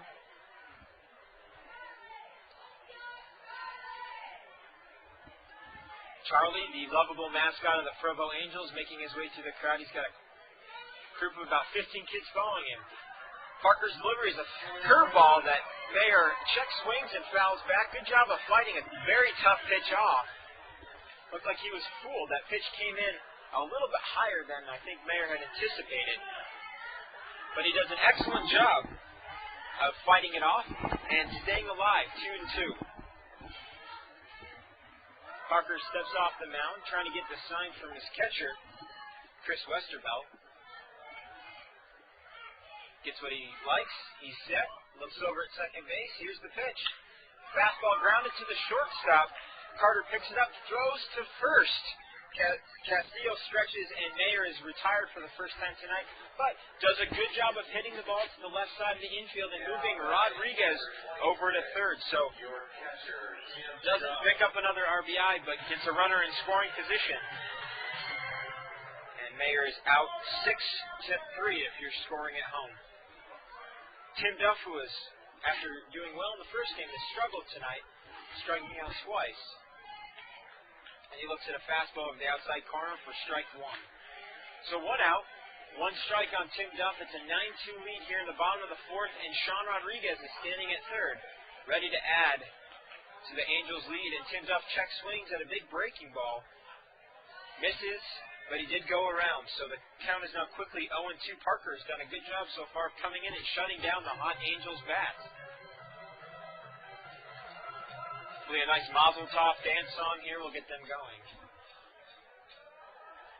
Here's the delivery from Parker. Ground ball to the right side, and it gets through a diving banker into right field. So Tim Duff comes up big with a 1-out single, picking up an RBI, driving in Sean Rodriguez, and the score is now 10-2, Provo. And hot-hitting Andrew Toussaint will step up. Toussaint, who's hitting, has raised his average to 290 and is one of the league leaders in home runs with 4. He takes a fastball low and outside from Parker, and it counts 1-0. So Duff picks up an RBI. And the Angels now lead 10-2. Here's the delivery from Parker, well outside. And the count runs to 2-0. Tucson is not someone who takes a lot of time. He just walks right up to the plate, gets going, and he's ready to go. He's very aggressive, and you like to see that out of a hitter these days. Here's the delivery from Parker. Popped up in foul territory, drifting into the stands. And out of play, bounces in the top row of the stadium. And a lucky fan will have a souvenir to take home tonight. One of the great things about baseball, you get to keep the balls that come into the stands, much like hockey where you keep the puck. But in basketball and football, you got to give them back. So Tucson steps back in with a count of 2 balls and 1 strike. Parker set, and here's the delivery. Tucson's big cut at a curveball. And the count is now even at 2 apiece. When Tucson hits a home run, these aren't line drives that just clear the fence or, oh my gosh, they're close. These are 40-foot, 50-foot drives well over the fence. 40 or 50 feet over the fence. Tucson swings at a pitch that's outside. The ball gets away from the catcher, but he is out as first base is occupied. Tucson is the second out here in the bottom of the 4th inning. So J.R. Renz, who got the second inning going with a double, lifts a high fly ball to center field, and it's going to drop for a single. As Ryan Rush made a bad jump and the ball gets away from the second baseman. He started back like it was going to be over his head, and it looked like it was going to get over the head of the center fielder, but it just died. And instead drops into shallow center field for a base hit. Duff moves on over to third base, and Renz stands at first base with his second hit of the game. So Chris Walston, who has an RBI double in the second inning, is 1 for 2 tonight. Steps up with an opportunity to contribute even more here in the Angels' 4th. Here's the delivery from Parker. Big breaking ball, good eye by the 6'9" first baseman from San Diego, California. He's only 19, folks, and has a lot of talent. This is his 3rd year of professional baseball, and he's got the physical skills to be an impressive specimen at the major league level. Just needs to work on some fine-tuning and some experience. He takes a fastball outside, and the count is now 2-0. Runners at the corners for the Angels. 10-2, they lead here in the bottom of the 4th. Here's the delivery from Parker. High fly ball. Pops back behind the plate. Westervelt gives chase. He's up against the fence, and great catch by the Ogden Raptors, Chris Westervelt. So the Angels strand 2 runners, but pick up another run here, and after 4 complete innings, the Angels lead 10-2. We'll be back with more from SportsJuice.com. Located at University Mall in Oro. Hey everyone, on your feet, just watch the kids on the dugout roofs if you need some guidance. Are we ready? Here we go with the Carrabba's Chicken Dance.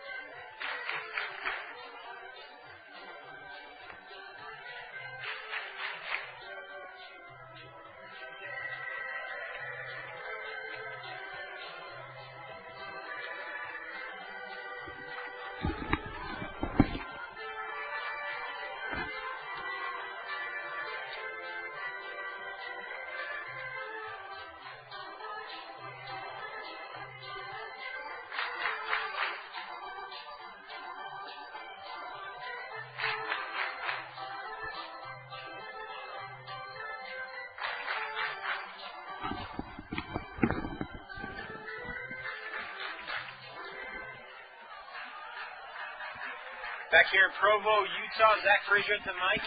We are ready to start the top of the 5th inning. The Angels up big, 10-2. They've out-hit the Raptors 10-6. And it looks like Billy Layman's night is done. Carl Jelena, number 38, a right-hander from Saint-Jean-sur-Richelieu, Quebec, comes in. Another young guy, only 19 years old, and he'll be taking the mound for the Angels.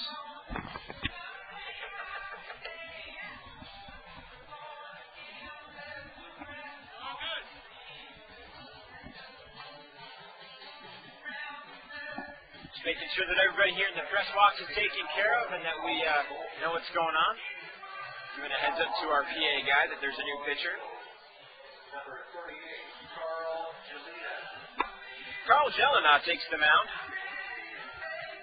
And he's 1-1 this year. He picked up a win against the Idaho Falls Chuckers here in the first game of a doubleheader a couple weeks ago. Fortunately, our PA announcer did not pronounce his name correctly. It's Jelena. He is a native of the province of Quebec. The delivery from Jelena is high and outside to Tom Piazza, the brother of National League starting catcher in the All-Star game, Mike Piazza. He wears number 47. Here's the delivery from Jelena, fouled back directly into the screen behind home plate, evening the count at 1 apiece.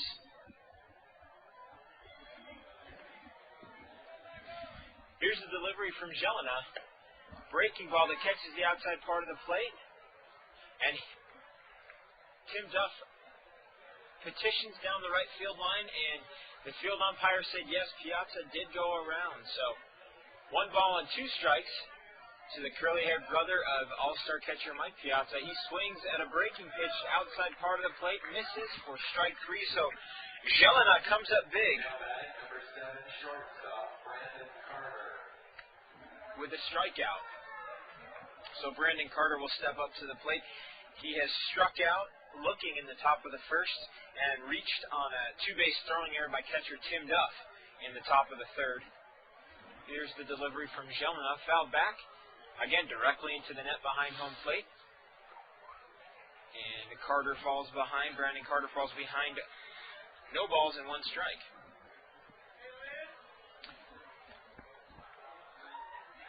Jelena looking for the sign from Tim Duff, likes what he sees, sets, and here's the delivery.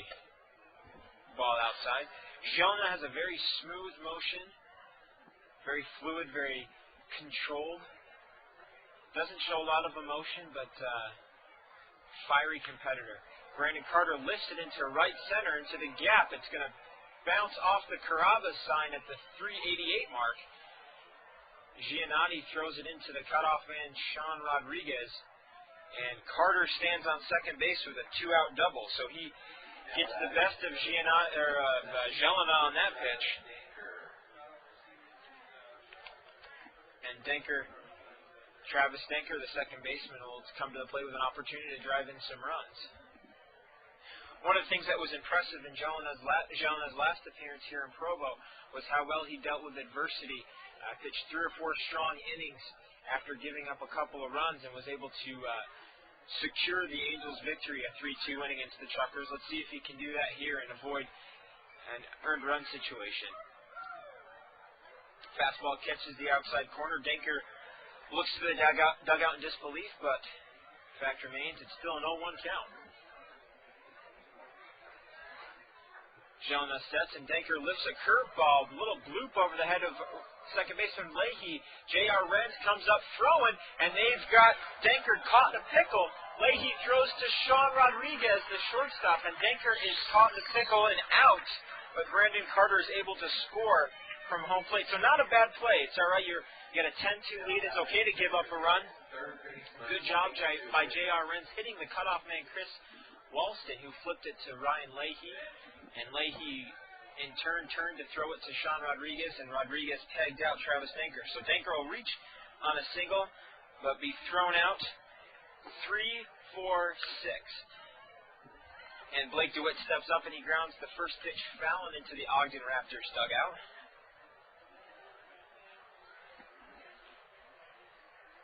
So if you're scoring at home, give Denker a single, but mark him out going to second base. 3-4-6. Here's the 1-0-1 from Jelena to Blake DeWitt. Lifted down the line, drifting foul and out of play. into the Angels dugout. Not dugout, excuse me, but bullpen.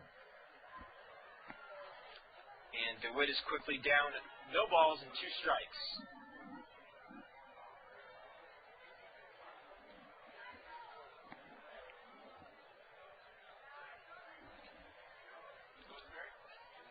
Blake DeWitt, who came into this game hitting .324, and he lines the ball foul down the right field line over the head of first baseman Chris Walston, but it drifts foul, and the count remains 0-2.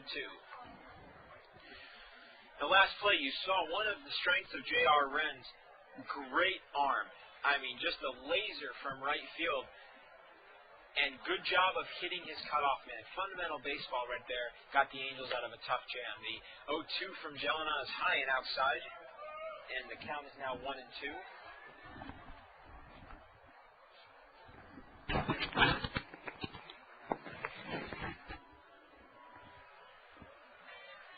DeWitt taps his cleats, knocks the dirt off, steps back into the box, winds his bat around a couple of times, and waits for the pitch. And here it is from Carl Jelena. Swing and a miss. Ball gets away from Tim Duffy, picks it up, throws it on to first for out number 3. So, the Raptors pick up a run, but the Angels avoid a possible worse situation by good fundamental baseball. So after 4.5 innings, the Angels lead 10-3. We'll be back with more here from Provo, Utah. And we'll start at home plate. All the way around the bases. Charlie, our local mascot, will start from second base and go all the way home. Whoever reaches home plate first will win a great prize from our friends at New Wave. Are we ready? Get set, go, Chloe. Watch out for the head on.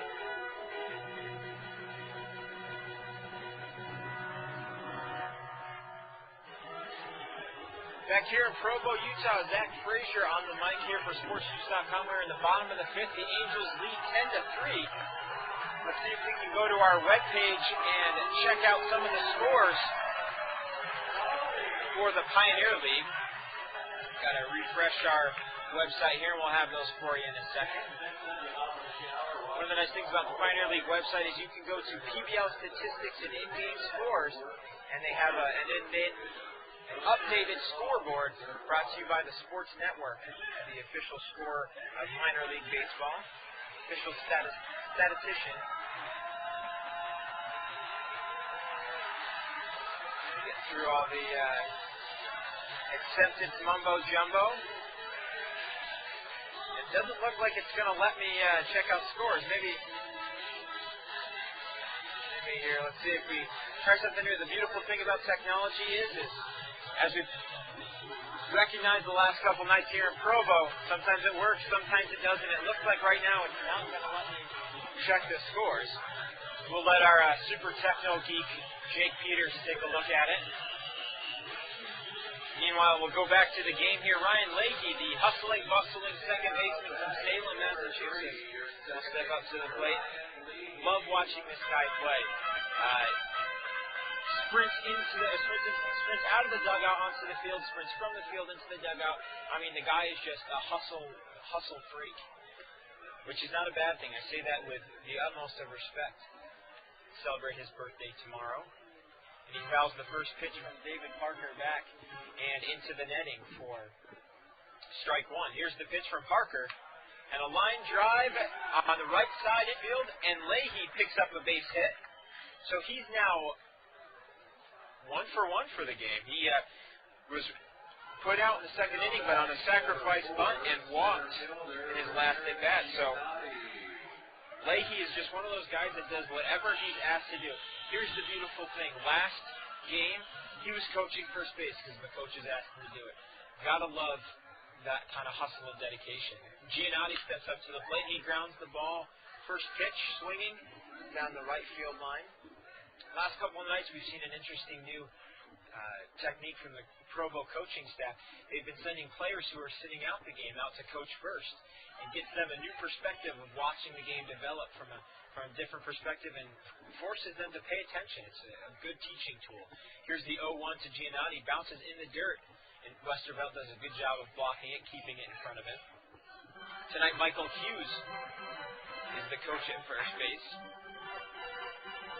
And a good fundamental way for these guys to learn the game, watch it develop in a whole different perspective than sitting in the dugout or actually playing in the game. So here's the 1-1 from David Parker to Richard Giannotti, and Giannotti fouls it back behind home plate. And the count is now 1-2. Giannotti coming up big in the game last night that ran into today, having 2 RBI triples. One of the beautiful things that we've seen the last couple nights is multiple Angels are getting involved in the action. Giannotti swings and misses. The ball gets away from the catcher, but to no avail because Leahy is standing on first base. So Giannotti goes down swinging for the second time tonight. So you never know in baseball. Last night, awesome. Tonight, struggling. That's just the way the game is. Cliff Rumley will step up. He has 2 singles tonight and has scored 2 runs. Almost had a third base hit in the third inning as he lined the ball to the first base side, but first baseman Luis Castillo made a nice play to put him away. Takes the first pitch inside for a ball. Parker set with the sign, and here's the delivery. Curveball that breaks over the heart of the plate, evening the count at 1 apiece.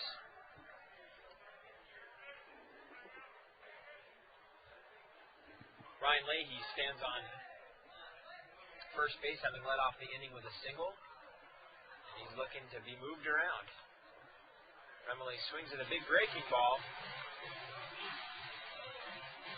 And the count's now 1-2. Parker sets, gets his sign, he's in the stretch, and here's the delivery. Big breaking ball that just misses inside. And the count's now 2-2. So you can smell the popcorn and the hot dogs, the soda. It's a fun atmosphere here in Provo, Utah. He lifts the fly ball into center field, straightaway center field. Ryan Rusher is underneath it, gathers it in for out number 2, and Leahy hustles back to first base. Now batting number 8, shortstop, Sean Rodriguez. And the shortstop, Sean Rodriguez, with no socks showing, pants pulled down all the way over the top of his spikes. That look is the in vogue thing these days. He'll step up with 2 outs here. And here's the delivery from David Parker. Outside and high for ball 1. Rodriguez, who doubled in his last at bat, was hit by a pitch in the first inning and scored a run, and walked in the second and scored a run. Here's the 1-0. Low and outside. Since coming down from Cedar Rapids, he's hitting .469 as the everyday shortstop for the Provo Angels. Definitely a top prospect in the Angels organization. And he takes a fastball high and outside to run the count to 3-0. Caleb Mayer waits on deck. The opportunity, hopefully, to pick up a couple more RBI. Here's the delivery from Parker, the 3-0. Fastball that misses high. And he now goes to first with a walk. So for the second time tonight, third if you count his hit by pitch. He stands on first with a walk, and pitching coach Tim Kelly will come out to talk to David Parker, the Manitoba native. I'd come out and talk to my pitcher too if I'm facing a guy that tonight has hit 2 3-run home runs, and now he's looking at an opportunity for a third. Caleb Mayer, who is from just outside of Modesto, California. In the first inning, let's recap here real quick. Hit a 1-out, 3-run shot. When I say shot, it cleared the right field fence by 10 feet, giving the Angels a 3-0 lead. And he stepped up to the plate again in the second inning and drove in Cliff Remele and Sean Rodriguez with his second 3-run home run. He looks at a pitch high and outside. 4-ball. Want to walk? Wouldn't say it's as good as a run here, but you got hot-hitting Tim Duff behind you. Not a bad thing. I know Caleb wants to pick up a couple more RBI, but he's a smart player and will do what's best for the team, and he looks at a second pitch outside for ball number 2.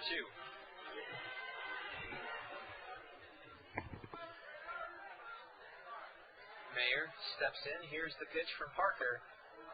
Swing and a miss at a big fastball. 1-0. That was a pitch he wanted. He was looking to put that over the big scoreboard in left field. Scoreboard in left field kind of creates a mini green monster feel. And the pitch from David Parker is low and in the dirt. Counts now 3-1. It rises about 50, 60 feet, maybe 50 feet over the top of the outfield wall. Here's the 3-1 from Parker. High and outside, and Caleb Mayer shows great patience and walks to load the bases. So back-to-back walks by David Parker. He showed pretty decent control coming in here and shutting down the Angels' last inning, but is now struggling. So we got Caleb Mayer at first, Sean Rodriguez at second, Ryan Leahy at first, and Tim Duff steps up with the bases jacked, and he fouls the pitch into the light pole, a la The Natural. Luckily, we have no fireworks or broken lights on the field.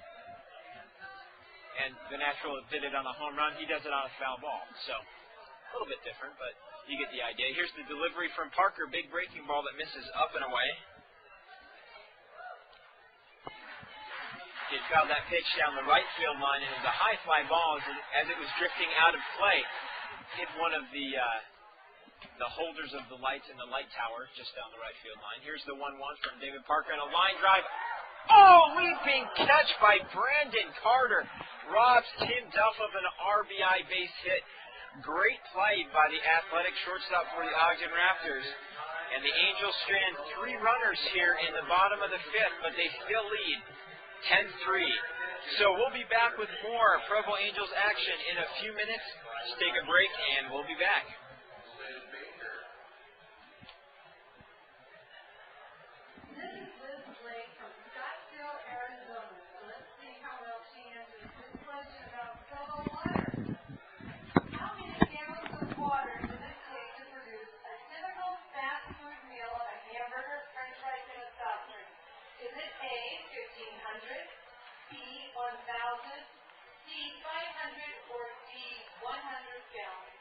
Needing help, saving help. A little louder. 1,000. Is it 1,000? How about 1,500? 1,500 gallons. And you're still a winner.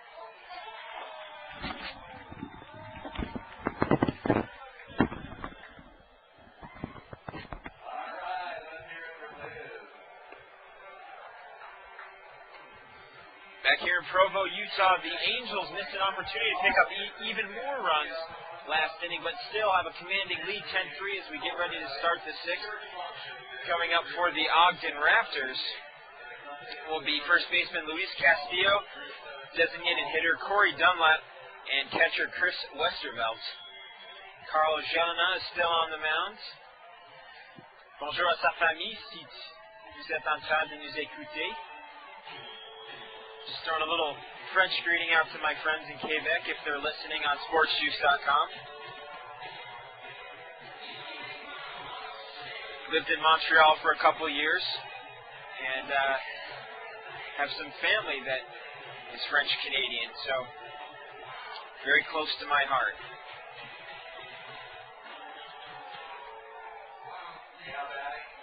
And Luis Castillo will step up to the plate to face Jelena. As we mentioned before, Jelena, a very calm, collected, in-control pitcher. Here's the delivery. And Castillo lifts first pitch swinging, shallow fly ball. Leahy goes back into shallow right center field and gathers it in for out number 1. Good range by the rangy second baseman. Kind of ran out of adjectives there. So Castillo is down first pitch swinging. Brings up the big designated hitter, number 51, Corey Dunlop.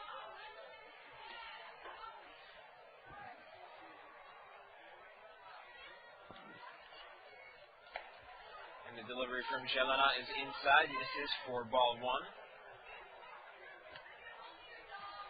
I assure the fans that are listening that it is Corey Dunlop up to bat, not Hector Arias, as was mentioned over the public address. Sean Rodriguez gets the ground ball, throws it on to first. Nice athletic play by number 8, our shortstop Sean Rodriguez, and Dunlop is retired. So 3 pitches, 2 outs here for Carl Jelena. He's well in control of this inning. And Westervelt steps up to the plate, having himself a ball game here. Homered and doubled. Had a 2-run home run in the second inning, is responsible for 2 of the Ogden Raptors' 3 runs, and he takes the first pitch outside and away for ball 1. And that's exactly where the second pitch is, outside and away for ball 2. And talking to Brian Petrata, the voice of the Ogden Raptors, Westervelt has a great bat, and that's one of the reasons why the Los Angeles Dodgers are so high on him. Still has some work to do on catching, but any guy who can lead a league as tough as the Pioneer League in home runs definitely deserves a shot. Jelena works the count to 3-0 now, as his third pitch misses outside. And the fourth pitch to Westervelt catches the outside corner, 3-1. As Westervelt steps back in. Hands held up to his ears. And here's the pitch from Jelena. A curveball. Westervelt almost swung, let it go. It looked like it caught the corner, but fortunately we're not calling the game, folks. And Westervelt now stands on the bag on first base with a walk. And Ryan Russ steps up to the plate. Russ singled in the second, but was thrown out. Or was caught in the 6-4-3 double play to end the inning. And then again singled in the fourth, but was stranded. And the first pitch from Jelena is high and away for ball 1. Here's the pitch, the second pitch, and it's grounded back up the middle. Rodriguez dives for it, but gets on through into center field. Giannotti picks it up and throws it into Ryan Leahy, who acted as the cutoff man. Nice hustle by Sean Rodriguez that took a big hop as it caught the back lip of the infield. Number 41, right field, Hector Arias. And Hector Arias steps up to the plate. Playing right field tonight. Had played left field in many of the games that the Raptors have faced the Angels in. And shifted over to right field tonight. He's got a wide open batting stance a la Luis Gonzalez. And here's the delivery from Jelena. Fastball catches the outside corner for a strike. So right now Westervelt stands at second base. Ryan Russ stands at first. It's a 10-3 ball game here in the top of the 6th on a beautiful summer night in Provo, Utah. Here's the 0-1 from Carl Jelena. Big breaking pitch, swing and a miss. Arias was fooled on that well ahead of that pitch, and now looks at an 0-2 count. He digs in, down a little bit lower, a little bit more intense, ready to go. And the delivery from Carl Jelena, trying to get him to chase that pitch outside. But Arias shows good patience. Taps the plate, and he's ready to go. Jelena looks in. Looking for the sign from Tim Duff. Finally gets what he likes. Looks over to second base, and here's the delivery. Again, breaking pitch that drifts outside. Looked like a slider. Had Arias fooled on the second pitch of this at-bat, a big breaking ball, trying to get him to do the same thing here to strike him out. Here's the 2-2. Fastball outside part of the plate. Fell back into the screen, knocks over somebody's Coke. And the count remains at 2 apiece. Deuce is wild here. 2 men on, 2 out. 2 balls, 2 strikes in the top of the 6th. Wish I was a blackjack dealer. Or is that poker? I'm not really sure. I'm not big on the card games. Arias fouls back the delivery from Jelena into the screen. And it remains at 2 apiece. Although some friends of mine have called me double down because of my propensity to always double down in Las Vegas. Arias grounds the ball to shortstop Sean Rodriguez. He flips it on to Ryan Leahy, who looks it into his glove for out number 3. And the Raptors put another 0 up on the board after 5.5. Angels lead 10-3. We'll be back with more from SportsJuice.com. Tonight's contestants are in the red corner, Bryce James. In the white corner, Eric Healy. And blue, Joey Harper. Okay, the rules are really simple. Eat the soft, tasty glazed donut using only your tongue and mouth. No hands, or you'll be disqualified. Good luck, guys. Get ready. Go!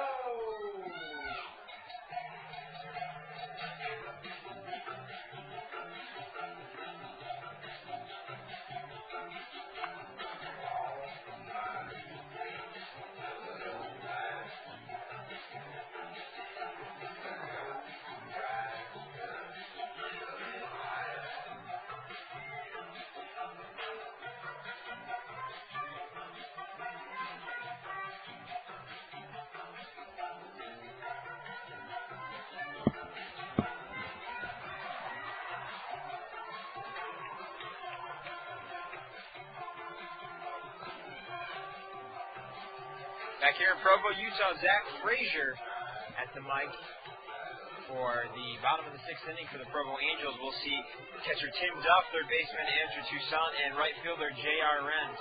And I talked a little bit about this earlier in the bottom of the 5th. I really like this idea of having Provo players come out and coach first. And now Mike Perdomo is out coaching first. I love that aspect. It really points to the fact that Tom Kochman is one of the best teachers of the game, and an opportunity to show his players different aspects of the game and have them learn in a different way than being out on the field. You know, there's a big part of the game that you learn by just watching, and it gives these players a good opportunity to get that advantage.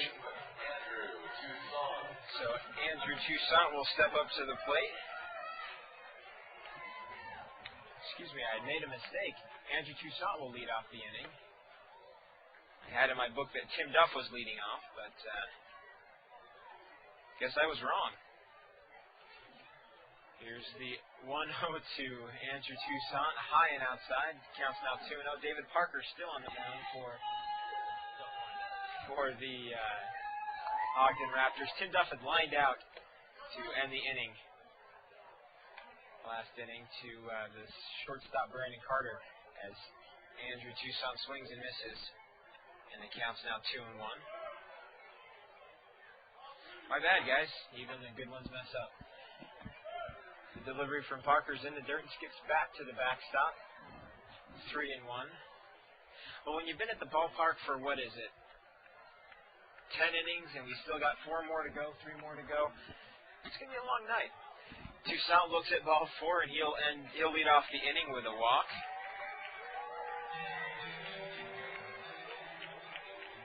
And coming up to the plate now is right fielder J.R. Renz, who, in my opinion, ended what could have been a big inning for the Ogden Raptors with a great throw to the cutoff man, limiting them to only 1 run in the top of the 5th. And he swings at a first pitch fastball, fouled back behind the plate.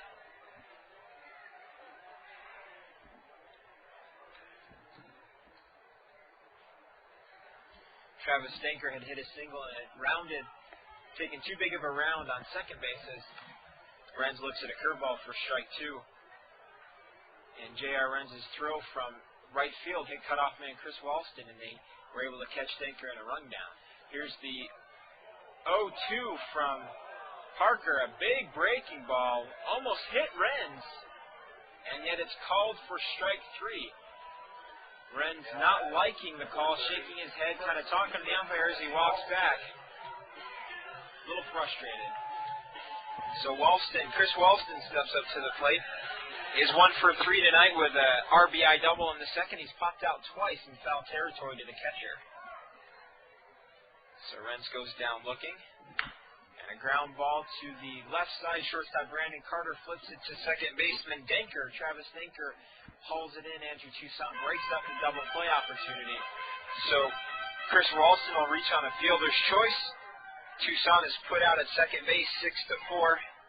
And we have two out here in the bottom of the sixth inning. And spark plug Ryan Leahy will come up to the plate.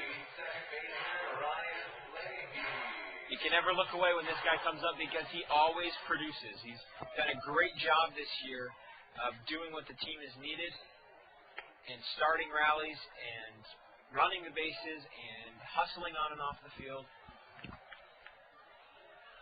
He reminds me of a David Eckstein. That kind of attitude, size, desire to win. We were talking the other night before a game, and he just said, look, all I can do is hustle. All I can do is go out there and play my best and live my dream. He swings at the 2-0 pitch. Fastball misses. And the count is now 2-1. He's an All-Big East member last year as a member of the Boston College Eagles. Mentioned that one of his biggest thrills was hitting a home run into the monster seats on top of the Green Monster in Boston's Fenway Park. Ball was outside, and here's the 3-1 from David Parker. Ground ball to the shortstop, Brandon Carter. He picks it up, throws it on to Travis Denker at second base. Walston is forced out. So the Angels have a relatively quiet inning here to end the sixth. I'll be throwing the mic back to Jacob Peters. Remember, folks, call 377-BALL for all ticket and advertising opportunities. We have a great atmosphere, a great team, and a great city and location to play in. After 6 full innings, the Angels are up 10-3. You'll be hearing the 7th, 8th, and 9th innings from the Golden Pipes of Jacob Peters. This is Zach Frazier for SportsJuice.com.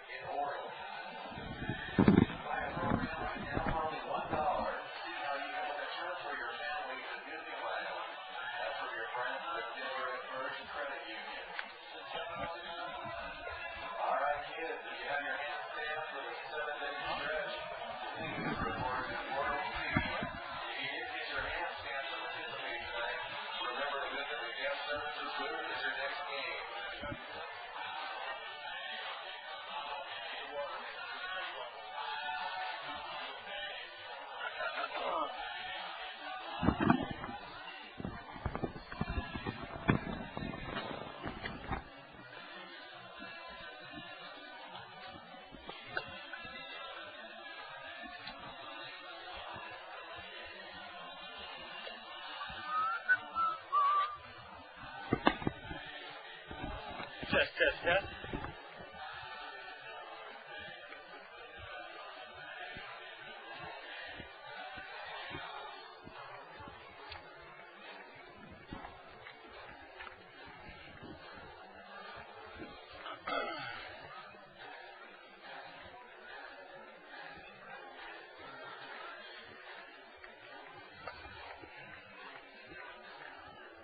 Top of the 7th inning, back out here at Larry H. Miller Field. 10 runs on 11 hits for the Provo Angels. 3 runs on 9 hits for the Ogden Raptors as Carl Jelena getting set to work his 3rd inning of the night. And the Angels played a pretty good game, scoring 9 runs in the first 2 innings of the game and added another in the 4th as they lead 10-3.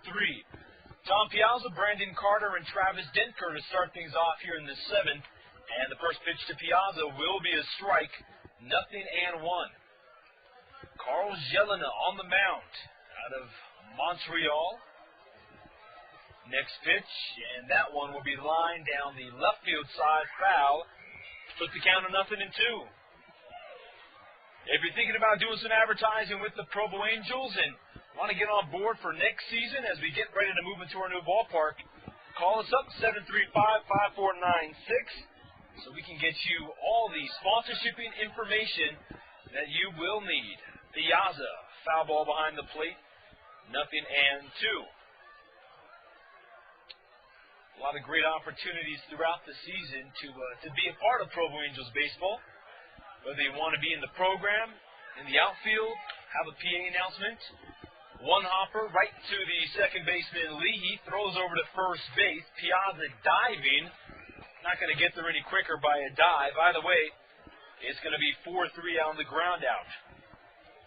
One gone. Brandon Carter now steps in. And let's go ahead and look over the Major League scoreboard. First of all, the Anaheim Angels defeat the White Sox 12-0, while the Minnesota Twins defeat the Royals 12-0. So Minnesota gaining some ground in the Central, while the Angels stay 3.5 back behind the Texas Rangers, who defeated the Cleveland Indians today by 1 run. Carter, 1-0. Oakland A's lost to the Boston Red Sox 11-3, so Oakland now a game behind the Rangers in the AL West. 1-0 pitch, high and outside, 2 balls, no strikes. And over in the National League, the Philadelphia Phillies get dominated by the New York Mets 10-1. Cliff Floyd, Mike Cameron, and Ty Wigginton all hitting home runs as the Mets playing some pretty good baseball, defeating the Phillies. In the 6th inning, Houston Astros 4, San Diego Padres 0. They're playing at Petco Park in San Diego. They're in the 6th. And as of right now, the San Diego Padres are 1 game up in first place. The Giants are defeating the Rockies 4-1. And the Dodgers are all over the D-backs 10-0. Ground ball, Rodriguez at short. Hard throw to first. Won't be in time, though, as Carter hustling down the line. A good attempt by Rodriguez, but he had to go all the way out towards second base to recover the ball. So it'll be an infield single for Brandon Carter. But again, the Dodgers dominating the Diamondbacks 10-0 as Alex Cora, Jason Worth, and Mark Grabowski all homering for the Dodgers. Denker from the right side. Jelena with the pitch, and it'll be a foul ball. Left field side, 0-1.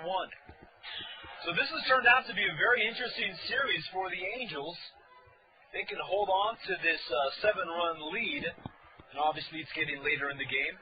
They will be tied for first place in the division. Next pitch, pops straight up in the air. That's going to come back in front of the press box behind the home plate area, as it's now 0-2 to Denker. But yeah, the Angels, Provo Angels that is, looking like they want to get themselves in first place and try to get themselves to the playoffs this year. Denker takes the ball outside, 1-2. Top of the 7th inning, 10-3, the Angels on top. They scored 9 of their 10 runs in the first 2 innings of this game. The 1-2 pitch, that one will be fouled back to the screen. And then in the first game of this series, the Angels, they had scored 9 runs in the first 3 innings. So the Angels scoring the runs early, and that's basically what wins games. You win them in the first couple of innings and the last couple of innings. 1 ball, 2 strikes to Denker. 2 for 3 today with a couple of singles. This one back to the screen as it's another foul ball. Cliff Reveille in left field playing rather deep. Richard Giannotti in center field shaded a bit towards right. And then J.R. Renz playing straight away in right field. The 1-2 pitch, that one going to be lined right to Rodriguez at short. 1 hop, throws the second back to first. Walston, though, good dig, but the ball bounces out of his glove. They will get the force out at second base. That'll go 6-4. And a fielder's choice puts Denker on first with 2 outs. Blake DeWitt comes up, and we had mentioned during the first game of this series that he has struggled on the road. A lot of people said, yeah, but he's been killing the ball the last 5-6 games. He still, though, has not been hitting the ball effectively on the road. 0 for 3 here in the second game, and was 0 for 4 in the first game against Provo yesterday, which was a suspended game and resumed play today. However, lines are up, base hit by Pat Leahy at second base, and DeWitt gets his first hit of this series. DeWitt's batting average has dropped quite a bit, down to about 130 on the road. But that single past the diving Ryan Leahy puts runners at first and second, 2 outs. And the cleanup hitter, Luis Castilla. Castilla's a very good hitter, but he hasn't had, obviously, a couple hits up in Ogden against the Angels were huge, but he's 0 for 2 today and about a 240 hitter against the Angels. Runners at first and second, though. Let's see if Jelena challenges the big right-hander. First pitch going to be high for a ball, 1-0. Now, we mentioned this earlier in the game when he was at bat, but Tom Kochman said, look, we have to pitch him inside. Don't be afraid to throw the ball inside. If you hit him, oh well. He can't hit the inside pitch. The 1-0. Going to be over the plate for a strike, 1-1. And obviously Tom Kochman and Zeke Zimmerman and these guys, they keep track of these hitters. And with 2 outs here in the top of the 7th, the Raptors are threatening. Here's the 1-1. And it'll be pop opposite field down the right field side, 1-2. Tomorrow, the Casper Rockies coming to town to take a 3-game series with the Provo Angels. Sunday will be an off day, and the team will head up to Idaho Falls to take on the Chuckers for a few games. 1 ball, 2 strikes. Castilla from the right.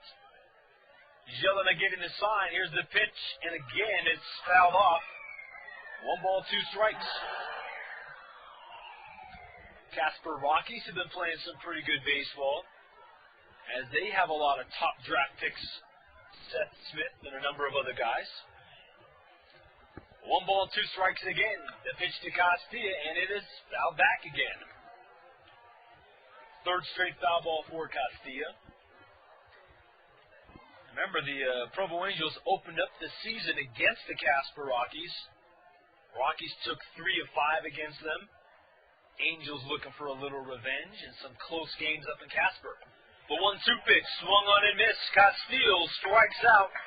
So 2 Ogden Raptor batters are stranded. We head to the bottom of the 7th. The Angels 10 and the Ogden Raptors 3. An old-time baseball classic. Take me out to the ballgame. Brought to you by New Skin.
Bottom of the 7th inning, Richard Giannotti, Cliff Remole, and Sean Rodriguez to take their at-bats against the new pitcher for the Ogden Raptors.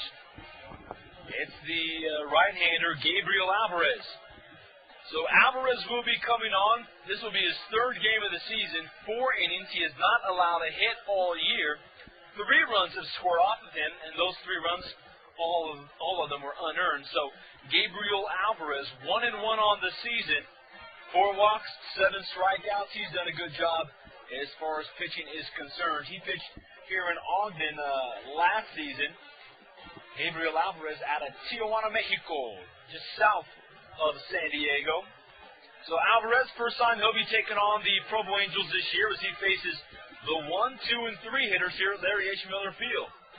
Don't forget, fans, people listening all over the country, if you're thinking about getting involved with Angels baseball and what like to donate money to the webcasting, give us a call, 735-5496. We always look for great sponsors who want to get involved and support the Provo Angels on the web.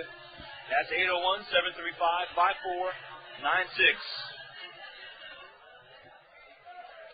Richard Giannotti, 0 for 4 today, a couple of strikeouts. Scored a run and stole a base, but that coming after reaching on an error. First pitch, Giannotti takes the ball outside, 1-0.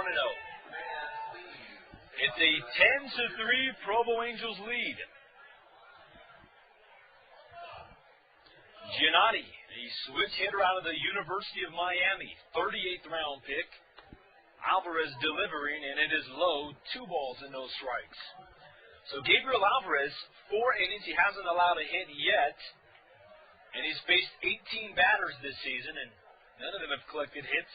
He does have 4 walks. 2 balls, no strikes. Alvarez set this pitch. It'll be swung on and missed. 2-1. Take another look over the big league scoreboard in just a minute. Get you up to date with a lot of these, West Coast games that are still in progress. 2-1 to Giannotti. Alvarez set, and it's outside now. 3 balls and 1 strike. The only game still going on, Houston and San Diego. I mentioned that Astros are leading 4-0. Giants over the Colorado Rockies 4-1 out in San Francisco. And bottom of the 6th, the Dodgers 10 and the D-backs 0. Giannotti takes one high. He'll head over to first base with the leadoff walk here in the 7th, and Cliff Remele will make his way to the bat. Earlier today, I asked you fans to draw me an email. Let me know what you thought is going to be the hardest record in Major League Baseball to snap. So we'll check those emails in just a minute. Again, that's jpeters@provoangels.com. And some interesting information for you. A couple Hall of Famers celebrating a birthday today. And we'll get to those after Cliff Remele takes his first pitch with a runner on base. Gabriel Alvarez delivering. It'll be a ball outside, 1-0. This date back in 1906 in a little town called Mobile, Alabama. A young little baby was born named Satchel Paige. Paige, born on this date, 1906. Remele will pop it up to short behind second. And that's out number 1, out on the grass. So Remele is gone. But this date, Satchel Paige, born in exactly on the exact same date, 1948, on this same date, his birthday, the Indians stunned the baseball world by signing Satchel Paige, a fabulous Negro League pitcher, and the move is ridiculed by a lot of people, as Bill Veeck thought of it as a publicity stunt, but they signed Satchel Paige, a 42-year-old rookie, and he ends up going 6-1 for the Indians that year. So Satchel Paige, born on this date, and this is the day he signed with the Indians as well in 1948. Sean Rodriguez takes a strike, 0-1. Satchel Paige would go on and pitch 1 game for the Kansas City Athletics in 1965 as a 58-year-old, and he would pitch 3 innings, give up 1 hit, no runs. Satchel Paige, a 58-year-old, and he was still throwing gas by the batters. It's a testimony to his arm. No balls, 2 strikes to Rodriguez. Gabriel Alvarez delivering this one, grounded up the middle, and that'll be a base hit. You cannot retire Sean Rodriguez. 3 walks today now, 2 hits. In the first game of this series, Rodriguez was on base 4 times with 3 walks. Anytime they put the ball around the strike zone, he's going to make contact. So Rodriguez is on with the single. Stopping at second base is Richard Giannotti, and now you got Caleb Mayer getting set to take his at-bats. Caleb Mayer with 2 3-run home runs today. It's already a 10-3 Provo Angels lead, but obviously with runners on first and second, Alvarez has to attack this batter, and the first pitch will be high, 1-0. So Caleb Mayer out of Northern California started off the season playing in the single A level out in Cedar Rapids. Mayer last year played the entire year in Cedar Rapids. 7 home runs, 46 RBIs, but starts off this year here with the Provo Angels, and he's been hitting the ball with authority. 1 ball, no strikes. Alvarez looks to second base, comes in with the pitch, and it'll be over the plate to even things up at a ball and a strike. Don't forget, fans, if you're thinking about bringing a group out to the ballpark, you want to spoil them with an all-you-can-eat barbecue, give us a call at 377-BALL. That's 377-BALL, and ask for James Davis. Mayer takes one outside, 2-1 the count. The Angels, scoring 9 runs in the first 2 innings, added another one in the 4th, but haven't scored since then. But now you got to face off against cleanup hitter Caleb Mayer in a pretty interesting situation. 2-1 count. The right-hander delivers, and it's a breaking ball inside. 2 balls, 2 strikes. Casper Rockies coming to town for 3 games beginning tomorrow. Gives you a chance to come out and check out the Angels in action. 2-2. Alvarez's next pitch in the dirt, and that will fill the count up at 3-2. We're going to get to our emails here in just 1 minute as I have a couple of them ready to go.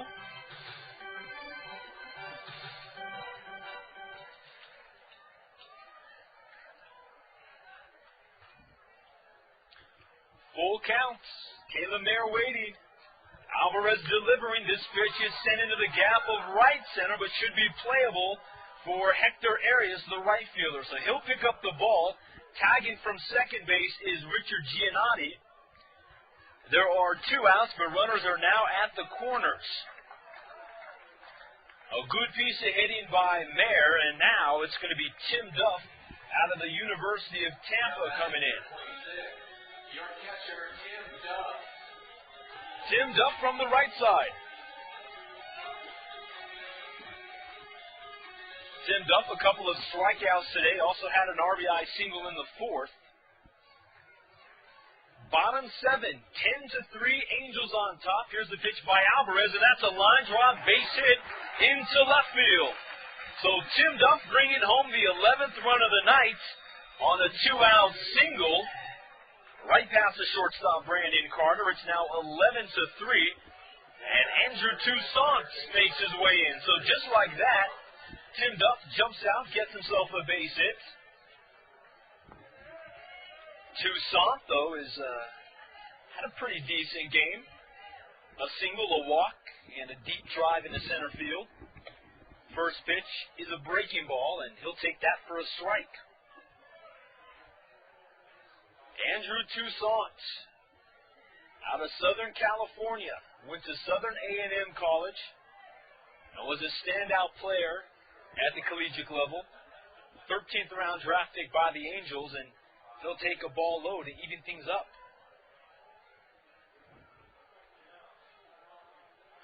Bottom of the 7th. Gabriel Alvarez has given up 2 hits this inning, his first 2 hits allowed on the season. The 1-1 offering from the right-hander. That one's drilled into right field. Going back is Hector Arias. He's going to make a running attempt for it. Drops the ball. The 1 run will score. Toussaint holds it second, and the Angels now have a 12-3 lead. So Toussaint going opposite field. It's difficult for Hector Arias to get a read on it as the ball went over his head at the warning track. It'll be a double to the opposite field for Toussaint. Brings home a run, and now runners at third and second for J.R. Renz. 25, right fielder, J.R. Renz. J.R. Renz has hit the ball pretty good today. He's 2 for 4. A line drive double, the base hit into center field. And the last game that J.R. Renz played in up in Ogden, he had 4 strikeouts. So obviously he's trying to get his hitting ways back on the board. Takes the first pitch for a strike, 0-1. Renz from the right. Runners at third and second, still 2 outs on the board. Alvarez with a breaking pitch, but it's outside, 1-1. I'm just telling you, the Angels have been hitting the ball with authority the last few games against the Raptors, as they are that close to being in first place in the South Division. The 1-1 pitch, taken for a strike, 1-2. Not quite sure what else has gone on in the Pioneer League today. Casper Rockies in Idaho Falls. But with all said and done, the Angels should be in first place by the time the night is over. The 1-2 pitch, inside to Renz. J.R. Renz, a very good hitter, has a strong arm in right field. And the Angels have invested some money in him, so they have a lot of expectations from this right-handed batter. 2 men in scoring position. It's a 2-2 count. Alvarez delivering this one, grounded. Shortstop Brandon Jackson will backhand it, and now it bounces out of his glove into left field. Toussaint chugging home, and he will score. It'll be an E6. That should be the official scoring as 2 runs cross the plate. It is now 14-3. And talk about a blowout. The Raptors did the same thing to the Angels just a few days ago, and they're giving it back to them. The big guy, Chris Walston, gets set to take his at-bats. Walston, also out of Southern California. A line drive double today, but he's also popped up twice to the catcher and grounded into a fielder's choice. Walston, line drive, base hit into left field. His second hit of the game. Runners at second and first. Walston is been hitting the ball with authority as of late. So he's finally getting himself back on track, doing what a lot of the scouts originally knew he can do. Renz at second, Walston at first, and now the 9th man to come up this inning is Ryan Leahy. Activity going on in the Raptors bullpen. I will let you know exactly who's warming up, but a right-hander is out there throwing around.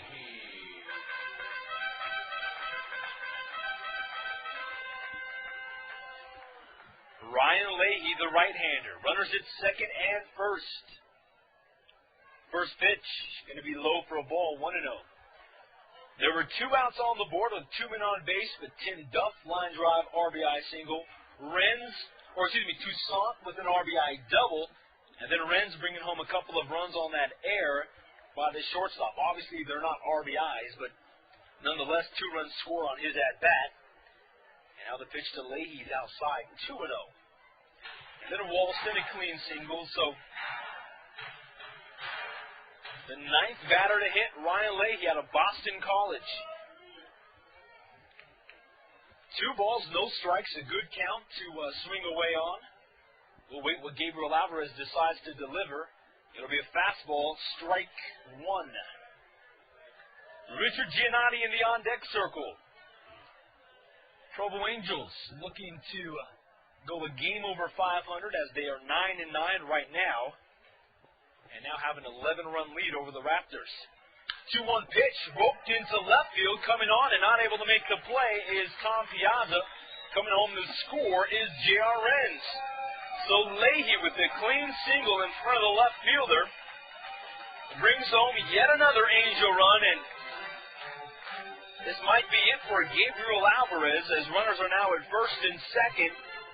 Richard Giannotti, who started the inning off with a walk, will make his way in. Let's wait and see what Travis Barbie, the manager, does, and he will make a call to the bullpen. So Gabriel Alvarez's night is over after facing 9 batters. The Angels have collected 5 hits off of him and have scored 5 runs. We'll be right back out here at Larry H. Miller Field as the Angels 15 and the Ogden Raptors 3.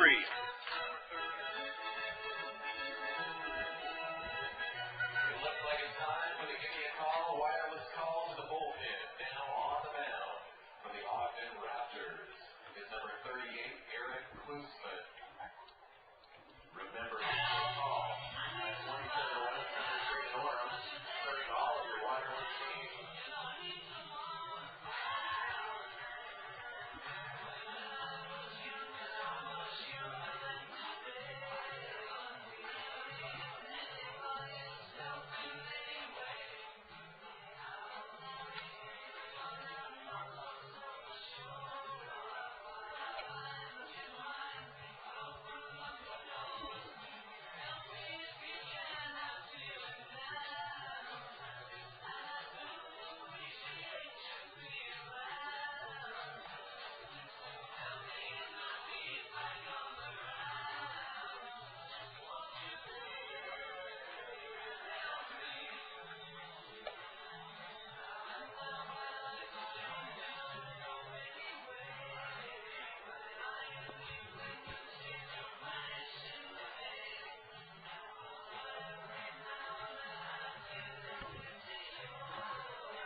Michelle, please come to the press box. Michelle, please come to the press box.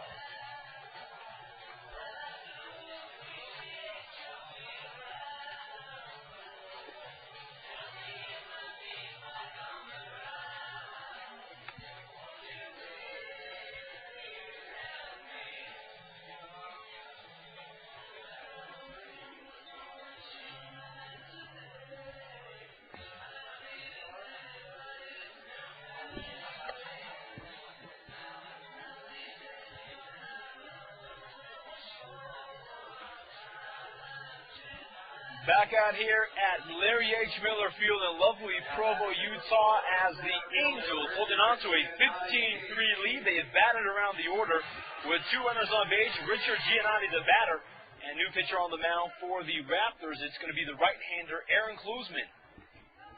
Klusman making his third appearance against the Provo Angels. First pitch to Giannotti will be outside, 1-0. Klusman on the season, 4 games, 4 2/3 innings. 9 hits, 3 runs, and he has walked 3 batters. Opponents are hitting .400 against him. The 1-0 pitch grounded right to the first baseman, Luis Castilla, who takes it himself, steps on first base, and that ends the inning just like that. But the Angels putting 5 more runs on the board here in the 7th. They now lead 15-3 as we head to the top of the 8th, and the Ogden Raptors getting set. Here are the birthdays. Zach Cardin, Andy Nichols, Sydney Epley, Adam Shields, A.B. 16, Jason Frazier, Kenny Bouchard. Thank you very much, BYU baseball camp, for coming tonight. Happy anniversary, Rick Miller, and also Pratt and Carrie. Happy 1-year anniversary.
Top of the 8th inning here at Larry H. Miller Field. 15 runs on 16 hits for your Provo Angels. 3 runs, 11 hits for the Ogden Raptors. And let's go ahead and take a look at this date in baseball history. 1909, inventor George Cowhill brings his portable lights to Grand Rapids, Michigan for a night game with the Zanesville Infinites. It's in the Central League. The host team will win 11-10 in 7 innings, and there was one complaint. The outfielders had trouble seeing the balls hit above the lights. But it was this date, 1909, that the inventor brought the first portable lights out to a baseball game, and they played under the lights. Corey Dunlap has a strike against him. Next pitch by Jelena is a ball inside. Corey Dunlap, Chris Westerville, and Ryan Russ here in the top of the 8th as Carl Jelena still on the mound. The 1-1. Outside part of the plate, 1-2 to Dunlap. Corey entered the game with a .383 average, but after going 1 for 4 in the first game and 0 for 3 today, his batting average has dropped quite a bit. Dunlap, the DH in this contest, and he'll take another one inside, 2-2. Join us tomorrow, 6:55. Same place, same time as the Casper Rockies begin a 3-game series here in Provo against the Angels. And if you're thinking about coming out to the ballpark, which we hope you do, 422-8225. Get your Superbox tickets for $8 or your reserved and GA tickets for $6. And again, support the Angels today. Be a lifelong fan tomorrow. The 2-2 Foul back to the screen. The Angels will be moving into beautiful Parkway Crossing Stadium, located right off University Parkway exit and the 15 freeway. So it's going to be a great location. A lot of action over there. Come catch the games. 2 balls, 2 strikes. And it'll be a ball high, now 3-2. Carlos Jelena worked the 5th, 6th, and 7th innings, gave up 5 hits, 1 run, and 2 strikeouts. This pitch, swing and a miss, make it 3 strikeouts. Dunlap sits down for out number 1 here in the 8th. Chris Westervelt, 2 for 2 in this game with a 2-run homer, a line drive single, and he walked in the 6th. Westervelt, a .367 hitter entering the contest. First game, he had a couple of big hits. Today, he's got some good hits. Jelena's first pitch is a ball outside, 1-0. Provo Angels. Many games left here in the 2004 Pioneer League season, so plenty of time to come out and catch great baseball action here in Provo, Utah. 2 balls, no strikes. Westervelt, a right-hander, line drive single up the middle. So Westervelt getting a base hit that lands in center field on a frozen rope. That's his 3rd hit of this game. It's a 1-out single as Ryan Russ makes his way in. Also come out to the ballpark Friday and Saturday. Asnar Family Chiropractic will be here Friday giving out free balloons and free massages. And on Saturday, Namaste Body Works will be here giving out free chair massages. So if you have a kink in your bat, you want to get a free massage, come out to the ballpark, get a hot dog, get a cola, and hang out and get your back massaged by Asnar Family Chiropractic and Namaste Body Works. 1-0 to Ryan Russ. Jelena's pitch fouled back to the screen, and it'll even it up at 1-1. Beautiful night here at Larry H. Miller Field. A sunshiny day, clouds early and later in the afternoon, but turned out to just be gorgeous. The ballpark, the field looks beautiful. The lines look gorgeous. Grounds crew does a great job here making this field look and feel like a real minor league ballpark. 2 balls and a strike to Ryan Russ. He's 3 for 3 today. Delivering, and it'll be fouled back, 2-2. In fact, Ryan Russ, this is his first game as a member of the Ogden Raptors. He just got put on the roster. Hasn't had any playing time for Ogden, but this is his first stint. He's 3 for 3, the 2-2 pitch in the dirt, and that'll fill things up. Ryan Russ, a free agent pickup out of the University of Texas, and this is his professional debut here, and he's been playing pretty well. Full count, runner at first base. Grounder off the glove of Rodriguez, and that'll be a base hit. A difficult play for Rodriguez to make. It's a single into left field, and Ryan Russ, professional debut, goes 4 for 4. Good piece of hitting by the free agent. Singles right past Rodriguez. Runners now in first and second for the 8-hitter, Hector Arias. Arias is 0 for 3 today, and if things continue to go the way that they have been, he's grounded out 3 times to the infield. Once a double play, once to second, and another time to short.